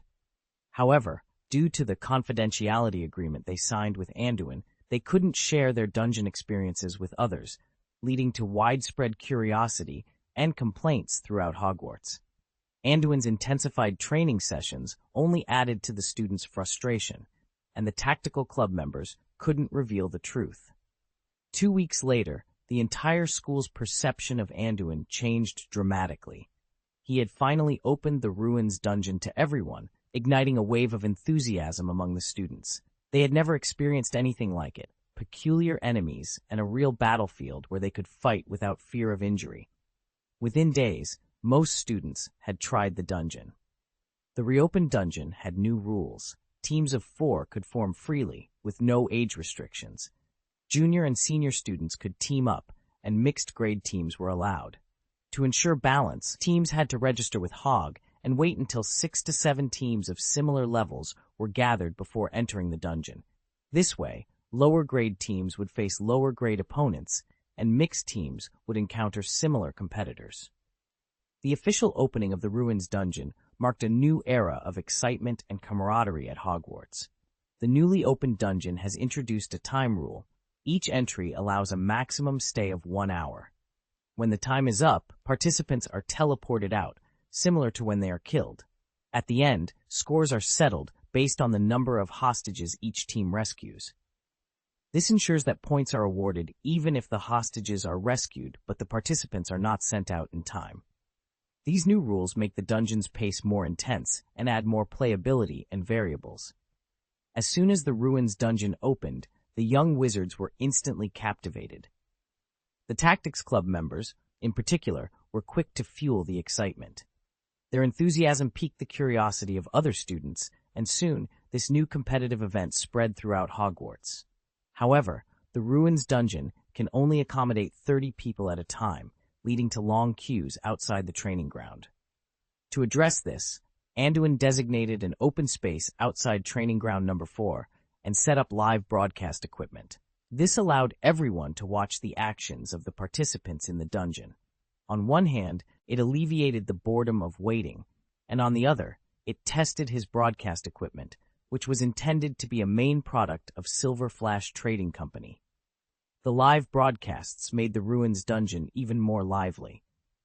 Those who entered the dungeon experienced the thrill of actual combat and the novel environment, while those who couldn't get in enjoyed watching the live action.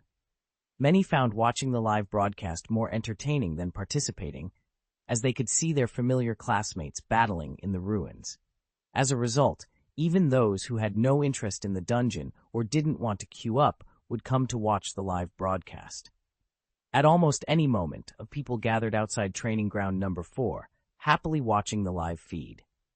Anduin had to continually enlarge the external live broadcast screen, eventually building one the size of a movie theater curtain to meet the demand. In this way, training ground number 4 gradually evolved into a small open-air theater. The Weasley twins saw a business opportunity and began selling snacks and drinks, making a small profit. To be honest, even Anduin didn't expect the temporary dungeon to be so attractive.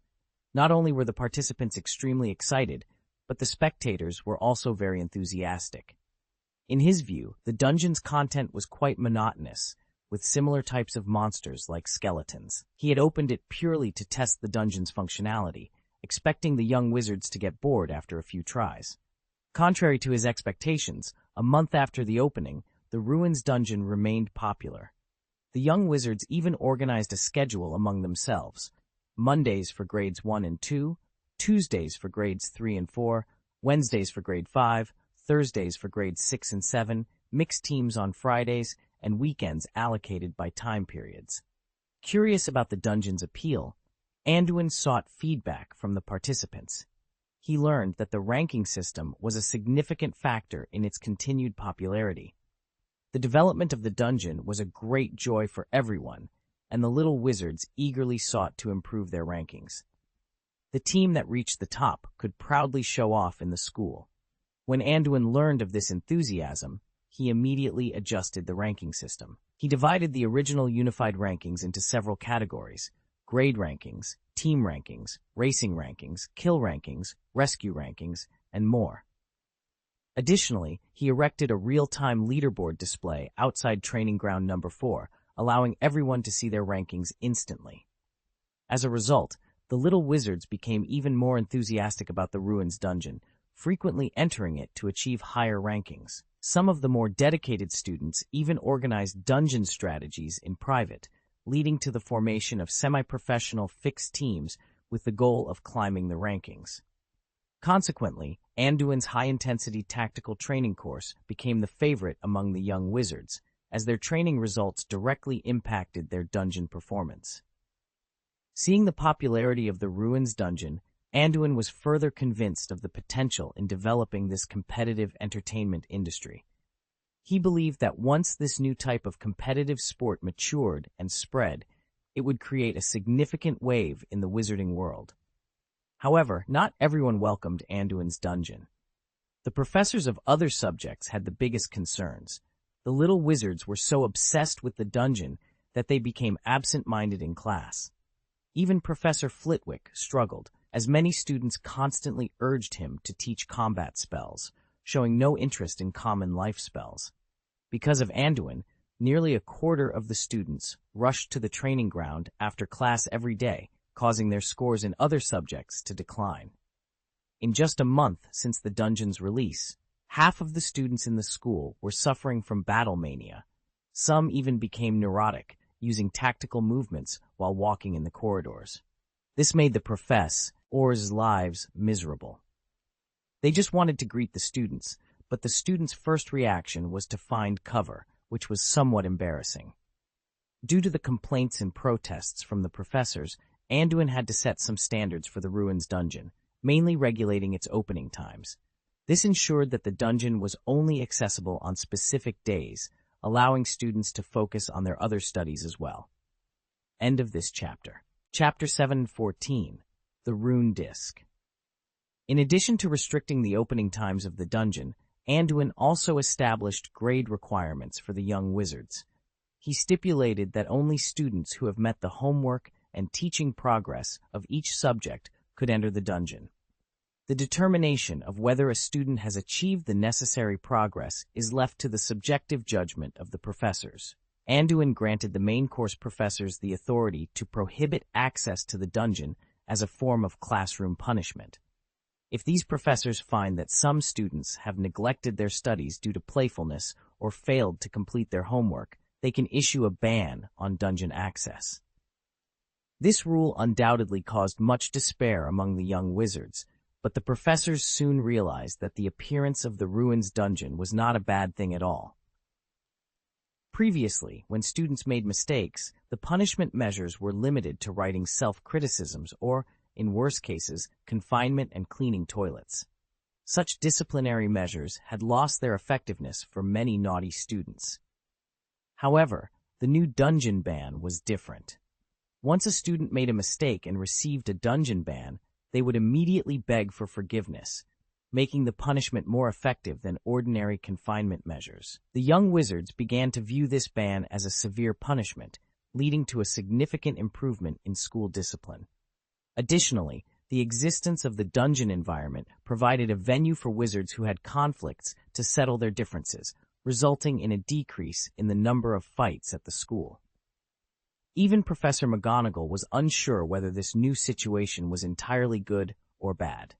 As the popularity of the Ruins dungeon continued to grow at Hogwarts, Anduin became even more motivated to develop new dungeons.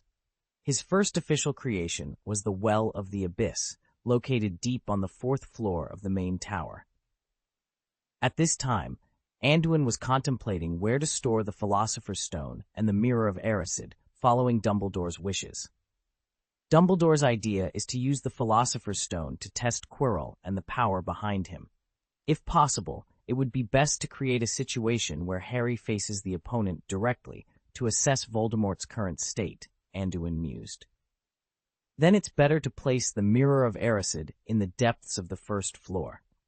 Each floor of the Well of the Abyss is open to wizards of different grades, ensuring that Harry will have the chance to see the mirror. As Anduin sat in his office, flipping through blueprints and muttering to himself, an uninvited guest knocked on the door. "Knock, knock, knock! Please come in," Anduin called. Quirrell, wearing his turban, stepped in with a pale face, looking at Anduin with a struggle evident in his eyes. "Professor Quirrell," Anduin said, recognizing the visitor, "it seems you have made up your mind." Quirrell sat down in front of Anduin with a bitter expression. "Yes." Outside Training Ground Number 4, a group of young wizards watched the live broadcast with great interest. According to a private agreement, today was the Dungeon Challenge Day for senior students, but a large number of junior wizards had also gathered. The competitions and battles among the senior students were more interesting than those of the juniors, attracting a large audience. Harry and his friends were among the spectators. They had formed a small team after the dungeon opened and were regular participants in the Ruins dungeon. They were also at the top of the current first-year group rankings, making them influential figures among their peers. At this moment, their expressions were far from pleasant. "Damn it, look at this!"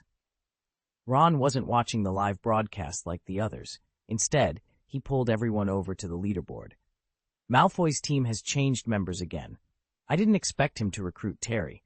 Now they've caught up to 2nd place. I bet Harry and Neville's dungeon ban has something to do with that Starred," he muttered unhappily. "Do you even need to guess? It must be." Hermione put her hands on her hips, clearly annoyed. "I said Snape would find fault with Harry and Neville for no reason, and Malfoy must be behind it." "So, what do we do now? Snape has imposed a dungeon ban on them for half a month. That means for the next 2 weeks, we can't enter the Ruins dungeon. Are we just going to let Malfoy catch up?" Ron was still fuming. They had done fine in potions class today, but Snape had singled out Harry and Neville, finding fault as if he were targeting them. He issued a dungeon ban for the 2 of them for an inexplicable reason. Even if their potion quality was mediocre, at least they completed it successfully, unlike some others. "What else can we do?" Hermione exhaled angrily. "We can only bear it. He's a professor, and we're just students, but I didn't expect Malfoy to stoop so low. We can't compete with such underhanded tactics." "Why don't we go to the professor tonight and let him judge? This kind of inexplicable ban, the professor will definitely help us cancel it," Ron argued, unwilling to be outmaneuvered by Malfoy. "Come on." Hermione rolled her eyes in exasperation. "We already know Snape isn't a good guy. We've mentioned it to the professor several times, but he didn't respond at all. He even spoke kindly of Snape more than once. I heard the professor was also a Slytherin when he was in school, so it's normal for him to have a good relationship with Snape. Neville, one of the affected, was also very dissatisfied, but could only complain helplessly. The professor should be different from other Slytherins. Hermione was shaking her feet angrily. I thought he could discern things better. After venting her anger, Hermione turned to look at Harry. To her surprise, he didn't show a disappointed expression. Instead, he was holding a strange disc and couldn't stop fiddling with it. "What's the matter, Harry? Why have you been out of your mind all day?" Hermione glanced at Harry and then focused on the disc in his hand. "What is this?" "This is one of the Christmas presents Professor Wilson gave me," Harry muttered, rubbing the disc. "Didn't I mention it to you before? The professor gave me a strange square box at Christmas. I have to wait until my attributes reach a certain level before I can unlock it. I remember you said yesterday that your attributes had improved, so this is—" Hermione's eyes widened in sudden realization. Yes, that box turned out to be a blind box. Inside was another square box and this disc, but I still can't figure out what this disc is. Harry held up the disc to show everyone. "This," Ron muttered after taking a closer look. "I think I've seen something like this in George's hands. It seems to be related to ancient runes." "Ancient runes?" Harry repeated the unfamiliar term, then said excitedly, "Then they must know what it is." With that, Harry looked around and easily spotted the Weasley twins among the crowd watching the live broadcast. These two were more obsessed with the ruins dungeon than anyone else. "George! Fred!" Harry called out, waving at them continuously. "What's the matter, Harry?" The battle in the dungeon was just getting exciting. Wood and the others knocked. George muttered discontentedly. They took down the Vanguard skeleton and got 2 pieces of purple equipment. Now they're preparing for a decisive battle with Marcus's team. Really?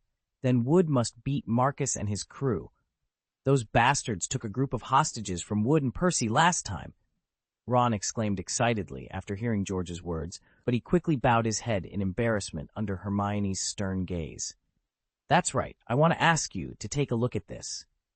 Do you know what this is?" Hermione interrupted, pushing the disc in Harry's hand towards the twins. "Isn't this a rune disc?"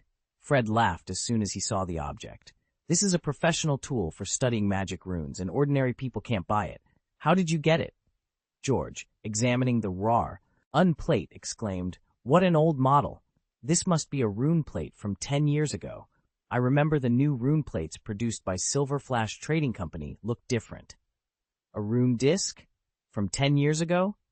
The group of 4 exchanged surprised glances, realizing there might be more to this discovery. "How do you use this thing?" Harry asked, hoping it might help them unlock the next level of the blind box. "It's simple to explain, but a bit complicated to demonstrate," George said.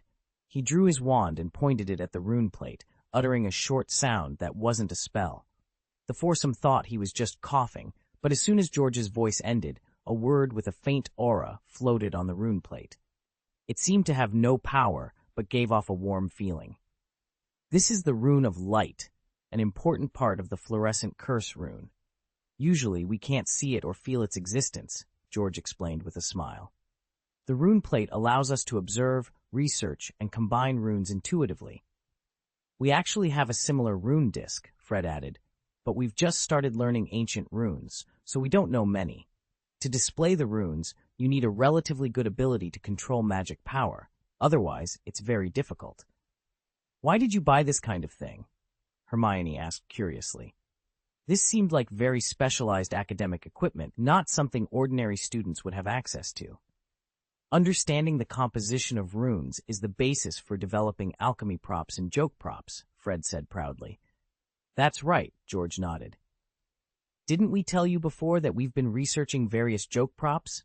Our dream is to become inventors of joke props and sell our props in Silver Flash Trading Company," Fred added. "Professor Wilson promised us that if our items are valuable, he might even sponsor a branch specializing in joke props. Aren't you afraid your mother will scold you to death? If she finds out you're causing trouble for Uncle Wilson again, she'll definitely deal with you," Ron said, rolling his eyes. So you have to keep it a secret for us, especially you, Ron, George warned, glaring at him.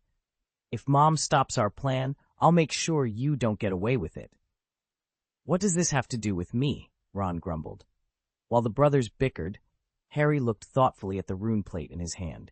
Magic control? Is this the trick to unlock the next level? Harry, Hermione said, trying to comfort him, why don't you go to the professor tonight and ask? He'll definitely tell you how to open the next blind box. No, I want to find the answer by myself. Harry shook his head firmly. This rune plate must be related to my parents, and the professor gave it to me in the hope that I can experience the traces of my parents. After saying that, Harry looked up at the twin brothers. George, Fred, can you teach me how to use the rune disc and control those runes? Yes, Fred nodded but hesitated. However, manipulating runes is too advanced for first-year students. We only started in the second half of our second year, and the actual operation is even more difficult. We only managed it this year. Are you sure you want to learn? Yeah, Harry nodded seriously. Since the professor thought I could do it, he chose to give it to me. I don't want to disappoint him, nor do I want to disappoint my parents. Okay. Seeing Harry's serious expression, George and Fred put away their joking demeanor. They were quite confident in Harry because his magical sensitivity was as high as card, which was on par with theirs. Theoretically, it should be doable for him. After finishing the conversation with the twins, Harry solemnly put away the rune plate. He had a vague feeling that this artifact might not be as simple as he initially imagined. End of this chapter. Chapter 715, The Dragon Egg. Just after Harry and the others finished their discussion on the rune disc, Hermione proposed they leave training ground number 4. After all, they had just received a detention notice from Snape, so staying there would be a waste of time. Besides, Malfoy might seize another opportunity to sneer at them. As they were rushing out, they suddenly saw Hagrid with a hurried expression. "What's wrong with Hagrid?" Harry asked, his hands in his pockets, exchanging glances with the others. "I don't know. It seems like he's encountered something exciting. Do you want to follow him? We haven't spent time with him in a while," Ron said, sounding bored. The relationship between the four of them and Hagrid was already good, and Hagrid was also Anduin's friend. They often saw him and Anduin together, either fishing by the Black Lake or taking care of the magical beasts in the ranch. They had even shared a few barbecues with Hagrid and Anduin. "That's fine. Anyway, we can't get into the dungeon," Hermione nodded indifferently. They were annoyed by the dungeon ban, so they might as well take it easy. Immediately, they quickly chased after Hagrid and arrived at his hut. This was the first time they had visited. "I'm so glad to see you. Come in and sit down. I'll give you a taste of the rock cakes I just made," Hagrid said, beaming with joy at their visit. He kindly offered them the rock cakes he had just baked. After tasting the dry and hard cookies, Harry and the others almost broke their teeth. However, out of politeness, they forced themselves to eat a little and didn't show their dislike in front of Hagrid. "Hagrid, your place looks really nice," Harry said, getting up and wandering around Hagrid's house to change the subject. As Harry mentioned, Hagrid's hut was indeed well furnished. Although the house looked small from the outside, it was quite different inside, obviously widened with the untraceable stretching charm. The interior was very open, with log furniture and leather products adding a natural atmosphere to the room. Magic lamps, a magic phonograph, and a complete set of woodworking utensils in the corner highlighted a cozy lifestyle. There were even a few animal heads and large fish specimens hanging on one of the walls, making it look like a rich man's hunting lodge rather than the residence of a key keeper. "Haha, Anduin helped me set it up. He originally wanted to make it bigger, but I didn't think it was necessary. The house is comfortable to live in. Why need such a large space?" Hagrid said cheerfully, pointing to a single door inside the room. "Anduin used to live next door when he was in school. I still have his room. Do you want to visit it?" "Ah, is this appropriate?" Hermione asked, curious but a little embarrassed. "You mean the professor lived here when he was in school? Didn't he have to stay in the college dormitory?" Since he was in school, he didn't like the lively atmosphere like ordinary little wizards. He preferred to stay alone and study those strange magics, Hagrid recalled with a smile that never left his face. He then pushed open the opposite door, leading them into the room. And he didn't have a good relationship with the other students in Slytherin. Living here also meant avoiding trouble. So that's the case. Harry nodded thoughtfully, looking around the small room. The furnishings were so simple they could be called monotonous, but they were organized very neatly. They even saw a magic item still in operation, easily recognizing it as a prop that could purify the air and automatically adjust the temperature. In the Silver Flash Trading Company, there was one in Hagrid's main house. However, compared to the finished products in the trading company, the prop in front of them was much simpler and clearly showed signs of age. Merlin's beard.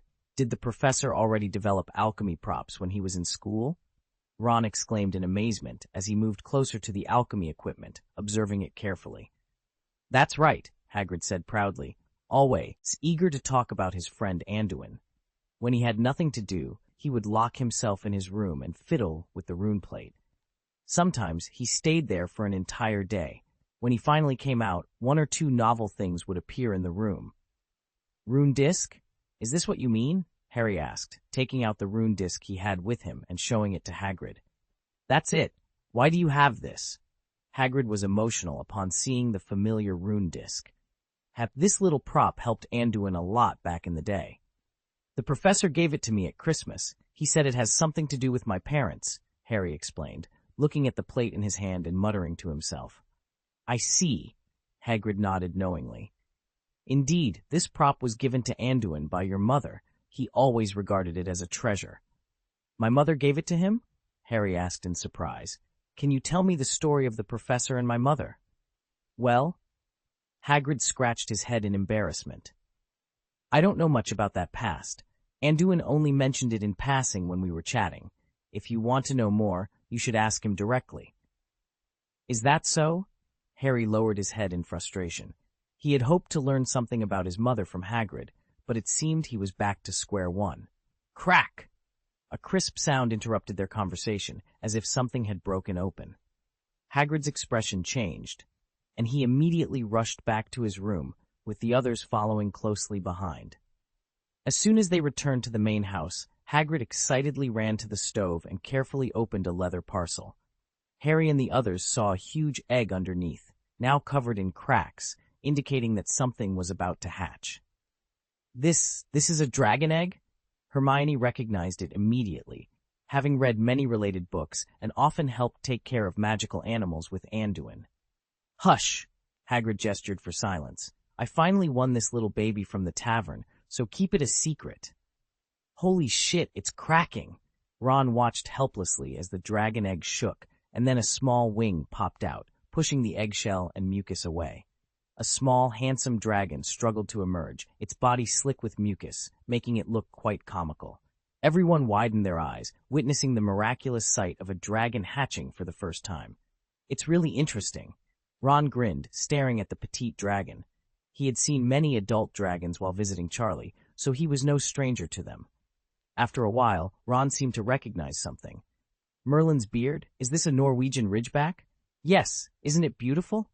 Look, this little cutie already thinks I'm its mother, Hagrid said, pampering the dragon's head with his thick fingers. Hi, Norbert. Norbert? You've already named it? Hermione asked, glancing at Hagrid speechlessly.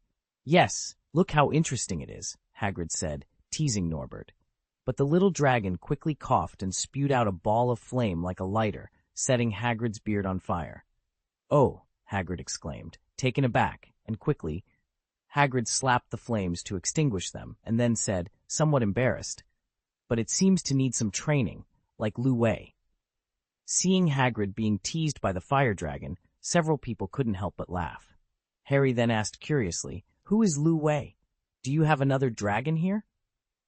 No, that's a 3-headed dog that Anduin gave me for Christmas the year before last. I remember it was only this big at that time, Hagrid said, smiling as he compared the size with his hands. A 3-headed dog? After hearing Hagrid's words, the four of them immediately looked at each other in surprise. Hagrid realized he might have said too much and quickly added, You can hear about the 3-headed dog, but don't spread it around. Where is that 3-headed dog now? Hermione asked tentatively. Could it be in the deepest room on the 4th floor? My God! How do you know? Hagrid exclaimed, quickly covering his mouth. Harry wanted to explain, but Hermione's sharp look stopped him. She then said firmly, We know everything, including the things hidden in that room. Professor Wilson told us all about it. Harry, Ron, and Neville realized Hermione was trying to trick Hagrid. Although it felt a bit unethical, they didn't interrupt her because they also wanted to know the secret. Anduin told you everything? He didn't even tell you about the Sorcerer's Stone, did he? This is the agreement he made with Dumbledore, Hagrid exclaimed in disbelief. Sorcerer's Stone. The group of 4 repeated in confusion. Hermione immediately responded, I remember. How could I be so stupid? Do you know what the Philosopher's Stone is? Ron asked quickly. Yes, I read about it in a magic book, but it's been so long that I forgot. The Philosopher's Stone is an alchemical treasure made by the great alchemist Nicholas Flamel. It is said to turn stones into gold and produce the elixir of life. Hermione said, patting her head in frustration. Nick Flamel, the Philosopher's Stone, everything is connected, Harry exclaimed as he suddenly understood.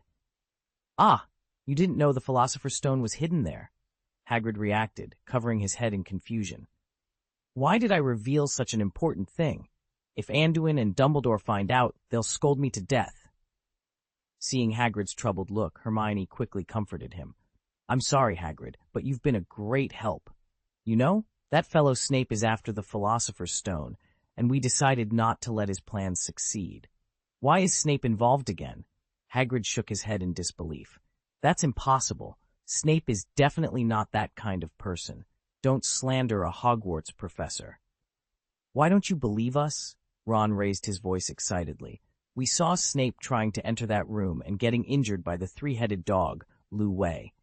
That doesn't mean anything. You have to trust Anduin. With him and Dumbledore at Hogwarts, no one can get close to the Philosopher's Stone. And it's none of your business, right? Hagrid continued, shaking his head. Hagrid! Harry tried to convince him, but Hagrid remained steadfast, unwilling to be swayed. Okay, it's getting late. You should go back. I need to spend more time taking care of Norbert, Hagrid said, issuing a gentle but firm order to leave. Seeing that Hagrid was unwilling to continue the conversation, the group had to give up. However, Ron couldn't help but warn, Hagrid, you adopted a Norwegian Ridgeback, which is one of the most dangerous dragon species. Are you sure you can handle it? Are you sure you want to raise it at Hogwarts? Harry asked. Don't worry, Hagrid laughed. I can take care of Lu Wei, so what's a fire dragon? You guys should hurry back. With that, Hagrid ushered them out of his hut. My God, not only Professor Wilson, but even Hagrid doesn't believe us, Harry said in frustration, kicking a stone as they walked away. It's okay, Hermione said, trying to encourage them. We'll catch Snape sooner or later. Since we can't enter the ruins dungeon right now, why not use this time to follow Snape? I just read a chapter on tracking in tactical training. Following a professor? Are you crazy? Neville exclaimed. No, Harry interjected. Maybe it's a good idea. If we find out Snape's up to something, we can report it to Professor Wilson. Then he'll see Snape's true colors. End of this chapter. Chapter 716, Annoying Snape. Snape was in a very bad mood recently. He had the unsettling feeling that someone was following him. Every day, it seemed as though several pairs of eyes were watching him from the shadows, but he couldn't figure out who it was. Adding to his frustration was the ghost dungeon that Anduin had created. During class, the young wizards were constantly discussing dungeons, equipment, optimal routes, monster strategies, records, and the like. They weren't focusing on potions class at all. Although Snape had to admit that the quality of Hogwarts students had significantly improved due to Anduin's tactical training courses, and that most of the young wizards' learning progress had far exceeded that of the past, he was still annoyed. No professor would think that the teaching progress was too fast. For example, in previous years, Snape's teaching progress might have been at level 1. This year, before the dungeon appeared, the teaching progress might have been raised to 1.5, but now it had dropped to 1.2. Naturally, Snape couldn't accept this, so he was dissatisfied with Anduin's behavior of opening the dungeon. In his frustration, he even issued a dungeon ban to Harry and Neville, as if venting his anger, to set an example and curb the growing recklessness among the students. However, this didn't seem to have any obvious effect. The young wizards were still persistently running to the number 4 training ground, and even Snape himself had been troubled recently. Who is spying on me? Snape wondered as he walked through the corridor, feeling that vague sense of being watched again. He immediately became alert, but when he turned his head, the area behind him was empty once more. Could it be that guy Quirrell? Snape muttered to himself. He had noticed that Quirrell seemed a bit abnormal lately, and that he had been nearby when Harry lost control of his broom during the Quidditch match. Naturally, Snape suspected him, but after probing and questioning, he didn't find enough evidence to accuse Quirrell, so he had to let it go after a warning. Snape even considered asking Anduin for his opinion. Although Anduin appeared and disappeared every day, he was likely secretly monitoring the entire Hogwarts. Anduin had been like this since his days in Slytherin, like a ghost, with eyes everywhere. But when Snape thought of Anduin's hypocritical face and his relationship with Lily, he was instinctively unwilling to approach him. But who is behind this? It seems I still need to focus on Quirrell. That guy has been acting strange since he went to Albania. I don't know if it's just my imagination, Snape mused. Shaking his head, he disappeared at the end of the corridor. In the corner at the other end of the corridor, the space seemed to lift suddenly like a blanket, revealing Harry, Hermione, Ron, and Neville, who were using the invisibility cloak to follow Snape. This guy is really cautious. He doesn't miss anything, Hermione muttered as she watched Snape walk away. If he wasn't like this, the professors wouldn't be fooled by him, Harry muttered angrily. It's a good thing we have the invisibility cloak, otherwise he would have discovered us long ago. That's right, Ron said, glancing at Hermione. You have the nerve to talk about the tracking skills you just learned, but we still have to rely on the invisibility cloak. How is this my fault? Hermione elbowed Ron angrily. Who can compare to Snape's level of vigilance? But this just shows that he must be planning some kind of conspiracy. Everyone can see that Snape definitely wants to take the Sorcerer's Stone for himself, Ron said firmly. But now we don't know what he's going to do. We can't keep staring at him like this. It's a troublesome thing, Hermione nodded in agreement. I don't know if he has figured out how to get past Fluffy, and I guess Snape might not dare to act casually while Professor Wilson and the headmaster are around. Then what should we do? Harry asked, looking worried. We need to find out more about what Snape is planning, Hermione said decisively. And we need to be careful. If he catches us, we'll be in serious trouble. The 4 friends nodded in agreement, their determination to uncover Snape's plans growing stronger. What should we do now? Continue to stare at Snape? He should have returned to his office by now and probably won't come out again today, Harry said, frustration evident in his voice.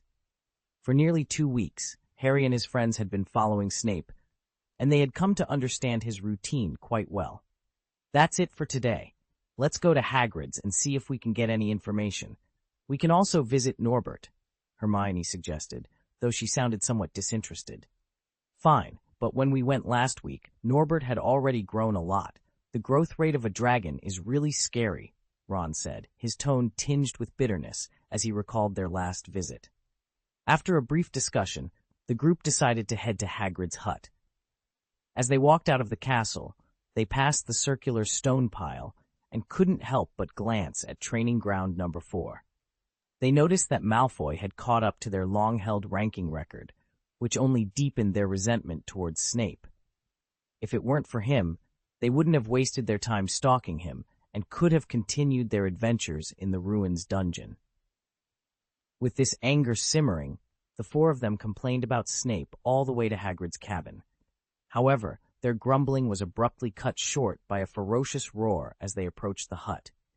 When they pried open the door, they were met with a shocking sight. Merlin's beard, Hagrid. What happened? How did Norbert grow so big in just a week? Ron exclaimed, staring at the nearly 3-meter-long dragon in disbelief. Ha! Look at you all. Young dragons grow very fast. I reckon my house won't be able to keep Norbert in a month, Hagrid said cheerfully, brushing the dragon's scales with a steel brush. He seemed proud of Norbert's rapid growth. But it grows so fast. Aren't you afraid of the danger? This is a dragon, Hermione said, her voice filled with concern. She didn't dare to approach the dragon. Don't worry, I'm Norbert's mother. He wouldn't hurt me. Oops, Hagrid said, just as Norbert bit him hard on the arm. Blood flowed from the wound, indicating it was not a small injury. Oh my God! Hermione screamed in horror, and the rest of the group shouted in alarm. Don't worry, Hagrid said, surprisingly calm despite the situation. It's okay, Norbert is just throwing a little tantrum. Hagrid patted Norbert on the head with a hint of reproach. It's not time for dinner yet. It's not cute to be so naughty all the time. Be honest. Are you serious, Hagrid? Ron said, holding his head in horror. Norbert bit you. Doesn't it hurt? Yeah, raising a dragon is really not a good idea. If this continues, it will definitely kill you, Hermione added, trying to comfort Hagrid. Haha, it's okay. It's just a small injury, Hagrid said, rubbing his bloody hand on his clothes. Norbert can be a little irascible occasionally, but his nature is not bad. Don't you think he's a cute little dragon? Hagrid reached out to scratch Norbert's chin, but the dragon, attracted by the smell of blood, opened its mouth to bite again. This time, Hagrid quickly withdrew his hand, though he looked a bit embarrassed by Norbert's behavior. You still say it's okay, but it's been attacking you, Harry said worriedly. He wanted to get closer to help Hagrid, but the dragon's intimidating presence made him hesitate. Of the fire dragon, he could only stick close to him. The edges of the room moved slowly. And you just said that Norbert often does this? Harry asked. Taking a closer look at Hagrid, he noticed that Hagrid's hands and face were covered with jagged wounds. Look at your injuries. This isn't something that can be explained by indifference. Yes, Hagrid, Hermione added, her voice filled with concern. You really can't keep Norbert anymore. It's not something you can take care of alone. Grid looked conflicted as he listened to their advice. But Norbert is the child I watched being born. How can I have the heart to give him to someone else? But raising a fire dragon at Hogwarts? Have you thought about the consequences? It's so fierce with you. If it meets other students, the consequences could be unimaginable, Ron said, trying to comfort him. That's right, Neville chimed in. Once people know you're raising a dragon at school, Headmaster Dumbledore will definitely not agree. The Department of Magical Creatures Management will intervene. If Norbert hurts someone, they might even put him to death. Hagrid was visibly shaken by Neville's words. My God, the Department of Magical Creatures must not know, he exclaimed, shaking his head vigorously. Then send him away quickly, Harry urged kindly. But where should I send Norbert? The thought of leaving him breaks my heart, Hagrid said, his voice trembling. He hugged Norbert affectionately. At that moment, Norbert leaned against Hagrid's chest obediently, as if his previous fierceness was just a playful act. Seeing the bond between Hagrid and Norbert, the group of four exchanged glances. They couldn't fully understand the deep connection between the two. Why don't you send him to Romania? Ron suggested. My brother Charlie raises dragons there. He'll definitely take care of Norbert. Charlie is indeed a reliable young man, Hagrid nodded, trusting Anduin's former younger brother. But he hesitated. Romania is so far away. What if Norbert doesn't acclimate? What if he becomes depressed after leaving me? The four friends rolled their eyes. They had never heard of a dragon becoming depressed. Ron couldn't help but think, if anything, Norbert would probably forget Hagrid after being given a few meaty bones. How about this? Neville proposed. Why not leave Norbert in the care of Professor Wilson? His ranch can definitely accommodate a fire dragon. There's already a Thunderbird and a Phoenix there. Even if the professor isn't around, Norbert shouldn't cause trouble. Give him to Anduin? To Professor Wilson? Hagrid and the others' eyes lit up at Neville's suggestion. Anduin's ranch had ample space and was home to high-risk creatures. Adding Norbert wouldn't be a problem. Plus, Anduin was at Hogwarts, making it easy for Hagrid to visit. This is such a good idea. Why didn't I think of it before? Hagrid exclaimed, slapping his forehead. He shook Norbert's neck excitedly. Norbert, you'll have a new home soon. I'll send you there in a few days. There are mountains and plenty of space for you to roam. Saul and Irene have bad tempers and will definitely bully you. You may have to endure some humiliation, but I will visit you often. The group of four couldn't help but roll their eyes as they listened to Hagrid's blatant slander of Anduin's Thunderbird and Phoenix. Could it be that the two birds really had bad personalities? Despite their internal complaints, Harry couldn't help but voice his concern. Hagrid, why don't you send Norbert to the professor tomorrow? If you wait any longer, you might get hurt again. It's not that I'm reluctant, Hagrid shrugged helplessly. The main reason is that Anduin and Dumbledore are not at Hogwarts these days. They have to attend the ribbon-cutting ceremony of the British Ministry of Magic and the German Ministry of Magic. Apparently, a major project of Silver Flash Trading Company has been officially completed. Anduin seems to be planning to take this opportunity to promote his new product at the grand banquet prepared by the Ministry of Magic of the two countries. Anduin is no longer at school today, and Dumbledore will leave tomorrow or the day after. What? The group of four were startled by this revelation. They had no idea that Anduin had such a schedule. They exchanged glances, each reading the same concern in the other's eyes. Trouble. Once Anduin and Dumbledore are not at Hogwarts, it might be the perfect time for Snape to plot something nefarious. End of this chapter. Chapter 7:17, The Owl Post Office. What should we do? Harry asked in a low voice, a sense of dread creeping into his heart. Don't panic, Hermione replied, forcing herself to stay calm. The situation might not be as bad as it seems. There should still be a chance to rescue him. But this is his best opportunity, Ron said anxiously. We have to stop him, or it will be too late. After a moment of thought, Hermione turned to Neville. I remember you mentioned a legendary item that can contact Professor Wilson. Can you use it to reach him? We need to warn him. Neville nodded immediately and reached for his belt, but his expression quickly changed. No, Uncle Wilson is too far away. The communication limit has been exceeded. It's over. The professor might already be in Germany. Ron's face twisted in frustration. Why did this have to happen now? Hermione sighed but tried to stay optimistic. Even if the professor and the headmaster aren't here, it will still be difficult for Snape to break into that room. Lu Wei is guarding it, after all. But what if he knows how to deal with Lu Wei? Harry frowned, then suddenly turned to Hagrid. Hagrid, you said you won the dragon egg from a stranger. Do you remember what he looked like? I don't know. He was wearing a hood the whole time, Hagrid replied, shaking his head as he teased Norbert. But you must have talked to him, right? Harry pressed. Well, after I won Norbert, he asked about the magical creatures I had taken care of. I told him I could handle a 3-headed dog, let alone a dragon, Hagrid admitted. The group was stunned. Hermione rushed forward. Was he very interested in Lu Wei? Of course he was, Hagrid said, smiling softly at the memory. Even smugglers rarely see 3-headed dogs. Lu Wei was taken from a South American smuggler by Anduin. Realizing he had said too much, Hagrid quickly changed the subject. I told him the trick to dealing with high-risk beasts is to know how to calm them. For Lu Wei, you just need to play some music, and he'll fall asleep. The four friends exchanged worried glances. They all knew the worst might be about to happen. Why are you asking all this? Hagrid asked, noticing their anxious expressions. Hagrid, Snape is going to steal the Philosopher's Stone while Professor Wilson and the headmaster are away. Harry said urgently, My God, why do you still think that? Hagrid rolled his eyes. Let me tell you one last time, it's impossible. Every professor would tell you the same. But, Ron began, but Harry quickly stopped him and pulled everyone out of Hagrid's hut. We've said everything we can, but Hagrid still doesn't believe us, Harry sighed. What do we do now? Should we go to Professor McGonagall or Headmaster Dumbledore? Ron asked, feeling helpless. I don't think the effect will be great.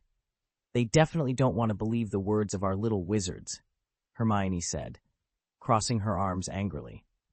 She was clearly very dissatisfied with the adults. Let's do this, Harry suggested after thinking for a moment. Let's find a way to keep an eye on Snape from tomorrow. When he's about to commit murder, we'll rush out and expose him. The other professors will definitely believe us then. That's a good idea. Neville was the first to nod in agreement. Ron and Hermione, unable to think of a better plan, also nodded in agreement. They then returned to the castle together. In the hut behind them, after confirming that the little wizards had left, Hagrid mysteriously took out a brick-like object and activated it after fumbling around. After a while, a translucent light curtain appeared on the brick, and Anduin's figure emerged from the light curtain. "I've told them what you said, but what's going on, and why is Snape involved?"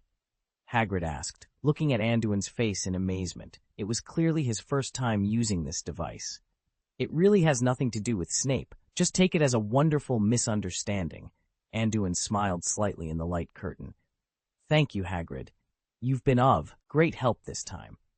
It's nothing, just fooling a few kids. I'm not as easy to deceive as I was a few years ago, but I still don't get it. You let me talk about how to subdue Fluffy so casually. Is it really all right? It's guarding the Philosopher's Stone." Although Hagrid's expression was still simple and honest, he no longer had that naive look. He had improved a lot after being with Anduin for so many years. "Don't worry, the Sorcerer's Stone will be fine," Anduin assured, not revealing too much. "Harry and the others may disappear for a day or two. When that happens, go to Professor McGonagall and ask her to contact me directly." "Disappear?" Hagrid was startled. "Anduin, although I don't know what you and Dumbledore are planning, Harry and the others are just children. Please don't hurt them." "You don't have to worry about that. I will keep an eye on them, and this incident is not mainly aimed at them," Anduin said lightly. "It's not them? Are you going to deal with Snape?" Hagrid guessed, still confused. "Although Snape is involved, he is not the target. So don't worry about it," Anduin reassured Hagrid before ending the communication. "Is there any trouble over there at Hogwarts?" asked Andre, who was sitting on a sofa next to Anduin. Anduin, who had been the Minister of Magic of Germany for 4 years, still looked full of energy. Perhaps because of his high position, the anger in his demeanor had subsided, leaving only a faint majesty. "It's nothing, just a small issue that needs to be dealt with.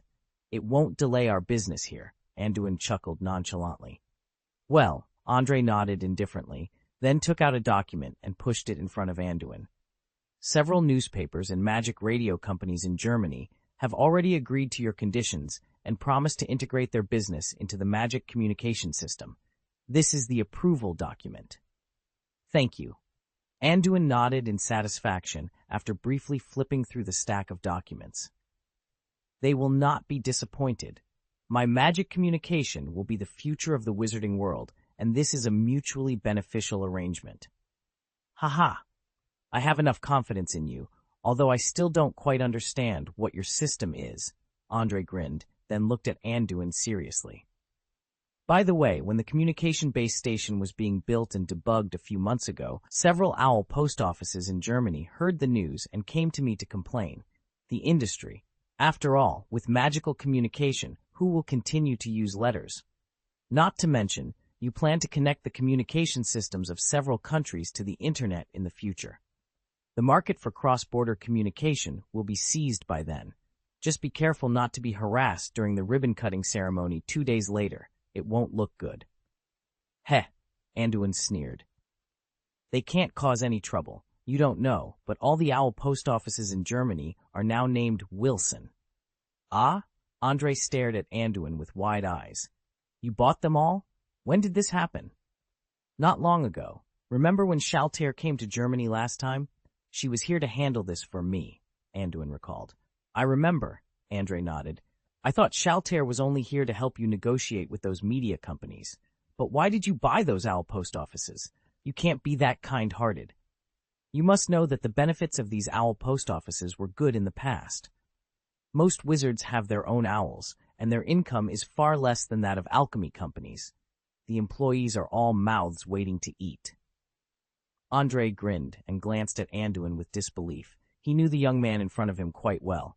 "Of course, it's not out of kindness," Anduin admitted. "However, don't underestimate the owls in the wizarding world. Their abilities are much greater than you imagine. A trained owl can accurately find its target after traveling thousands of kilometers. They are the most hard-working group of postmen." "But isn't there a big conflict between the business of the OWL post office and your magical communication? Those owls can send letters faster than real-time communication, but you call them postmen. Could it be that?" Although Andre didn't know much about business, he quickly realized it after being in contact with Anduin for a long time. That's right, Anduin nodded. In the future, these owls will not be used to send letters, but to deliver packages. After the magic communication system is successfully launched, in addition to the two major functions of communication and media, I will also introduce a whole set of online shopping functions. Wizards all over the world will only need to click their fingers at home, and the items they want to buy will be delivered to them in a few days. I even designed a whole set of lightweight and endurance equipment for owls so they can carry large objects and achieve cross-border transportation capabilities. Wow! Andre's eyes widened in surprise. Doesn't that mean that owl transportation will be a hot industry in the future? He rolled his eyes, as if realizing something. So, I get it now. How could such a confidential project of building a magic communication system suddenly reach the ears of those owl post offices? I'm afraid you leaked it on purpose to them? Anduin smiled non-committally, which was essentially an admission. Your trick is quite sinister. You specially disclosed the news to those owl post offices, making them think that their industry would suffer a fatal impact in the future, and then bought them at a low price. It must not have cost you much to take down those owl post offices, right? Andre suddenly realized, shaking his head in admiration. He respected Anduin more and more now. The other party had everyone in his hands. I just took advantage of some information. Anduin shook his head with a smile, then took out a stack of documents and pushed them in front of Andre. This is 50% of the owl post office industry in Germany. What are you doing? Andre weighed the documents on the table with his fingers, looking dissatisfied. Are you trying to bribe me? You don't have to, and I don't want to touch these things. This will only complicate our relationship. People often lose their tongues, and I support the establishment of a magical communication system because it is genuinely beneficial to the German wizarding world. You misunderstand, Anduin replied, his expression sincere. This isn't for you. I intend to give them to the German Ministry of Magic.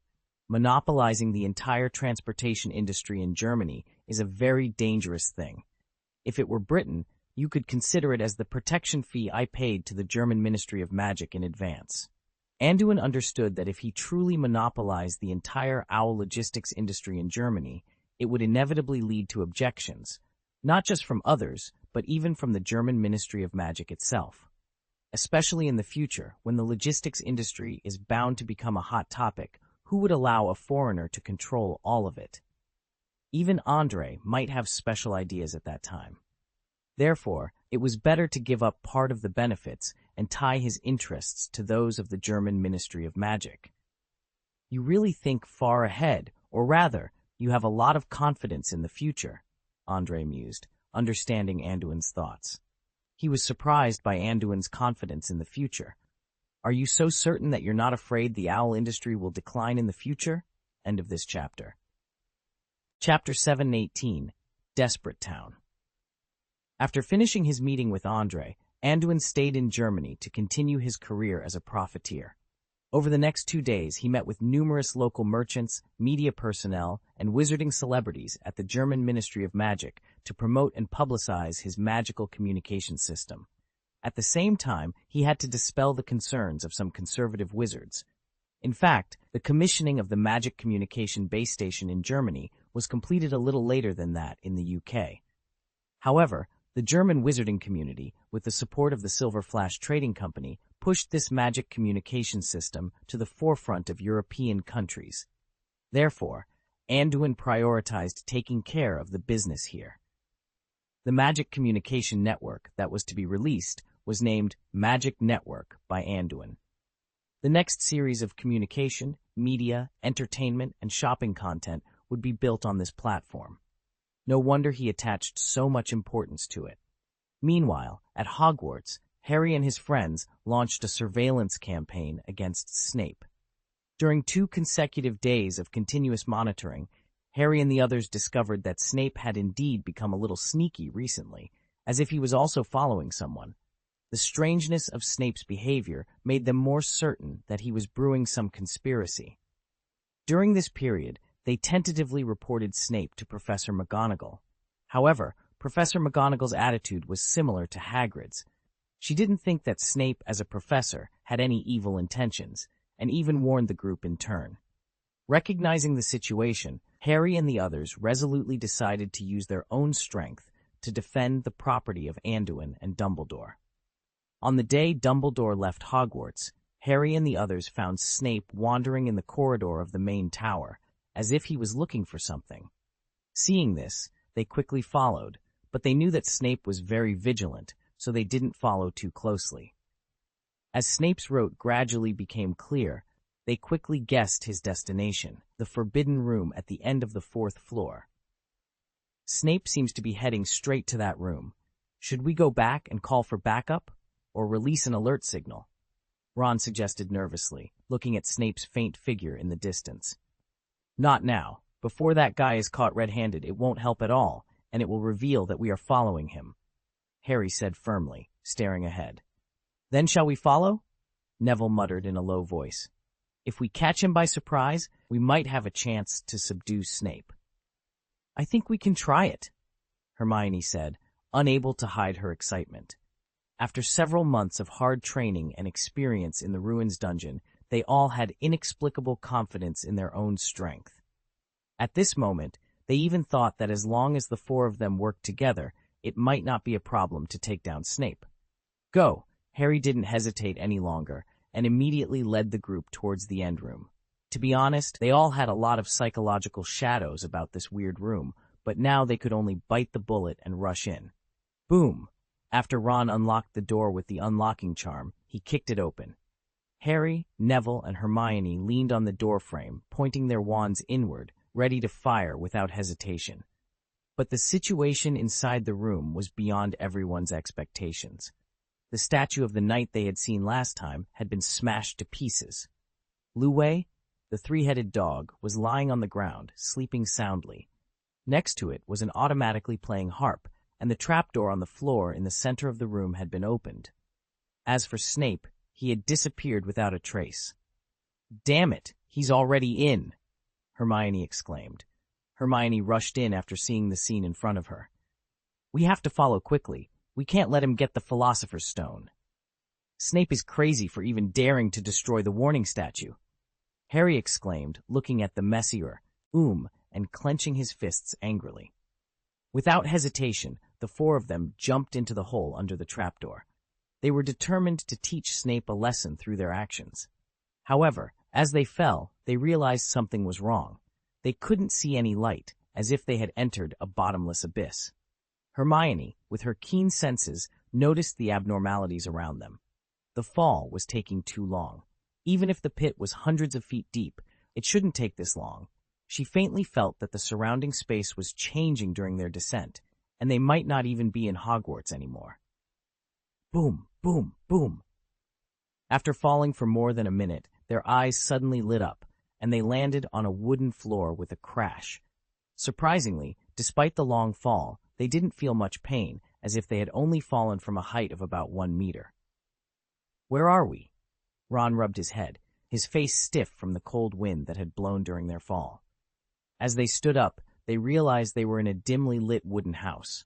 The furnishings were dilapidated, and through the window, they could see a gloomy wilderness. The faint moonlight revealed trees swaying in the wind, creating a spooky atmosphere. On a dining table not far away, several props were neatly placed, including what seemed to be several sets of vests. It's over! We don't seem to be in Hogwarts anymore. Ron's voice trembled as he looked at the strange and dark environment outside. There's something wrong with the passage we fell through. Hermione drew out her wand, cautious. That hole might be a space passage. Judging by the time of the fall, we may have been teleported far away from the school. What? Can we go back? I suddenly feel that jumping off rashly wasn't a good idea, Neville said, drawing his wand nervously. And there's no sign of Snape at all. The surroundings don't look like anyone has been here. He should have been teleported here too. Harry frowned in confusion. Everyone, don't be nervous. Don't forget, this is the dungeon space created by Professor Wilson. There must be a passage to return. We need to figure out the situation first, Hermione said, trying to encourage everyone despite her own anxiety. Let's take a look at the things on the table first. I think I saw a transmission vest. Harry pointed to the dining table where the equipment was placed. They moved to the table and saw 4 sets of uniform equipment, a vest, a pair of goggles, and a pair of wrist guards inlaid with several gemstones. A map made of sheepskin was also placed there. We are indeed in the dungeon. Harry felt relieved after seeing the familiar equipment. Can we be transported back to Hogwarts after we put on the transmission vest and get knocked down? Ron quickly put on a vest. Not necessarily. Have you forgotten? The teleportation distance of this kind of transmission vest isn't far. Maybe after being knocked down, it will teleport us to a place similar to the Ruins dungeon headquarters, which might be here. Hermione said rationally as she put on the equipment. That means if we want to leave this dungeon, we have to think of a way to. Other ways, but the most important thing for us now is to stop Snape, Harry reminded, not forgetting their primary objective. Right, let's gear up first, and then explore this dungeon. Even Snape won't find the Philosopher's Stone that quickly, Neville suggested. He put on the goggles and examined the wrist braces, a prop he had never seen before. Power armband. Mission props.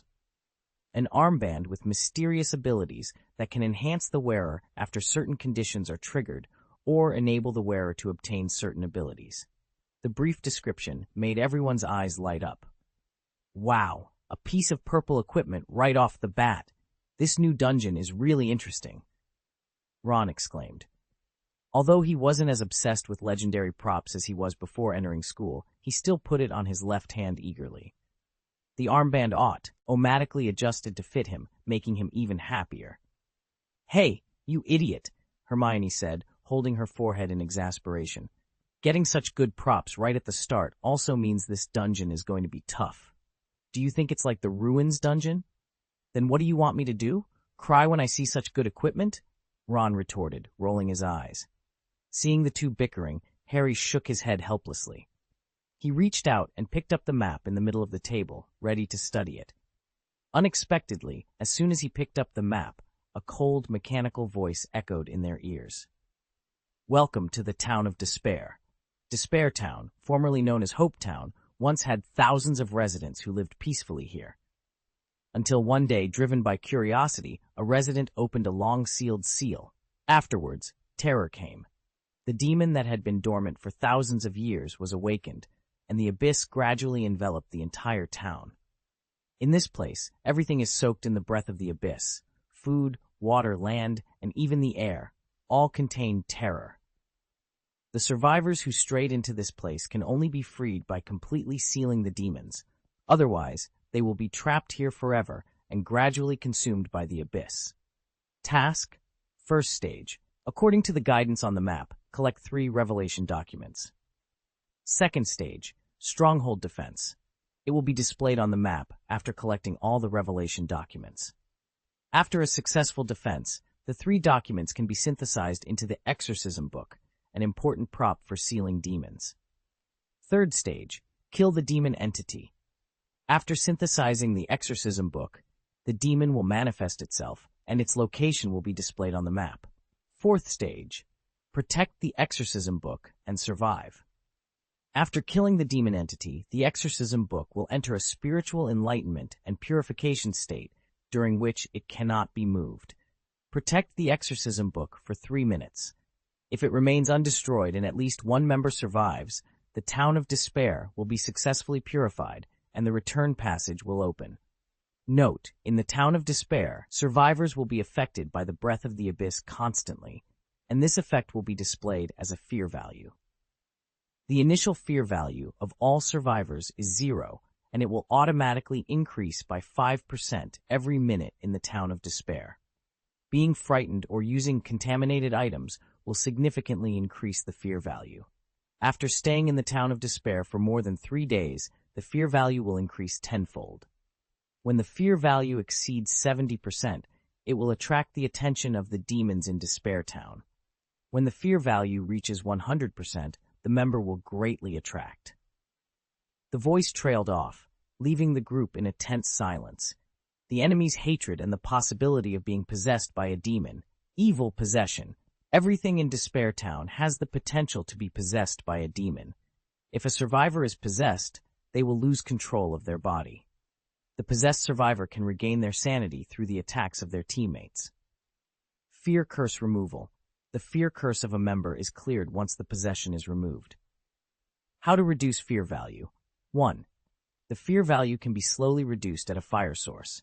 In Despair Town, fire sources such as bonfires and oil lamps can only be ignited by locally produced firelighters. Spells like the Ignition Curse will not work. 2. When indoors, the rate of fear value increase is reduced. If there is a light source in the room, the fear value will slowly decrease. Survivors can be revived after death. Resurrection Method. After a survivor dies, the Armlet of Power will be dropped at the place of death. Other survivors can pick up the armband and resurrect the member at the altar. The location of the altar will be displayed on the map. Note: the Well of the Abyss copy is still in the testing stage. The return passage is connected to the secret storage room, which contains a door that can return to Hogwarts. Pay attention. Except for the return door, do not touch the other items in the secret storage room, as you will be responsible for the consequences. Hiss! After listening to the dungeon introduction, the group of 4 couldn't help but gasp. Goodness, this Despair Town is simply hell on earth. Just standing there doing nothing, even breathing, is dangerous. The task in this dungeon is not just difficult, it has 4 stages. Compared to the task of rescuing hostages in the Ruins dungeon, this is almost like child's play. End of this chapter. To gather any useful items and resources we come across. We don't know what kind of challenges we'll face, so it's best to be prepared, Hermione added, her voice steady and determined. Agreed, Ron said, his earlier frustration giving way to a more focused demeanor. Let's get moving then. The group quickly gathered their belongings and stepped out of the small wooden house they had been in. The air outside was thick with an eerie silence, broken only by the occasional rustle of leaves or distant, indistinct noises. The town of Despair lived up to its name, with dilapidated buildings and overgrown streets that seemed to stretch endlessly. Stay close and keep your eyes open, Harry instructed, taking the lead. The others followed, their senses heightened by the oppressive atmosphere. As they made their way towards the quarry, the group moved cautiously, scanning their surroundings for any signs of danger. The path was winding and uneven, with shadows that seemed to move just out of the corner of their eyes. After what felt like an eternity, they finally reached the quarry. It was a vast, open area with large rock formations and abandoned mining equipment scattered around. The place had an unsettling stillness to it, as if it had been untouched for years. "All right, let's spread out and look for the revelation document," Harry said, his voice low. "But stay within sight of each other." The group nodded and began their search, carefully examining every nook and cranny. The quarry was filled with potential hiding spots, making the task more challenging than they had anticipated. After several minutes of searching, Hermione's voice broke the silence. "I think I found something," she called out, holding up a weathered piece of parchment. The others quickly gathered around her, their faces lighting up with a mix of relief and excitement. "Great job, Hermione," Harry exclaimed, taking the document from her and examining it closely. "This looks like one of the revelation documents we need." "One down, 2 to go," Neville said, a hint of optimism in his voice. "Let's head to the gas station next." The group set off once more, their spirits slightly lifted by their small victory. The journey to the gas station was uneventful, but the tension in the air remained palpable. When they arrived, they found the gas station in a state of disrepair, with broken windows and rusted pumps. "Same plan as before," Harry instructed. "Spread out and search, but stay close." The group moved through the gas station, carefully checking every corner. It didn't take long for Ron to find the second revelation document, hidden behind a stack of old newspapers. "Got it," he shouted, holding the document up triumphantly. "Excellent," Harry said, taking the document and adding it to their collection. "Now, let's head to the abandoned hut." The final leg of their journey was the longest and most arduous. The path to the abandoned hut was overgrown and difficult to navigate, but the group pressed on, determined to complete their mission. When they finally reached the hut, It was clear that it had been abandoned for a long time. The roof was partially collapsed, and the walls were covered in ivy. Despite its dilapidated state, the group approached it with caution. "Let's make this quick," Harry said, his voice tense. "We don't know what might be lurking around here." The group entered the hut and began their search. The interior was dark and musty, with debris scattered across the floor. After a thorough search, Neville found the final revelation document hidden under a loose floorboard. "Got it," he said, holding up the document with a grin. "Great work, everyone," Harry said, relief evident in his voice. "Now, let's get back to the hunter camp and figure out our next move." As they made their way back, the group couldn't help but feel a sense of accomplishment. They had successfully navigated the town of despair and found all 3 revelation documents. Now, they just needed to figure out how to use them to stop Snape and protect the Sorcerer's Stone. Back at the hunter camp, the group gathered around the table once more, spreading out the revelation documents in front of them. "All right, let's see what these documents can tell us," Hermione said, her eyes scanning the parchment. As they began to decipher the documents, a sense of determination filled the room. They knew that their journey was far from over, but they were ready to face whatever challenges lay ahead. Together, they would find a way to stop Snape and protect the Sorcerer's Stone, no matter what it took. To pay attention to Snape's movements. We should consider him our primary target. I believe he is also in the town of despair, but his landing point is different from ours. "I have no objections," Hermione nodded, "but before we leave, let's search the surrounding rooms for anything useful." After some discussion, the group quickly determined their course of action and began to search in pairs. Being newcomers, they didn't dare to act alone without understanding the situation fully. Once outside, they realized that the environment was indeed a real outdoor setting, and the surroundings were extremely gloomy.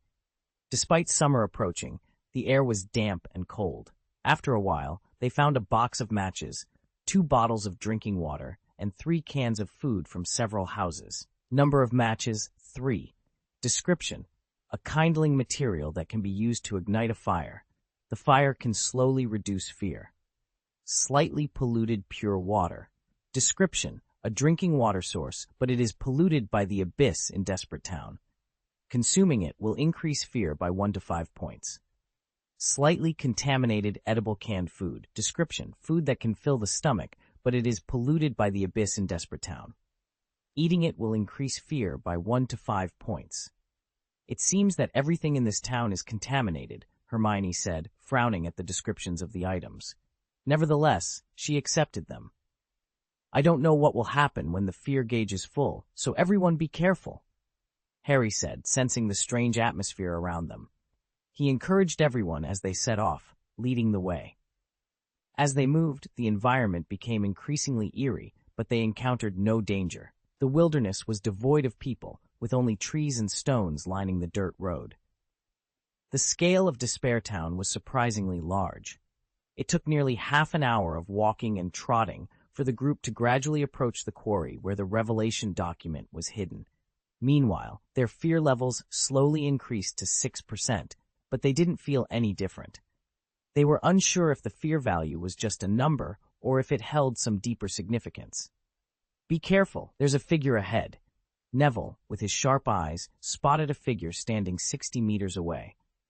Due to the dark sky, they couldn't see the details clearly, but the figure didn't look like a living person. It was likely one of the enemies in this place. "It seems there's only one. Let's move closer to assess the situation," Harry suggested. He wasn't particularly afraid, as they had all undergone numerous combat tests in the Ruins dungeon and had developed a high level of combat literacy. The 4 quickly formed a column based on their fighting habits from the Ruins dungeon. Neville, with the most sensitive responses and highest physical fitness, led the way. His primary duty was to clear the path and engage in close combat if necessary. Harry and Hermione followed, responsible for offense and support as the main attackers. Ron, with the widest field of vision, took the rear, keeping watch and ready to attack if needed. They lowered their bodies and moved forward quietly. When they were about 10 meters away, they finally saw the enemy clearly. It was a monster. The creature resembled a zombie, dressed in tattered civilian clothes, with peeling and festering skin on its face and hands. It looked hideous and terrifying. The name displayed on the goggles read Devil's Servant. Several people felt a bit disgusted after seeing its appearance, and the skeleton seemed cute in comparison. However, their actions were swift. After Neville made a tactical gesture, the four spread out to the sides, quickly changing their formation from a column to a diagonal line, and then launched an attack. Smash it to pieces! Quickly knock it back! Burning flames! There are many obstacles. The four spells were cast from their wands almost simultaneously, showcasing their coordinated teamwork. The magic bullets approached the zombie-like creature in an instant, and were about to hit when something unexpected happened. The Devil's Servant was instantly awakened when the four appeared. It roared ferociously, and wisps of light blue electric sparks shot out from it. Then it disappeared into the air with a whiz, reappearing 3 or 4 meters forward, just avoiding the volley of spells. Its eyes widened viciously as it rushed towards the group. Are you kidding me? The group of four never expected that the monster, which looked sluggish at first glance, could move so quickly. Its strength seemed out of line, but faced with the enemy rushing towards them, they instinctively launched a counterattack. Neville raised his hand and cast a petrification spell, then lowered his body and rushed out. He couldn't let the enemy reach the group. The other three didn't hesitate and fired several attacking spells one after another. However, the thin Devil's Servant resisted the petrification curse, and at the same time, lightning flashed all over its body. It waved its sharp claws, aiming at the oncoming Neville. Seeing the electric current flowing over the opponent's body, Neville didn't dare to meet it head-on and quickly changed direction to dodge. Fortunately, just as the Devil's Servant was about to chase Neville, the spells from the other three hit it, reducing the health bar above its head. The Devil's Servant didn't fall immediately after its health bar was depleted. Instead, it blew itself up on the spot with a wailing cry, sending a large amount of electric sparks flying around, even knocking Neville, who was not far away, to the ground. Neville, are you all right? Harry rushed forward nervously, seeing Neville affected by the enemy's self-destruction. Neville's condition wasn't serious. He sat up from the ground without much effort. I'm okay. The electric damage from the enemy's self-explosion isn't very strong, just a slight paralysis effect, Neville said with a smile after examining himself. But soon, Neville's expression turned serious. Damn it, my fear value suddenly rose to 23%. Have your values changed? My fear value is now 12%. It's strange that I'm not affected by the opponent's current, Harry said, frowning in confusion. I'm at 13% now. Mine is 15%. Hermione and Ron reported their current fear values one after another. They quickly realized something was wrong. If Neville's fear value skyrocketed to 23% because he was affected by the enemy's self-destruction, why did the others' fear values increase for no apparent reason? Especially Ron, who was at the back, yet his fear value was second only to Neville's. Evil spirits, shouldn't this fear value increase according to how frightened we are? Hermione speculated uncertainly. Compared to the increase in fear value of several people, Ron's reaction was the most intense. What? After hearing Hermione's words, Ron jumped up suddenly. You mean because I am timid, my fear value grows faster? Impossible. Really? Hermione looked at Ron suspiciously. She noticed he was sweating profusely and appeared completely shocked. Thinking of this, Hermione quietly walked around behind Ron and then pushed him hard, shouting in his ear at the same time. Ah! Ron was so frightened by Hermione's sudden attack that his hairs stood on end. He couldn't help but run forward several meters, leaning against a dead tree with lingering fear. When he realized it was Hermione who had scared him, he yelled angrily, "What are you doing? This place is already creepy enough." What is your current fear value? Hermione didn't waste time arguing with Ron. She just stared at him intently. Ron glanced at the upper right corner of his vision, and his expression froze. It's already risen to 18%. Damn it, what is this? Just as Ron was feeling ashamed, a strange scarlet light suddenly flashed from the dead tree behind him. If you looked closely, you could see that the red light on the tree formed a ferocious human face, with a tree hole where the mouth should be. Ah! A loud roar came from the dead tree that now had a human face. The dead branch on top of its head transformed into a large hand, lifting Ron off the ground. Ah! Ron didn't expect to be frightened again so soon after Hermione's prank. He felt as if his liver and gallbladder were being torn apart, and he was so terrified that he couldn't move. The other three were also taken aback by this sudden change. Their goggles could display the names of nearby monsters, but there had been no indication of any monster around just moments ago. They had relaxed after dealing with the demon servant. Now, a name like Devil-Possessed Dead Tree appeared above the dead tree, indicating a new enemy had emerged. "Hurry up and save Ron," Hermione yelled anxiously. She was secretly blaming herself, thinking that if she hadn't scared Ron, maybe this wouldn't have happened. End of this chapter. Chapter 720, The Amulet, Burning Flames. Seeing Ron in critical condition, Hermione didn't dare to hesitate. She quickly cast a blazing curse, aiming it at the trunk of the dead tree to avoid hurting Ron. Ow! The flames unleashed by the enraged Hermione were extremely violent, instantly enveloping the ghost tree. The grimace on the tree trunk let out a piercing scream, so sharp that it hurt the eardrums of everyone nearby. Despite this, Hermione maintained the spell with determination. After a moment of struggle, Neville and Harry also acted decisively, casting a petrification spell and a crushing spell respectively, bombarding the dead tree one after another. Boom! After writhing in pain for a while, the dead tree finally couldn't hold on anymore. Before it died completely, it threw Ron out of its claws, sending him crashing hard onto the muddy ground nearby. The tree then gradually turned into a scorched, lifeless husk. Ron! Hermione rushed to Ron's side as soon as the crisis was resolved. In this unfinished high-risk dungeon, no one knew what could happen next. If something happened to Ron, Hermione would never forgive herself. Ahem, it hurts. Ron, supported by Hermione, sat up with a look of shock on his face. He seemed more energetic, but was covered in dust. After a quick inspection, everyone found that although his body was scratched and pulled by the dead branches, he had no serious injuries. Thank goodness! Hermione sighed in relief, holding Ron's head. Let me breathe. Ron's neck was hurt by Hermione's grip, and he struggled slightly before standing up with her help. Fortunately, there were no stones on the ground. Otherwise, the consequences would have been unimaginable. The sudden appearance of this ghost tree nearly scared me to death. Ron checked himself again, ensuring there was nothing serious, and then complained. This strange tree was normal before, but it was suddenly possessed just now. Harry glanced at the scorched dead tree with lingering fear. This ghost town is really evil. The so-called demons are so pervasive. I guess besides trees, other things can also be possessed by demons. Then what is this so-called demon? There was no one else around. How did it get close to us? Could it be that the demon is invisible? Ron speculated after catching his breath. No, I'm afraid it's not that simple. Hermione shook her head slightly. If the demon just hid its body, it should have revealed itself after possessing the dead tree. I don't believe that demon has been dealt with. Is this demon invisible? Otherwise, we can't explain what happened to us at all. Neville suggested simply, thinking that if they couldn't see it, it must be invisible.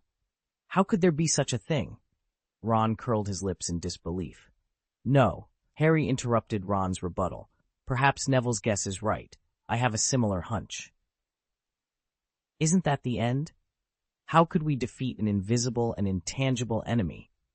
Ron despaired, regretting entering this dungeon. Everything here had subverted his previous understanding. Seeing Ron become cowardly again, Hermione slapped him on the back of the head in dissatisfaction. It's impossible for the professor to create an enemy that is completely invincible. The opponent must have some weakness or limitation. Can you stop hitting people in the back of the head all the time? Ron muttered angrily at Hermione.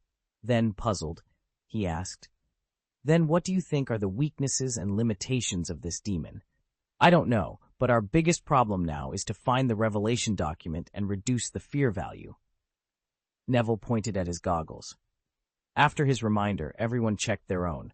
After the ghost tree's sneak attack, the group's fear values had increased significantly. Neville's fear value, already high, had risen to 38%, while Harry and Hermione's values had climbed to 24% and 26% respectively. Ron, however, was in a worse state. Initially startled by Hermione's experiment, he was then attacked by the Grimace tree, causing his fear value to exceed half, reaching 57%. Damn it, the fear value really increases according to the degree of fright. The more frightened you are, the more the fear value will increase, Hermione said, staring at the attribute bar with a grim expression. She then glanced at Ron angrily. Couldn't you be more courageous? If this continues, you'll probably be the first to reach full value. This is beyond my control, Ron replied, rolling his eyes in exasperation. He then frowned. Everyone, you'd better be careful. After the fear value exceeds 50 points, I started experiencing inexplicable heart palpitations.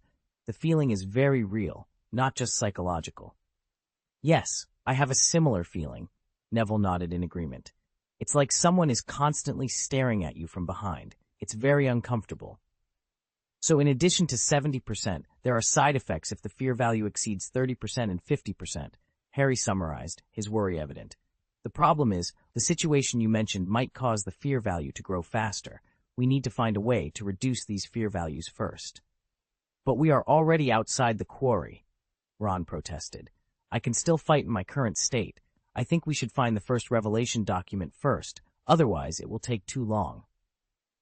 What Ron said makes sense. I suggest we uncover the truth first, Hermione agreed. We already have information about the behavior pattern of the monster called Devil's Servant. It will be much easier to deal with them in time. Okay, Harry conceded, knowing that running back to the bonfire to eliminate the fear value would waste a lot of time. The best choice now was to explore the advanced mining field. If there weren't many enemies, they might be able to make a quick decision. Having made up their minds, the group tidied up and readjusted their formation before proceeding. The mining field ahead resembled a small residential area, including an office building, 3 staff dormitories, a shop, a workshop, and a bar. There was also a mine pit on the side of the stone mountain, sealed by an iron gate. Upon reaching the edge of the residential area, the group did not rush in, but carefully investigated the surroundings. They discovered that the mining camp housed 6 devil servants, similar to the ones they had encountered before. 3 were isolated, while the other 3 were grouped together. After a brief discussion, they decided to prioritize dealing with the 3 isolated devil servants and search the bars and workshops they guarded. With the plan confirmed, the 4 rushed towards the nearest monster. Having learned from their previous combat experience, they did not opt for a volley of spells or send teammates into melee combat to avoid the monster's self-destruction. Instead, they used segmented attacks, with Neville and Harry shooting first to awaken the enemy, followed by Hermione and Ron launching attacks after the opponent used Flash to approach them. In this manner, they successfully eliminated the 3 devil servants without much effort and managed to control their fear values effectively. Even Ron's fear level was currently under 60%. The group of 4 had discovered that fear was most affected by unknown shocks, and the greater the emotional ups and downs, the more it increased. For example, when they first encountered the Devil Servant and the Grimace Tree, their fear levels spiked significantly, even without being attacked. However, having seen the Devil Servant before, they no longer experienced such drastic emotional changes when encountering similar enemies. After dispatching the 3 demon servants, the group of 4 sneaked into a 2-story workshop without pausing to search. After a while, they unearthed a box of matches and some usable odds and ends. Min also found some potions, which were just in time for Ron. As they were resting, Neville's voice suddenly came from beneath their feet. "Come here quickly and see what I found." The group looked around and discovered a trapdoor on the ground. It turned out there was a basement in the room. After descending the stairs, they found Neville excitedly pointing at a piece of parchment on the table. "It seems we are lucky today. We found the revelation document so easily." The others took a closer look and confirmed that the parchment was indeed their target revelation document. However, through their goggles, the document had no other introductions besides being a mission item. "Nice job, Neville." Harry patted Neville's shoulder excitedly and carefully put away the pages of the book. "There's more than one good thing here. Look at that!" Neville smiled and pointed to a corner of the room where a treasure chest with a faint blue light was visible. "It's a treasure chest," Ron exclaimed, but then he frowned. "But we don't have a key." "The treasure chests in this dungeon don't seem to need a key. I've checked it just now. It can be opened directly with the unlocking charm." Neville led the group to the treasure chest. Sure enough, after casting a simple spell, the chest opened easily, revealing several items inside. Quality, green. Attack power, 25 to 30. Durability, 50-50. Equipment requirements, strength attribute, or above. Additional trait, this item was once blessed, so damage is doubled when facing tainted enemies. Amulet, quality, green. Durability, 100-100. Exercise Evil, passive skill, manifests a shield with a strength of 100 on the wearer's body surface, protecting the wearer from the erosion of demon minions, including direct damage and fear effects. Nourishing Potion, an uncontaminated potion that slowly restores the user's stamina and mana. Seeing these items, everyone's eyes brightened, especially at the sight of the Blessed Fire Axe and Amulet, which were clearly designed for Despair Town. However, they soon hesitated over how to allocate the equipment. It wasn't due to greed. For melee equipment like the Blessed Fire Axe, they unanimously agreed to give it to Neville.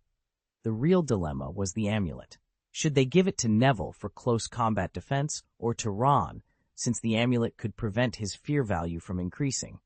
Although the amulet only avoided the direct impact of fear from enemies and couldn't save him from other frights, it might still save Ron at a critical moment. His current fear value was hovering around 60%. "Let's give it to Neville," Ron suggested calmly. "Neville is our main combat power, and it's crucial to ensure he can fight effectively. As for the fear value reaching its limit and being possessed by demons, it might be too early for us to worry about that." "If you insist on not using the amulet, Ron, for the sake of safety, I suggest giving up the search of the remaining rooms. After all, we have already obtained the revelation document." Seeing Ron's determination, Neville no longer insisted, merely offering his opinion. "I think it's okay," Hermione nodded. "There's no need for us to stay here any longer. Before we grow up, our best choice is to make fewer mistakes." Seeing that everyone had unified their opinions, Harry didn't raise any objections. After a brief rest, they withdrew from the house and headed in the opposite direction of the quarry. However, this place is not one where you can come and go as you please. The four of them had never considered until now why there were so few monsters residing here, and why the branches were so scattered. Shh! Just as they were moving to the edge of the residential area, a scarlet space crack suddenly opened in the void in front of them. 3 devil servants jumped out, directly confronting the group of 4. Faced with such a sudden change, the expressions of Harry and his friends changed drastically. They were caught off guard by the sudden appearance of the enemy. What was even more terrifying was that due to the fright caused by the sudden appearance of these monsters, Ron's fear level finally broke through to more than 70%. This immediately produced a chain reaction. Suddenly, several high-pitched howls emanated from the quarry behind them. It was obvious that the demon servants in the camp had also been attracted by Ron's fear. End of this chapter.